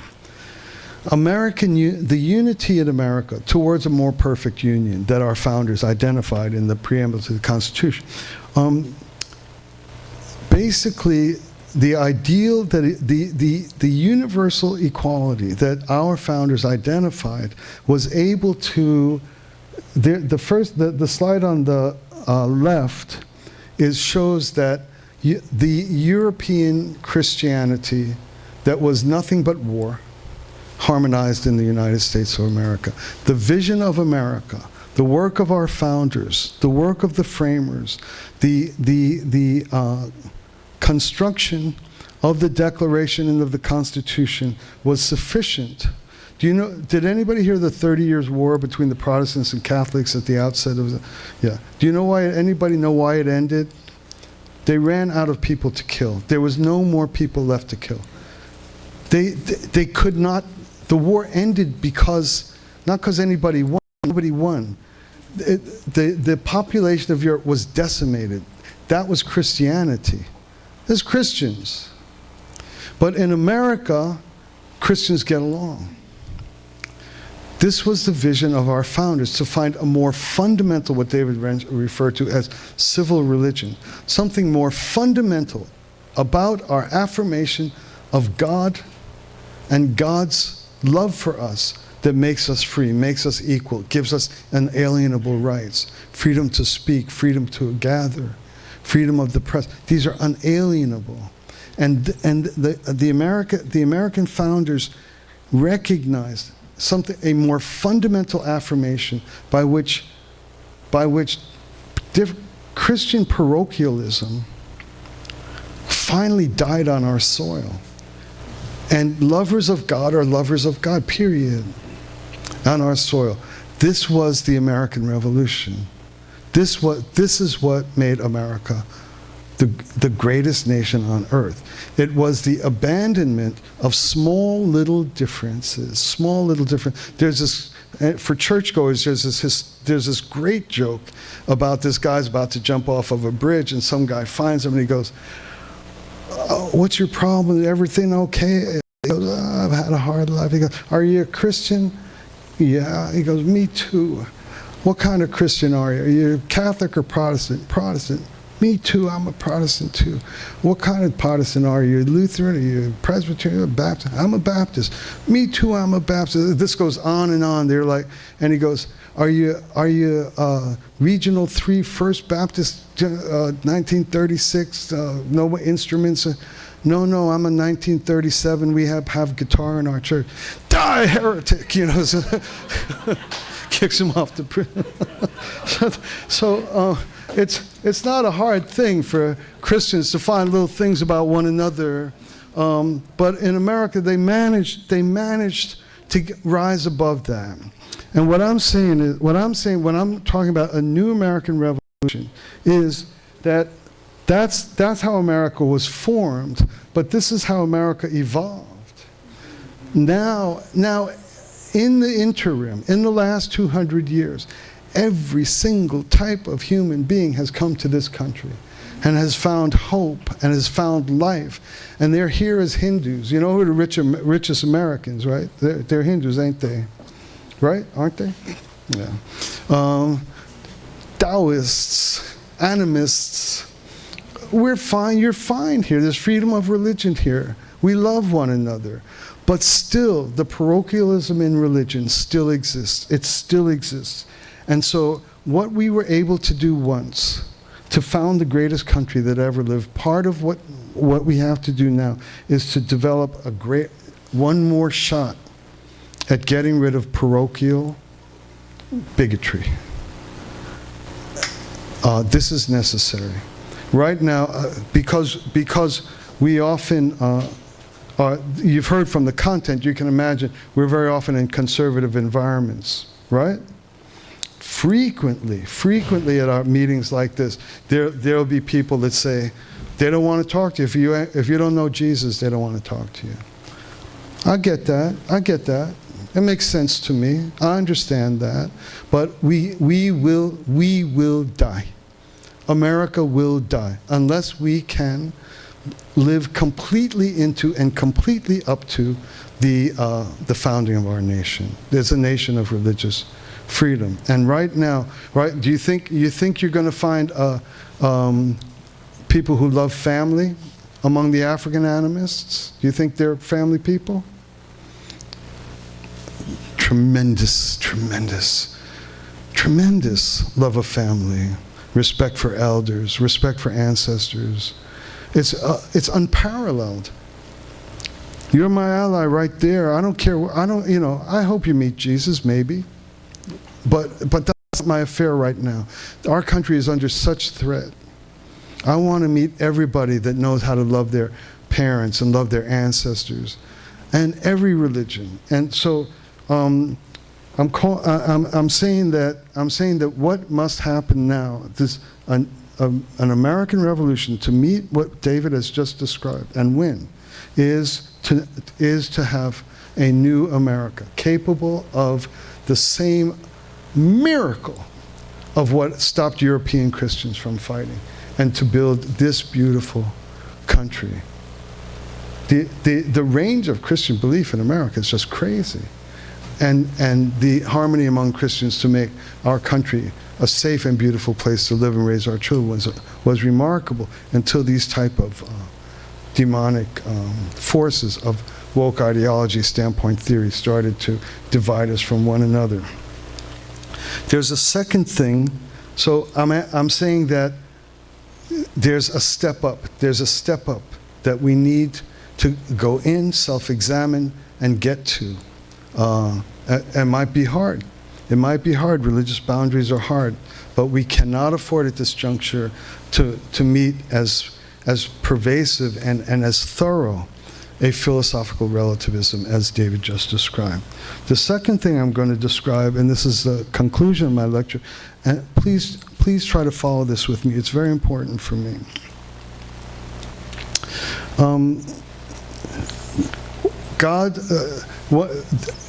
Liberty, individual liberty. Americans are born free, live free or die, right? That's us. Why do we love freedom? Just because it feels good? No. That's how we're created. It's how we're created by God. Okay. What has become of the freedom that God creates every human being with here in America? The freedom has become a freedom to involve ourselves in a range of perversity that is legally protected, that is, it's threatening the concept, the commitment to freedom. So should we curtail freedom? Should we curtail it? Is that the solution? Like have government kind of keep an eye on disinformation, misinformation, or say something hurtful to somebody? Oh, so freedom needs to be curtailed? No, you can't curtail it. Why can't you curtail it? Because it comes from God. You can't tell a tree not to be a tree. Human beings are born free. You can't curtail it. But why? And this is the additional thing. I asked in the prior slide, I asked for an additional thing. Don't just love your fellow Christians. We have to find a way to embrace every person that loves God and family, no matter if we never understand their beliefs. They have 100 gods. I don't want to know about that right now. Our country's in trouble. But why did God create human beings free? I'm sorry? Exactly. Thank you. Yeah, exactly. You cannot love unless you are free. It's that simple. It's the only, like, you've heard God is love, right? The only reason to give human beings freedom is that love is possible. Without freedom, you cannot love. That's just what the man said. So we wouldn't be robots. Okay. So the purpose of freedom, this is not overtly established in the founding documents of the United States. The only thing that's established in the documents is that we are free. That's a truth. But the purpose of freedom, because we've heard in prior patriots said, freedom is only possible for a moral people. And so when America was founded, it was a moral society. Church was respected. Everybody went to church. People respected their parents and family. There was a moral people. There's no longer the infrastructure of morality in America. And so now freedom is in trouble. So what I'm asking, in addition to a wider embrace across the capacity for beyond religious boundaries that we already established once, we did it once, and we can do it even more and better and must. The second thing is not just freedom. Why? Why? The purpose of freedom. We as Americans, as the progenitors, as the pioneers of the truth that God created human beings free, need to know why now. We need to know the purpose of it. We can't rely just on the establishment of being a moral people, because we are no longer, but free people are not necessarily a moral people. It's just the condition of our country. So we need to go a step further. Why are we created free? So that we can love. Good. Okay, that's good. That's a Hallmark card. Okay, that's a Hallmark card. Okay, but what does love do? What does love cause to happen? Family. Love eventually creates families. That girl with the little ponytail in high school becomes my wife and becomes the mom of my kid. Love does that. It's where it goes. It's what it does. And so this is the second additional step that I want to put forward on this binary twin rail thing that we've been doing all day. We know that God created me. That much I know directly. We know that I'm created sovereign, equal, and free. Sovereign, equal, and free. But why? Why? I'm not saying you're created free so you can make a family. I'm from the, what is some family church, family. I'm not saying go make a family. But I am telling you something logical. Just same truth like to say, were you created? Did you create yourself? It's plain logic. Can you love without being free? It's logic. You don't have to be a moralist. You don't have to be anything. It's just what does love, what happens, what love does. It makes families. That's what it does. And so what I want to do is take the axioms. I'm sovereign. Nobody tells me what to do. I'm free. I'm equal. Everyone is equal to me. I'm equal to everyone else. That's great. I love it. I'm glad of it. But as a result of that, family happens. Family happens. And the interesting thing about family is that has everyone heard there's no freedom without responsibility? No freedom without responsibility. That's the problem. You got to insist. If you're going to talk about freedom, you have to talk about responsibility. I agree with that. But it's not a Hallmark card. I wouldn't send that to anybody on Valentine's Day. There's no freedom without responsibility. But okay, I get it. It sounds like a theoretical kind of thing. But here's the interesting thing. If we live in an age where religion is weak, where it's hard to create moral human beings or something like that, here's the interesting thing about what love does and what family does. And this is going to be, it's a little complicated. I don't want it to look like Foucault's, but I will be happy to try to give a test on this. There's parents. We're free. We got money. Go on vacation. Let's spend our money. Let's enjoy our lives. With children, freedom is met with responsibility. Organically, biologically, naturally. Freedom and responsibility happens in every place. Everything that happens in the family is by love. Nobody's telling me what to do. It's not by force. It's not by law. And then children are free. Run around in the park, jump on the trampoline, have monkey bars, have fun. You're completely free. But before your parents, you're responsible.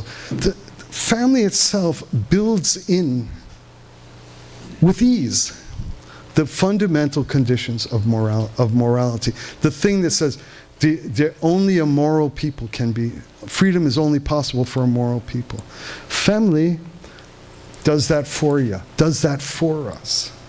And so, when children are free, brothers and sisters, free. Do what I want, ride my bike, go play wiffle ball, go play softball out in the field.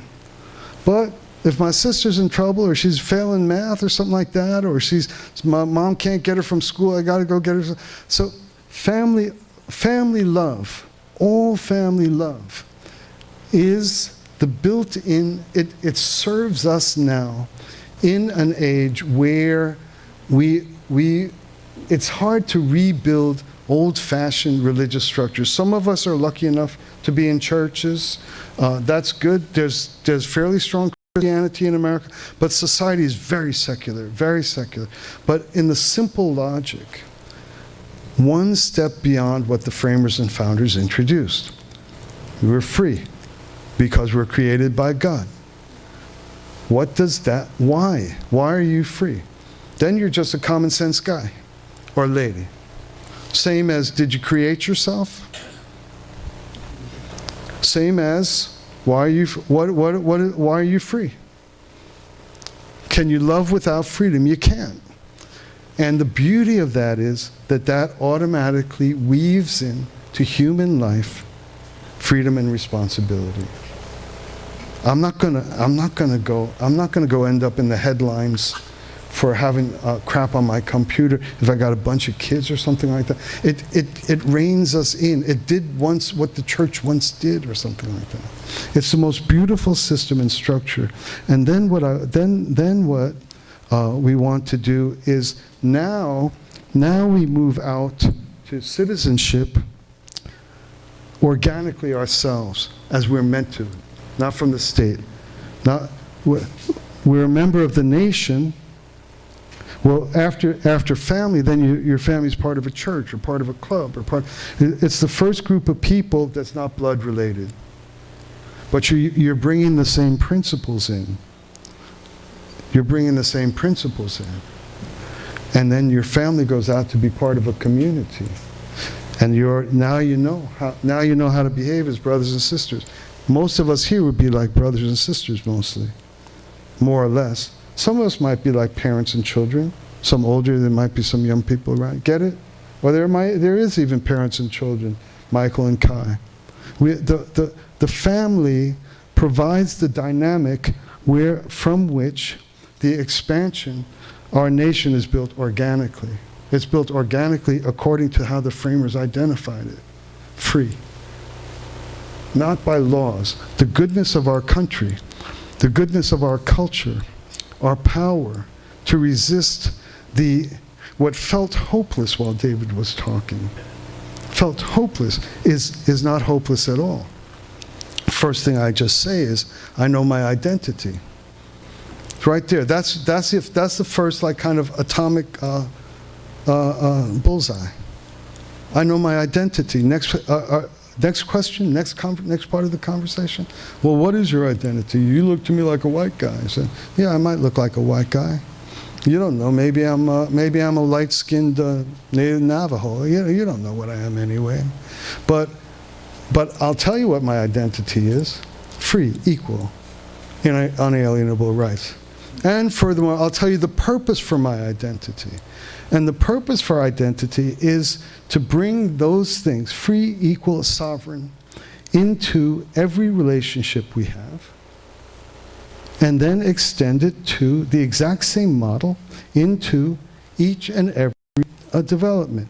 After community comes district, like where you live.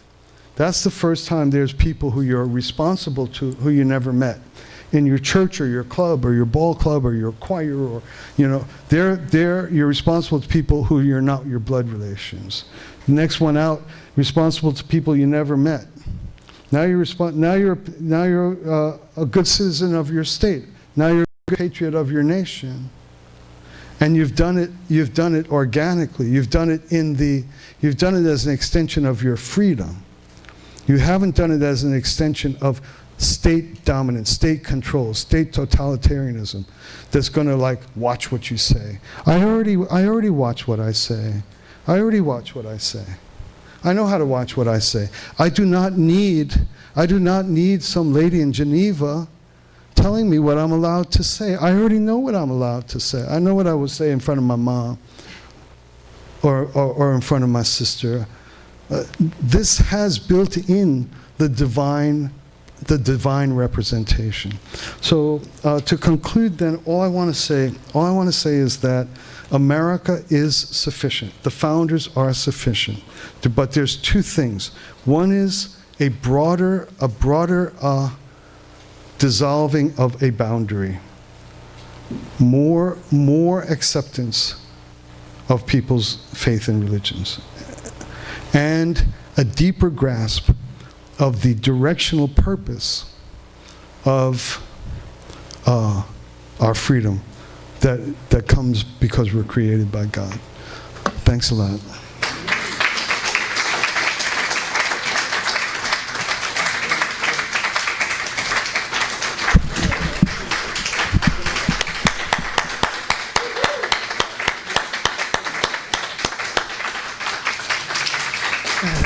That was historical. So I'd just like to, it's 3:30 now, so we're going to have to not have the question and answers. But what we can do is, at my home, if you want to, you're all invited after this to my house, 2555 West Avenue, 134th. Anyway, we're going to have a gathering there. For the past couple of weeks, we've taught the 10 amendments here in this building to over 25 people, and also about sheriffs, their importance. So we're going to have a little graduation at my home, but all of you are invited to come right after this, to have a meal there, and to more, if you have questions, you can kind of go one-on-one with, right, am I right, you guys? Right? Oh, yeah, for sure. So there will be more available. We can have question and answers. So, and I just want to say myself also, I'm from Valley Forge, King of Prussia, it's called, but in Valley Forge, in King of Prussia's Valley Forge.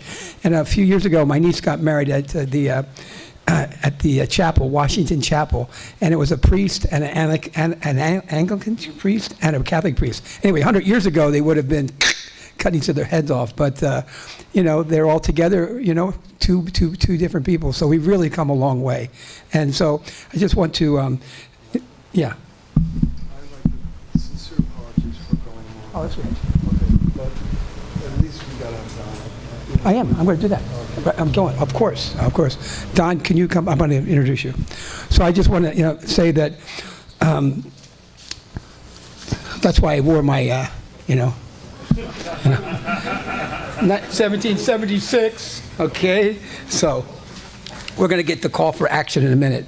So the one moment, Don. I'm going to. So we all have a defining moment in our lives. So starting with the bicentennial commemoration, so the U.S. Constitution in 1987, Don and his wife Iris, they became the executive directors for the greater New York area for the American Constitution Committee for 10 years. So their focus was on American leadership to help, which is what our program is about today, to help create a more greater union. So Don is going to now share something about a call for action, all right? The Continental Army, right? All right, let's go, Don. Don Sardella. Okay. Hi, everybody. Good to be with you. I'm going to be really succinct in the interest of time. I don't know about you. I feel like there's been a boatload of information we've been given here today, and I need some time to get this in bite-sized pieces. So I want to just leave you some action items. Fundamentally, what we do is communications and getting the best message in front of the best people at the best time with the best resources. There's a sheet that was just circulated around. It's called your bonus handout sheet. We've gotten a lot of ideas here in terms of a critique, the best I've seen in years, looking for something like this. We've got some ideas in a direction for a counter-proposal and more to work with as part of this conversation we experienced. So the question is, what can we do? What will we do next? If we had more time, I'd go into more elaboration. But one of the things I always like to do for myself, and I encourage other people to do, if you get an inspiration, think it, ink it. Does everybody have a pen? So on your paper, what I'd like you to do is write down some action step or some person you're going to speak to in the next 7 days, or what you're going to do for yourself to kind of keep the flame alive. And a couple of the ideas, I'm just going to keep this really brief. I mean, this has all been live streamed, it's recorded. Our team's planning to do post-production, 30-second, 1-minute clips. We use the whole social media apparatus. Why? We are in a digital world. We're on a digital stage. We have a global platform. I've been talking to people in Australia, Argentina, Italy, I mean, all over the place about what we're doing here, and just contacting leaders that I probably wouldn't approach before because I had nothing to offer them.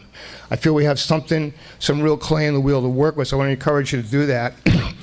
Also, people are talking about, like, having coffee clutches, grabbing some stuff at a Starbucks or Pete, or whatever, or in your home doing like a little watch party and watch segments, whatever, chat about it.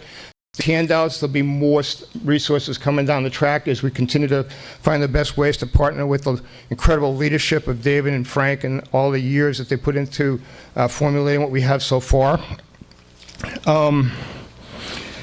Yeah, I mean, really, if it is to be, it's up to me, right? So it's not only the more perfect union, like the United States. I've been thinking about this and talking about it with my wife. How can I make myself a more perfect union internally? And my own spirituality, my own divinity, and my own integration. How can we have a more perfect union in our family? And I can tell you we got some ground to cover there. And then how can we have a more perfect union in our communities? I mean, we're engaged in a process here. And one of the things about the time we live in, I don't think I have to say too much about it. You listen to the news for 5 minutes and it's easy to get clinically depressed. I mean, oh my God. So we are in a marathon. This is a long game. And so part of it is how do we keep ourselves energized and fueled? We have to take great care of ourselves, take great care of each other. You know, I love something that Frank said to me yesterday. Get the love, give the love. That's what we're about here, you know, expanding the realm and the atmosphere and the circle of love and truth. So you determine for yourself, write down at least for the next 7 days that you're going to do to take some kind of action and keep it going. Get a study buddy. Have someone that you interact with or 2 or 3 people on a regular basis. Keep the give and take up, explore these different ideas, anything and everything to help us evolve it. Additionally, sometimes people ask, how can I help? I know Mike was telling me about a great email I got from, we was doing some work to try to contact the son of Cleon Skousen, Paul Skousen, and he found a group in Fremont that's all fired up about their work. I'm planning to go up to Utah next month to try to meet with him. Part of that is, you know, how can we contribute? Can we contribute money, contribute time, can we invite you to speak, can we come serve the coffee, sweep the floors, I mean, whatever it is. How can we partner together and work together? Because we win when we help you win. You know, the more we can help you to have more love and truth and freedom and tools and equipment, et cetera, we win. So that's what we're about here. It's great. I just want to keep it brief because it's already past our time. Same as if there's anything I can do, I'm basically here to be in service to Mike and the commitment what we're doing here in the Bay Area, but anything I do to be of service, let me know. I'd be happy to do everything I can to help. Great to see you around campus. Yeah, so if you could please fill out that form, and then thank you so much for coming. God bless you all.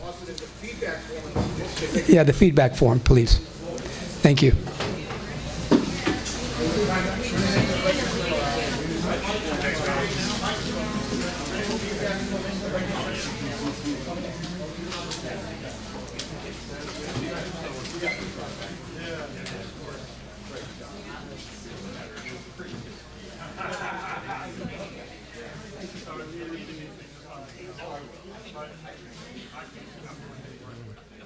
Well,